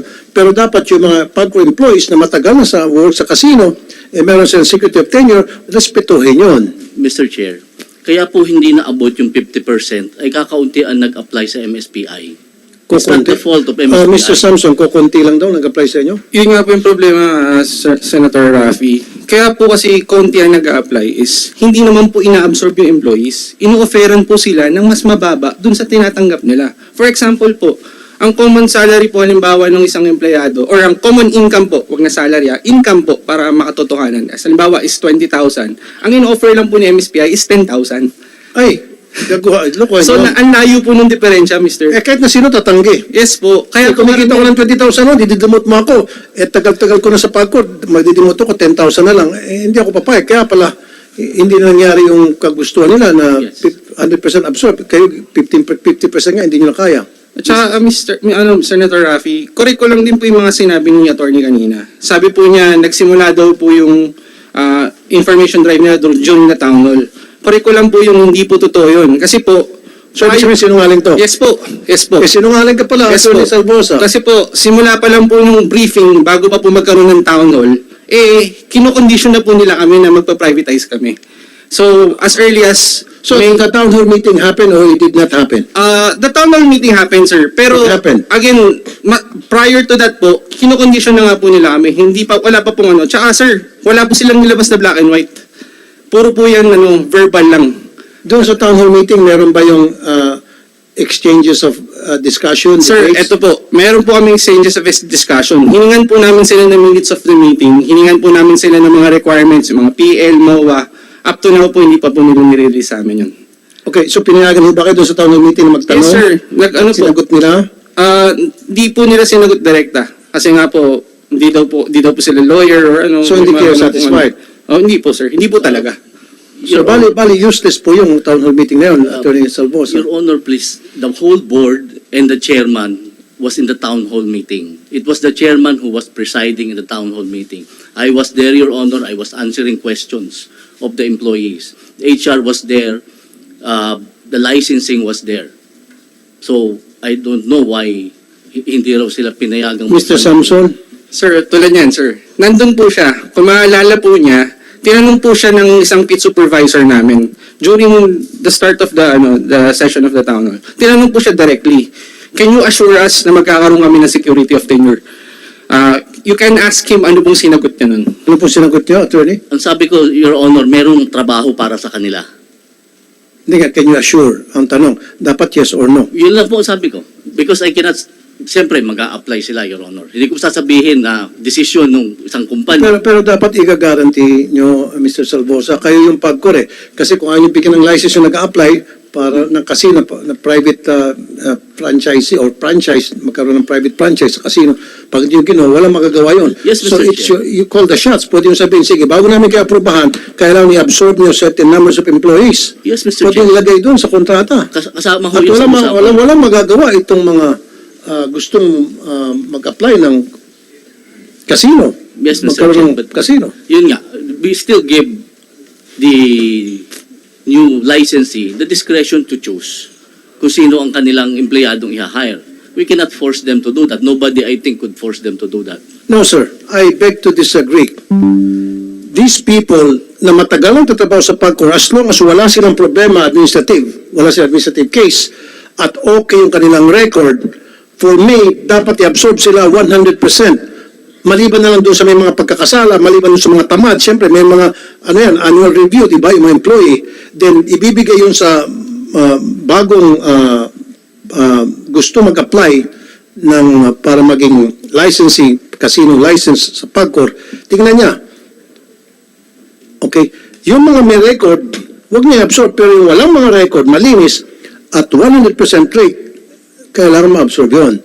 Pwede yung ilagay yun sa kontrata niyo. Walang magagawa yung gusto mag-apply ng license. Walang magagawa. Yes, Mr. Chair. Nakalagay naman na, nandun naman sa ano yun, talagang mag-absorb sila. Now, as to the one issue na mabliit daw yung sahod, well, Mr. Chair, PAGCOR has been there for 40 years. Siyempre, through the years, tumataas yung benefits namin. Comparing them to essentially a startup.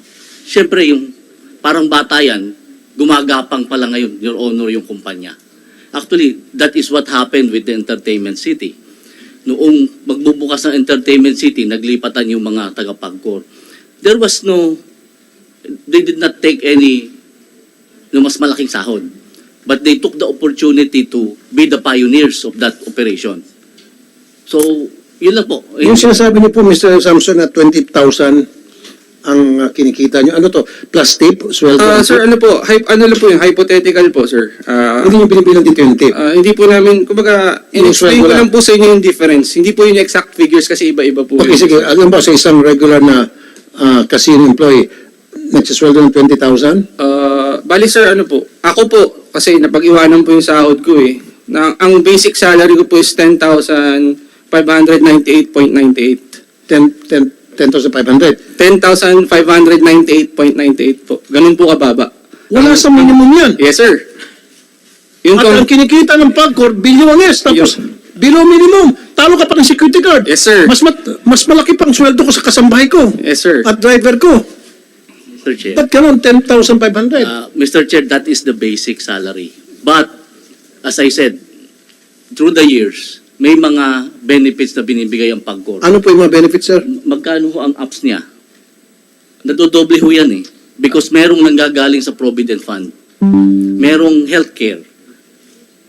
Merong... Ito ang concern ko po sa take-home pay. yung take-home pay ko kasi... yun nga ho, doble Kahit yun. pa sabihin natin sa tagtari mo ng benefits, health benefits and all, pero pag-uwi niya ng bahay niya, 10,500 tatanggap niya sa isang buwan, kulang po yun. Mr. Chair, sa isang pamilya na dalawang anak. Mr. Chair, ang sabi ko nga ho, doble yun. Because of that release dun sa Provident. Magkano po magkano take-home pay niyo po? Sir, ulit po muna. Magkano po yung regular? Ako magsasabi kasi matagal na po ako sa Pagcor since 1986. Ang basic salary ko is 15,500. Mayroon din akong allowance lang. Kasi hindi mo naman pwede makompute yung allowance sa retirement pay. Sandali po sa 15,500 lang sweldo niyo, ilang taon na kayo sa Pagcor? 37 years. Sa 37 years, hanggang ngayon, 15,700 lang sweldo niya. Wala pa sa minimum. Again, Mr. Chair, that is the basic. Regardless, sir. No. Basic is basic. Sige, naintindihan ko ang basic. Pero dapat, ang basic pay niya, that dahil 37 years na siya sa Pagcor, hindi na dapat 15,700. Your Honor, that was the way it was structured by previous administrations na... Well, then baguhin natin itong structure ninyo. Yes, Mr. Chair, but we are, because there is the GCG law since 2010, hindi ho namin mabago. We are just now applying for the CPCS. Pag nabago ho po yung CPCS, doon po lataas yung basic. But we have to go through that process, Mr. Chair. Yung mga matataas na opisyal sa Pagcor, nagsiyaman na naging bilyonaryo na, alam niyo naman yan eh. Samantala itong mga empleyado, yung nagpapakanda ko ba, meron kayong mga empleyado, mga boss niyo dyan, pag lumabas sa kalye, 10 caravan na bodyguards. Bakit magbabodyguard pag karami-rami? Takot ba siya na, dahil kumikita ng limpak-limpak sa lapi, samantala yung mga tao niya, bare-bare kinikita. Yun lang po ang naging problema namin since 2010, Your Honor, yung pong CPCS. No, sir. Well, we have to revisit that CPS law kung batas ba yan para magkaroon ng adjustment at ito mga employees sa Pagcor na pagkatagal-tagal, 37 years, 15,000 pa lang, Senator Coco. I'd like to acknowledge the presence of Senator Coco Pimentel. 15,700 you said? 15,500 po. 15,500, Senator Coco, 37 years. 37 years. Yung kanyang basic pay. Hindi makatarungan yan. Sabi mo, meron batas. Well, I'd like to see that law and revisit that and change that. Amend that. Para pumantay sa industry standard yung kanilang sweldo. Yes, sir. Mr. Tungkol po sa sinasabi niyang CPCS na ginagawa sa ngayon, since naglalabas si President Rodrigo Duterte ng Executive Order 150 ng 2021, October, pero ang nagtatanong po ako sa GCG, bakit hanggang ngayon hindi pa napapatupad sa amin ng CPCS? Samantalang kami na lang ata ang GOCC na hindi nabibigyan ng ATIO, ng CPCS, authority to implement. Ang sabi po sa akin ng GCG, dinidribble daw po ng Pagcor para hindi matuloy ang CPCS. Ayan, bakit nyo dinidribble, Mr. Chair, Salvosa? hindi ho totoo dinidribble namin. Actually, minamadali ho yan. Kung minamadali, sana wala na sila dito ngayon. Hindi sila magreklamo. Actually ho, hindi ko alam kung sino nagsabi sa kanyang dinidribble ng Pagcor. Sino nagsabi sa inyo na dinidribble ng Pagcor? Ang head executive assistant po ni dating chairman ng GCG ni Commissioner Quiros, Justice Quiros. Ang nagsabi po sa akin, si Attorney Remus Reyes, na oo, nagpapasa po sila, pero kulang. Anin mo yung kulang kung hindi naman ma-aproban. So ang tingin po ni Attorney Remus, dinidribble. Kasi kung kinukumpleto nila ang pagpasa ng mga papel, automatic ma-aproban po. Attorney Salvosa. Your Honor, please, I think that if that is the perception of the person, it's not reflective of the position of the agency. Sir, yung sinasabi mo, it's that the perception, para sa akin, hindi mahalaga yun. Mahalaga rito na meron silang mga sinasabi, supported by facts, na 37 years na sila, 15,500 pa lamang ang kanyang basic. Ikaw, Mr. Samson, ilang taong ka na? Sir, by April 16 po, I will turn 12 years na po sa organization. Ito naman, 12 years na, ang basic salary niya, 10,500 pesos. Mas malaki pang sweldo ng kasambahay ko. Actually nga ho, Mas malaki pang basic na sweldo ng kasambahay ko sa 10,500. Ito'y 12 years na sa inyo. At kumikita ang pagko ng bilyones. Actually ho, sir, yun nga po ang sinasabi ko. That is how the benefits package and the compensation package. Nasa batas ba yan? Hindi po, kasi before the GCG. Hindi nga, nasa batas ba yan? So, sa pagko lang na ano yan? Noon po kasi ang No, tanong ko, wala sa batas. Your Honor, so, kayo lang gumawa-gawa. Your Honor, No, yes or no lang. Kayo nasa lang batas po, Your Honor. Na anong klase, anong batas? Doon po sa charter ng PAGCOR may nakalagay pong provision that personnel policies of PAGCOR shall be governed by the board. Governed by the board. So, kung gano'n, governed by the board, kayo dyan sa board, sabihin nyo kung magkano yung dapat maging basic nila, that should be up to the market standard. Industry standard. Wala sa industry standard to. 37 years, 15,500 pa lang yung kanyang basic. 12 years, 10,500 yung kanyang basic. Kayo lang pala dyan sa board ang gumagawa ng patakaran. So baguhin yung patakaran. Sino ba yung mga nasa board? Magkano ba sweldo ng board? Ikaw, member ka ng board? Hindi po. Magkano sweldo ng board? Isang member, magbigay ka ng example. Wala akong sweldo, allowance lang po. Magkano allowance per meeting? Kasi alam ko, per board meeting, magkano? Hindi ko po alam yun. No, imposible. Miss Sharon Quintanilla, magkano? Huwag ka magsinungaling dito. Tumas ka kayo, tumayo kayo, magkano kayo? Ipaut niya ito. Comsec. Mag-out mga to. Sir, kukunin ko lang po yung specific. No, mag-out ka muna. Comsec. Ipapatayuin mga to pagkatagpag-court, mag-out taking. Can you please all stand up from people from PAGCOR? Can you raise your right hand? Pati witness, of course. Do you swear to tell the whole truth and nothing but the truth in this committee hearing? Thank you. Okay, Mr. Sharon Quintanilla, yung sweldo ng board siguro sa pag merong board meeting. Tama? Meron pong allowed na amount lang po per meeting po nilang mga. Magkano yung kanilang allowed per meeting? Balikan ko lang po kayo, kukunin ko lang po yung exact amount. Ilang minuto? Saglit lang po, sir. May message lang. So ibig sabihin, tuwing board meeting na meron silang sweldo. Pag walang board meeting, wala silang sweldo. Yes, sir. On top of that, wala po silang ibang nakukuha. Pero on top of that po, meron silang nakukuhang performance-based incentive na annual lang po. Pero subject po sa approval pa din po ng GCG. I know, pero magkano yung performance? Variable po yung amount. Magkano yung average? I think yung last ko pong recall, baka a little above 1 million lang po. Ay, sorry.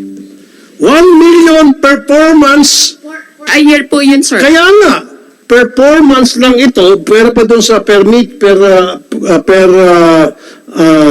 board meeting, attendance board meeting. So 1 million. If we are...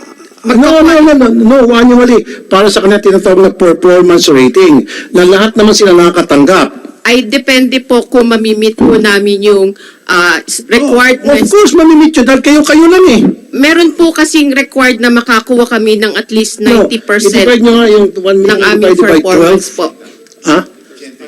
Subject to GCG approval kita mo, po siya. lumilitaw na 80,000 a month na pumupunta lang to tuwing may meeting. Kung once a month lang yung meeting, ang laking pera tinatanggap. Samantalang ito, ng pampakandak ko ba, araw-araw, nandun sa pagkuro mula, no minute, bumagyo, nandun sila. Per meeting meron pa rin. Mr. Chairman, Kaya per meeting meron pa. Kaya Meron pa. magkano per meeting? Iba O ngayon, malalabas yung kabalastugan nyo dyan sa Pagcor. Hindi, meron yun. Alam ko malaking per meeting eh. By the thousands yan eh. Samantalang ito sila ang dahilan kung bakit kayo nakakatanggap ng mga per meeting na yan na kung magkano libo at yung performance rating na by the millions because of them. Without them, wala yun. Kayo. Diba? Oh, ngayon, tell me, magkano? Sige, so performance rating, sabi nyo, is 1 million. Yung sabi mo, depende pa. No, bullshit. Ay, sorry. Hindi ako maniniwala. Kayo dyan, pwede kayo maglutuan. Kayo sabihin, ikaw, 1 million performance rating, ikaw, 1.5. Ikaw, 500, pare naman, pat 500. 1 million lang ako. O sige, 1 million ka na rin. Kayo lang dyan eh. Pag nag-meeting kayo, wala naman, hindi naman in public, unless you make it in public. Sige. I-open ko yung wanted sa radyo ng programa. Mag-board meeting kayo. Narinig ng buong Pilipinas. Para malaman natin na wala kayong lukuhan. Or at least, gawin yung public. Sige. Hindi naman national security yan, di ba? O, kailangan dapat open to the public yung inyong board meeting. Para malaman namin kung ano yung mga pinag-usapan nyo dyan. O magkano po, Ma'am Quintanilla, magkano ang, so okay na tayo doon, average na, Senator Coco, 1 million annual performance rating ng isang board member. Ngayon, 1 million. Bukod sa 1 million, meron pa yung per attendance ng board meeting. How much? Huwag ka magsinungaling, taking ka, mahirap makulong sa baba. You are the VP of Finance. Dapat alam mo na ito noon pa. Grabe ka naman, ma'am.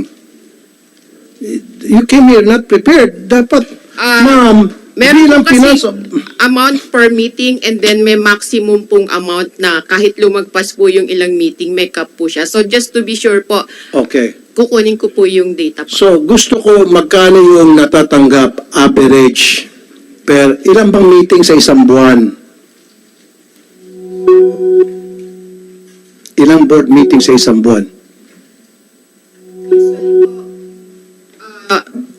Weekly po, merong pong... 4. Wow. Ito na. Magkakabulgara na. 4 times a week. A month. Okay.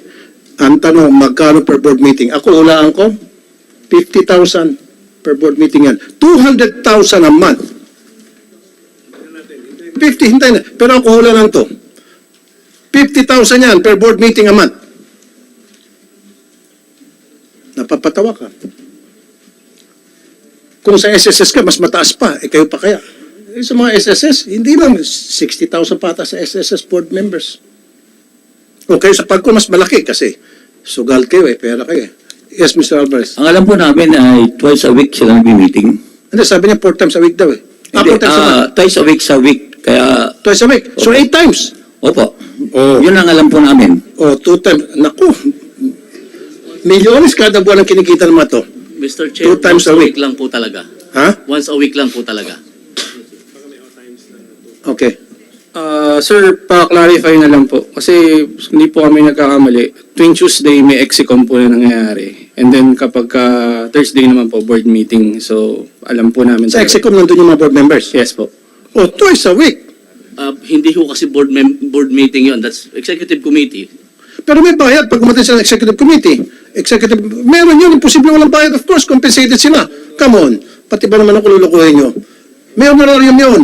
Ang lagay, itong mga board members pupunta sa Pagcor para sa executive com na wala silang pakonsuelo. Meron yun. So, monthly po ni Chairman as of 2020. Sir, if I may answer na po. 70 million. 79,286 per month. Plus benefits of 110, 11. Okay.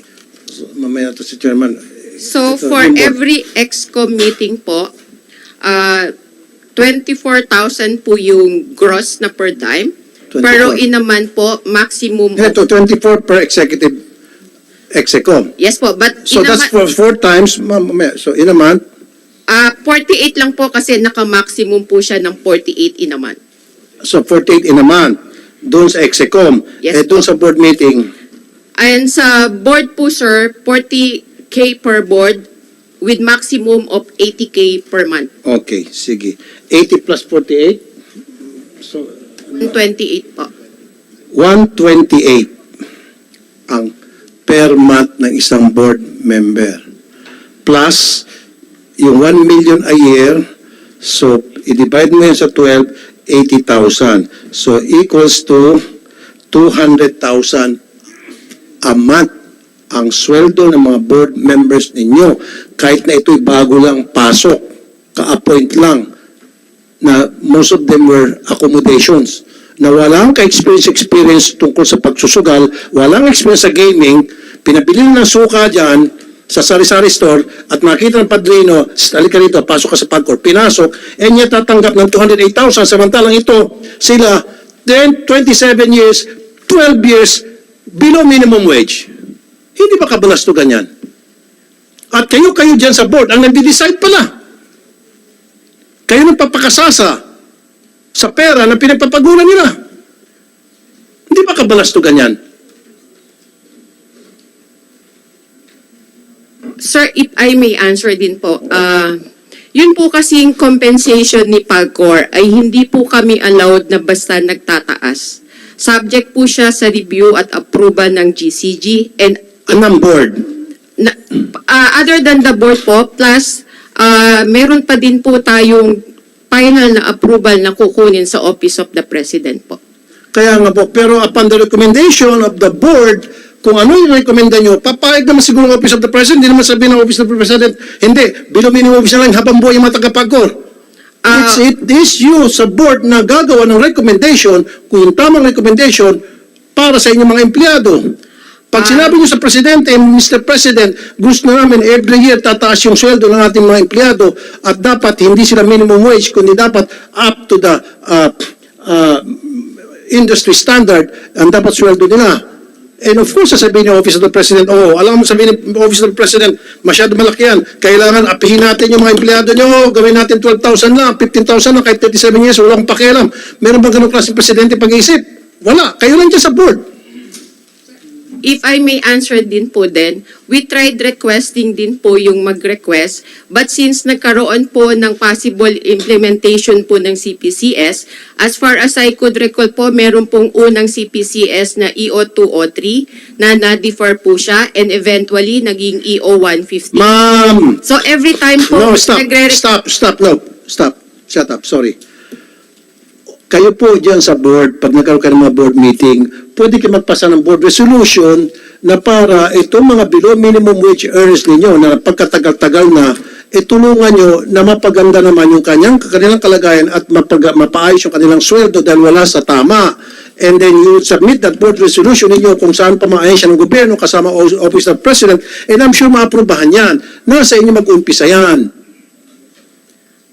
Kaya nga po, naghihintay po kami na magkaroon ng authority to implement po sa Pagcor noong pong CPCS o yung pong sinasabi ko kaninang EO150 po. Pero kayo ba ay nagbigay na ng recommendation, nagpasa ng recommendation? Kasi napakababa na po, for so many years pala, ilang administrasyon nang lumipas, hanggang ngayon, na iwanan panahon, below minimum wage pa rin sila. Meron bang gumawa sa inyo o man lang? Gano'ng katagal na po kayo sa Pagcor? Mag 30 years na po. Magkano pong sweldo nyo? Ang basic pay ko po ay around 50K lang po. Bito. Ba't mo nila lang 50K? Malaki yan. Kumpara sa 12,000. Malayo. Siyempre, marami ka pang benefits. Di ba? Puro line na. Baka mamaya, meron pang on the side dyan kay chairman o whatever. Anyway, ma'am, ilang years ka na dyan, hindi mo man na naisip yung mga kasamahan mo na below minimum wage, ginawa niyo pa sana ng paraan na mapataas yung kanilang sweldo. 12,500, and how long we've been... sorry po, ako po, 12 years sir, pero 10,590. 12 years, 10,500. Saka sir, hindi po yung pinakamababa Meron pong tumatanggap sa amin ng 12 years po, pero nasa 9.7 lang po. Same po kami ng trabaho, pero magkaiba po kami ng sahod. Kita niyo yan. Samantalang yung mga board of directors ninyo, pag isuma natin, pinaka-average, pinaka-minimum, 208,000, twice a week lang mag-report.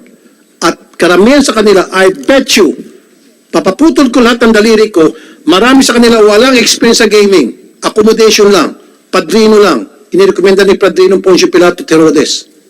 Sure ako dyan. And yet, natanggap na 208,000. Ito, matagal na nagpapatakbo ng PAGCOR, below minimum wage. Hindi ba kabalasto ganyan? At alam niyo po yan. Wala man lang kayong ginawa. We tried requesting po pero sinabihan po kami na intayin na lang yung implementation po ng CPCS. Intayin for a long, long time, and you've been there for how many years again, ma'am? Yung pong sinasabi kong EO203 ay matagal na po siya pero na-defer and eventually na-aprobahan po nung time ng Duterte yung EO150. So, EO150, so niprobahan nun ng below minimum wage pa rin yung mga tao niyo? And lagi pong mayroong pong sinasabing moratorium, hindi ko lang po ma-recall kung... So, ibig sabihin lahat ng presidente, pumapayag na apihin ang mga empleyado ng PAGCOR? Lahat ng presidente? Gusto, sulatan natin si President Duterte kung tama yung pinagsabi mo? Was it explained to him thoroughly na, Mr. President, itong ni-request namin, ibig sabihin ito, below minimum wage ang tataasan natin yung sweldo ng mga PAGCOR employees at sinabi ng Presidente, no, hindi, moratorium lang. Hindi naman po diretsyung sa OP, laging nadaan po kami sa proseso kasi meron po kaming mga limitation, let's say kagaya po ng sa GCG. Pero nirecommend nyo po ba sa mga agency na binabanggit nyo na in-explain nyo rin doon na napakababa ang sweldo ng mga PAGCOR employees, way below minimum wage. Meron tayong batas sa minimum wage, remember? Meron tayong batas sa minimum wage. Tapos ngayon, kayo ay under sa government, ano kayo? Entity. And yet, hindi nyo kayang sundin kung ano yung nakalagay sa batas. We tried to point it out po. In fact, even in one of the meetings po sa Malacanang, we highlighted that this is, ito lang po yung BIP or basic pay ng mga nakukuha ng PAGCOR. Pero still po, hindi po kami ganun na pagbigyan po ng pansin. Okay, so sinabi nyo sa Malacanang, sino dun sa Malacanang sinabihan nyo po? Actually, in one of the meetings po specific with the GCG kasi nga po yung... Hindi nga po, sino nga po doon at did you do it in writing in black and white? And I'd like to see a copy of that. Dahil kasi from now on, ako mismo, kung kinakailan pupunta ko in person sa Malacanang, ibibigay ko yon. Time pa po ito ni dating President Noynoy Aquino and under the Nagyat admin po. We try to point out po na ganun lang po yung basic pay namin. Mahina kayo mag-explain. Compared to other government agencies. Kaya nga po, mahina kayo mag-explain. Baka hindi nyo kayang explain na maayos. Kasi kung it was properly explained na kailangan taasan na natin itong mga empleyado natin, below minimum wage sila, meron tayong batas na sinasabing dapat na sinusunod yung minimum wage sa gobyerno tayo, kailangan taasan na natin yung kanilang sweldo. Kung explain it properly, I'm sure yung Malacanang papayag. Sino ba naman hindi papayag na presidente na aapihin yung mga empleyado ng gobyerno? Hindi ko lang po ma-recall pero meron pong parang nilabas na issue na talagang hinalt po or sinuspend po yung mga possible na increase sa sweldo. So, lahat po yon we tried kahit po yung realignment lang ng aming mga benefits pero still, lagi pong nasasabi na hintayin na lang namin yung CPCS po. Okay. What the CPCS Ang stands problema po sa CPCS, sabi nga po ng taga-GCG, may dribble. Kaya nga ngayon hindi pa napapatupad. Ayun. Yes, Mr. Samson. Sir, if I may po, regarding din po dun sa nagiging delay po sa CPCS implementation, ang problem po kasi namin sa PAGCOR, hindi po ini-incorporate yung mga employees sa planning ba lang. For example po, nung focus group discussion po, si Sir Oka po ay kasama po sa pagbuo po at pagbalangkas po ng batas para po dun sa CPCS implementation. Pero kasamaang palad po kasi, dahil po may galit sa kanyang administrasyon, hindi po siya hinahayaan na sumali po at makilahok dun sa paggawa po ng mga policies and namin pagdating po sa CPCS. Kaya nga po kung tatanungin niyo po sila ngayon, ang change management team po namin at ang technical working group po namin, wala po kaming representative sa rank and file na inelect po namin. Lahat po yun inappoint lang nila na sila lang. Ganun po kalala sa amin ngayon. Okay, so sa next hearing, COMSEC, imbitahan natin sino yung mga dapat imbitahan, Mr. Alvarez, sa tingin nyo, para mapabilis na itong approval sa action sa CPCS. Imbitahan po natin si, si Chairman para... Chairman. So I need Chairman Chairman Altenco here. Si Gian po. Ako Sir, saka si Sean Cao. Sino si Sean Cao? Sir, bali ano po, ako na lang po magkano. Mga persons involved po sa management, si SVP Dan Cecilio po, si Vice President Lito Domingo po, Okay. si VP for Legal, si Sir Rod Consolacion, tapos si Chairman po. Kasi, Four of them. opo, yun sa top ranks po, yun po talaga yung kailangan natin. Okay, meron siya bakit sa Malacanang. Sino sa Malacanang na nag-aarang? Miss Sharon. Kasi sabi mo, sabi sa Malacanang at meron taga Malacanang na nagsasabing hindi. Lagi pong nagagamit yung possible na implementation po ng... Ano po pangalan sa Malacanang? Sino po yung approving person doon sa Malacanang? Approving authority, aside from the President, of course. Usually po, ang nakukuha naming document ay galing po sa ES. Office of the Executive Secretary. Siya mismo ang nag-disapprove na tataasan yung sweldo? Meron po kaming mga request na meron po silang official na reply po. So, meron kayong request, official reply na hindi tinutugunan ni ES? Nami-mention po doon na we need... Pero sino final approving authority? Are you saying ES? Based on document, yun po yung nakita ko po. Siguro, Comsec, we can invite a representative from the Executive Secretary's office for this. At saka yung binanggit niyong apat na Dagdag ko po sa invitation ang chairman po ng GCG. Na si Attorney Marcos. Okay. Comsec, isama na sa invitation. Chairman po ng GCG para malaman po natin, maliwanagan natin kung ano pong status ng PCPs namin sa... So, ulitin po natin, nakikinig yung Comsec. GCG. Opo. Okay. Tapos, si Chairman Altenco. Okay. Senior Vice President Daniel Cecilio. Daniel Cecilio, Senior SVP ng PAGCOR. Vice President for Human Resources, Angelito Domingo. I'm sorry po. Vice President for Human Resources Department, HR po, Angelito Domingo. Angelito Domingo, okay. And then yung Vice President po nila for Legal Counsel po, Legal Department po, si Sir Roderick Consolacion. Wala dito, Consolacion. Okay, so sa next hearing, all these people will be here, they will be invited para matapos na itong problema. Go ahead po, Mr. Samson. Sir, balikan ko lang po, since ang naging initial issue naman po natin is yung pagkakadetermine po na redundant po kami, di ba? Sir, dineclare po nila kaming redundant effective February 18. Final po yun. Parang dinesisyonan na po nila kami. Pag sinabing redundant, what does it mean? Nang nakalagay po kasi sa letter, nandito po, dala ko po pala. Ito po yung certified true copy po ng redundancy letter namin. Ano pong sabi dyan? We hereby declare you redundant effective February 19. Ganun po ka-firm. Pakita natin kay Senator Coco, being a lawyer. Senator Coco, here's the copy.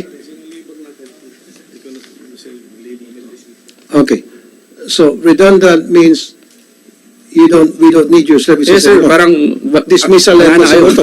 Yeah, sir. Tulad nga po na sinabi niyo, sir, sinipak po kami. Sino pong nag-issue? Ang sabi po ni Chairman na alting ko po sa amin nung isang tamang meeting, tsugi na kami. Sinabi niya, tsugi na kayo? Tapos, tawag ito? Yung... That is final and executory, sabi niya po. Final and executory po. Redundancy. Dapat before the hearing pa ito. So anyway, Attorney Salvosa o Ms. Quintanilla, sino sasagot? Pinagsisibak mo yung mga empleyado ninyo. Mr. Chair, that is the first notice. As you can see there, Mr. Chair, pwede silang mag-apply dun sa placement. They are declared redundant because the available vacancy in the company is fewer than the positions that are in New Coast. But it doesn't preclude them from applying or taking the redundancy package or applying with MSPI. Okay, so yung nag-apply ng franchise private ay yung New Coast? Yes, Your Honor. Okay. At ang nireplace nito ay? Yung operations namin doon, yung branch namin. Kaya nga, so meron kayong branch doon, magsasara yung branch ninyo, papalitan ng new cost. Yes, Your Honor. Kung anong kinikita ng Pagcor noon, yun din ang kikitain ng new cost at yun din ang dapat of number of people na ilalagay doon sa new casino. Kasi mas malaki pa itong new cost, di ba? Mr. Chair, Tanong ko lang, mas malaki to, di ba? Yung area. same lang sila. Same lang. Yung casino mismo na yun, Your Honor. Yung mismo casino pala mismo yun. Yes, Your Honor. Yung building, iti-take over lang. Sila ang may-ari, Your Honor. Sila ang magmayari noon. Yes, Your Honor. Walang pagbabago. Therefore, yun pa rin dapat ang mga empleyado, yun pa rin number. Bakit kayo magdi-decrease? Your Honor, yun lang yung... Bakit yung alawan mag-decrease sana doon sa kontrata ninyo? You should always look for after the welfare of your people. Hindi after the welfare of those people buying in. Dapat sabihin nyo, okay, sige, ibibenta namin ito, maging private na ito, with the condition, yung aming mga tao ay ma-absorb. Especially yung mga matatagal na. Di ba? Ganun dapat kayo mag-isip, sir. Huwag lang yung kapakanan ninyo at saka yung kapakanan ng nung bumili. Sorry pero usually ang nangyayari kasi kaya bago magkabentahan, nagkalagayan yan I'm sure may mga kumita dyan sa inyo sa mga matataas sa Pagcor. Really, I can say it straight, eye to you. Really. Hindi ako maniniwala yung pagbibenta nyo dyan sa, ano pangalan? New Coast, Your Honor. Sa New Coast, na walang kumita dyan sa inyo. May kumita dyan sa inyo. Tingnan kita. With a straight eye. May kumita.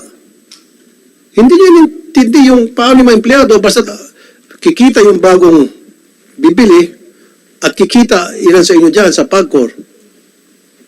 Dapat, sir, isipin nyo, kaya naman kayo dyan nagkakaroon ng sweldo, kumikita and all, dahil sa mga empleyado ninyo na nagsilbi sa inyo for so many years. Last na naman po, Mr. Samson.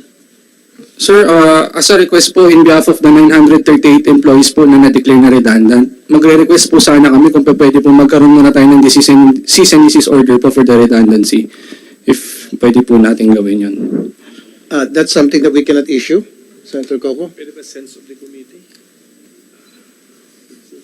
Sense of the committee lang. Kasi concerned kami sa 900 pala to. Akala ko 900. 938 po. 938 ito, 938 po. not only because of the new cost ito or the new cost, lahat ito affected by the new cost?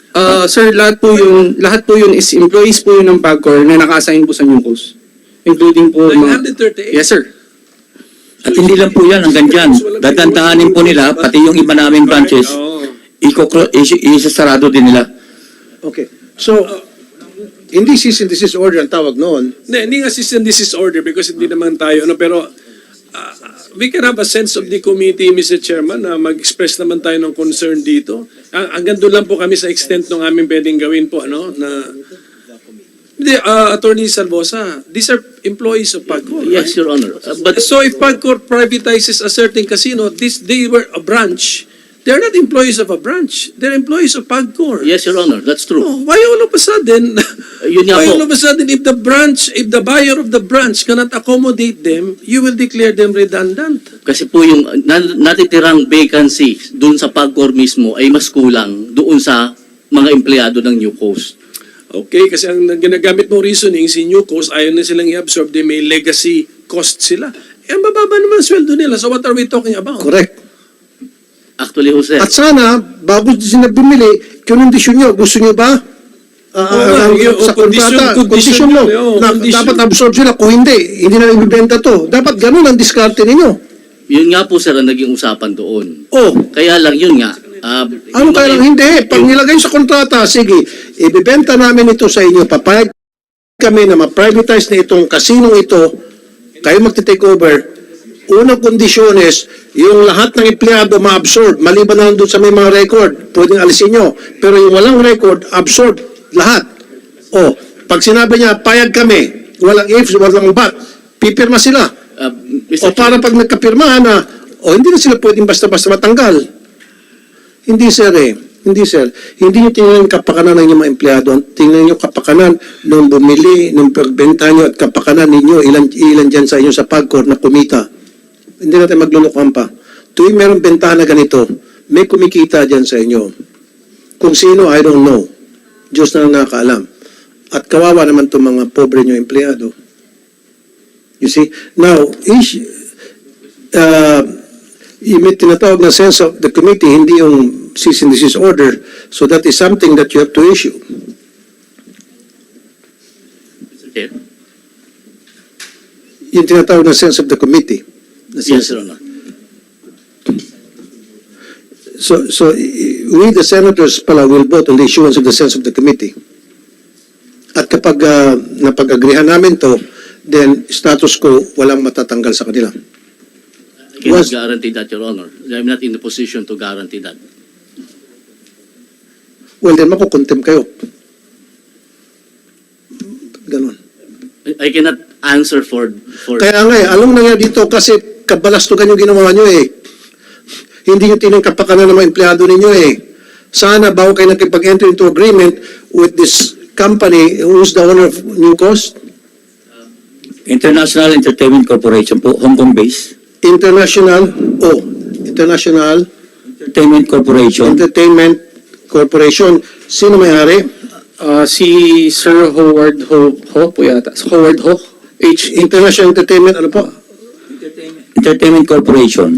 Entertainment Corporation. Hong Kong based po. Hong Kong based. Ang may-ari si Howard Ho po yata, sir. Sino dala sa Pilipinas? Of course, may representative sa Pilipinas siya. Yun nga, sir. Hindi po namin nakita sino po yung Filipino counterpart nila. I need the name of that person. Provide it to us. Okay. Sino yung Pilipino dito na partner nito? Sir, kasi ang naging problema nga po yun, hinihingi po namin yung requirements such as the PL, the MOA, the contracts. Hinihingi po namin yun during the town hall, pero hindi po nila binigay sa amin. Pwede ko bang basahin po itong ano? Listen po. This time, Mr. Salvosa, The board gusto ko po i-provide nyo sa susunod na hearing yung pong MOA, yung contract ninyo with Entertainment Corporation. Of course, I need the names of these owners and then yung Filipino representative nila dito sa Pilipinas. Provide us with those documents. Yes, Mr. Chair. And magkano lahat nabentahan na ba o plano pa lang ibibenta? Hindi ko binibenta. Walang benta. Okay, anyway, plano pa lang. And we need to see the MOA. Meron palang MOA, talaga ibibenta na yan. Nagkaroon ng MOA Hindi ho benta, lisensya ho ang binigay sa kanila. Kaya nga, ang susunod na yan, mabibenta na. Binigyan niyo ng lisensya. Why would you give a license to someone na wala kayong intensyon na bibigyan sila ng ng operations? Wala ho kaming ibibenta. Kanila ho yung property. Kaya nga, parang gano'n na, binenta nyo sa kanila yung sila na mag-ooperate, sila mag-take over sa inyo pag-ooperate. Kung magkano yung revenue na kinikita ng Pagcor on that particular site, ng casino na yan, sila na mapupunta sa kanila. Pareho lang yun. Pinaikot mo lang ako Go ahead po, Mr. Alvarez. Hinihin po ng Board of Directors na nag-meet sila at kung sino nagdesisyon na ibenta. At pangalawa, yung pong dating kontrata po ng between MSPI and Pagcor bago nagkaroon ng provisional license. Importante po yung makikita natin. Ano po? MSPI po, Marina... MSPI? Ano yan? Marina... Sands Property Incorporated. Marina Spares po. Marina Squares Property Incorporated. Marina Square. Bakit kailangan niyo po ng contract niya? Nagkaroon po ng dati may contract po yan, nagkaroon ng renew. Yung gusto po, ilabas po nila kung magkano yung kontrata ng renewable, kung kailan mo matatapos. Yun po malaman. Explain ko lang po paano. Before po kasi mag-turnover po, na binigyan sila, nag-grant sila ng provisional license, ang agreement po ni Pagcor and ni MSPI o yung new coast po na pinagtatrabaho namin is proponent type of business po. So meron po yung kontrata na kung hanggang kailan po matatapos yung proponent type po na yun. Yung kontrata po na yun ang kailangan po nila ipakita. Okay, dito, sir, kasi baka abutin tayo hanggang madaling araw dito kasi every time meron kang bagong questions. Why don't you write down all your questions para sa susunod na hearing, yun yung ibabato natin sa kanila. Huwag yung pabalik-balik tayo. May tanong ako, balik ka, tanong, balik.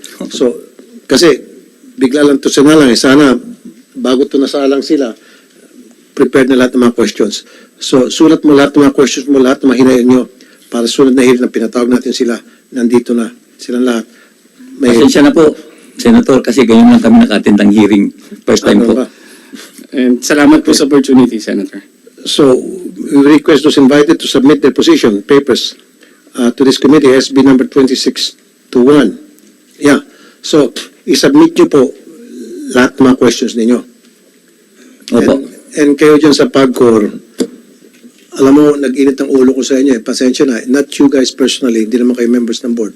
Ito members ng board, gagawa sila ng board resolution na hindi iniisip yung kapakanan ng mga tao. Dapat, bago kayo yung mga taga-board, yung members ng board, iniisip yung kapakanan ng mga empleyado. Of course, isipin yung operations ng PAGCOR. Paano kumita? Paano makapagbigay ng share sa gobyerno sa income ng PAGCOR? Of course, kasama yan. Pero dapat kasama din yung mga tauhan ninyo. Because sila naman yung nasa likod ng pagpapalago ng PAGCOR. Sila ang nasa likod para kumita yung PAGCOR, ma-reach yung target, and etc. Hindi yung puro lang kayo ang kumikita. Ang lilito, 10,500. Tapos si Sir, 15,500 po. 15,500. Below minimum po yan. Ma'am Sharon, Attorney Arnold, below minimum. Kahit pa sabihin natin basic, that's below minimum. You see? Napapakanda ko ba sila sa PAGCOR, sa casino? And yet, ito mga board members ninyo, kapapasok lang, at karamihan sa kanila accommodation lamang dahil may padrino sila, tumulong sa eleksyon, etc., etc., tatanggap ng 208,000 minimum kada buwan. Walang ginagawa kung hindi ang gagamitin lang nila penga nila at konting laway to a meeting. Bingo, 208,000. Yun po yung ilalahan ninyo. Di ba? Kaya nga, dito, magkakaroon sense of the committee, pagbubutuhan ng mga members ng committee na ito, mga senators, para may-stop muna. Pag-explaining kayo dyan sa PAGCOR at may-stop muna yung pagtanggal sa mga empleyado. You have to explain first to us. You have to satisfy us kung bakit matuloy yung pagtatanggal sa mga pobre empleyado nyo na tagal na papakandakuba dyan sa PAGCOR. Okay, that we have to do. Now, if you don't comply with that, ipapakontempt namin kayo, promise. In a blink of an eye, I won't have second thoughts na pakulong kayo dyan sa baba. Kung kinakailan 1 linggo, 1 buwan, I don't care. Alang-alang dun sa mga napi natin mga manggagawa. Kahit paabuti kayo na 1 taon dyan sa baba, I don't care. Dami ko nang pinakulong dyan, mga police, mga kernel, kayo pa. Kahit pa ABP kayo, kahit pa BP Finance, I don't care. Kahit pa anong pwesto nyo sa gobyerno. Pag nang-api kayo ng pobreng kababayan natin, tabla-tabla tayo, okay? Yan muna. So next time, dapat mag-report doon, COMSEC, yung 4 na minention, 5. Pag hindi sumipot, the second time, ipasabi na natin. At mayroong balita na mayabang daw itong PAGCOR chairman, si Altenco. May mga narinig ako sa mga colleagues natin dito na mayabang daw ito at hindi raw na sumisipot sa mga patawag. Pag hindi siya sumipot, pasabi na natin. Okay? Hindi pwede. Walang pwede magsuplado-suplado rito. Kung pinag-usapan natin problema ng bayan, especially problema ng mga manggagawa natin, me being the vice chairman of Department of Committee Chair ng Vice Chairman ng Committee on Labor, kayo po ang kasama sa inaalagaan ko. Kayo po yung pinoprotektahan ko. And I will protect you. Maraming salamat po. Under my watch, you will be well protected.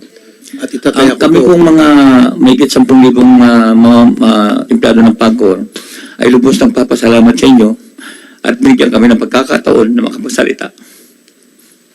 Yes, sir. Sige, sir. Isulat niyo po lahat na mahinain niyo. Ikaw po, Mr. Samson, gusto ko sabihin. Salamat po, sir. Kasi for the past months po, dinadamdam po talaga namin eh. Yung stress po na binigay sa amin, hindi talaga makatao. Isipin niyo, sir, Christmas party namin, sinabihan kami ng chairman namin na, kayo, mag-practice na kayo, minum na ng banog. Kasi mamaya, kasi bukas makalaw, wala na kayong trabaho. Parang ganun, sir. Parang walang sir eh. Napaka-inhumane kasi. Kaya ang sakit-sakit sa amin, sir. Christmas party yun. Yes, sir. Binigyan kayo sa mga balita. Ganun.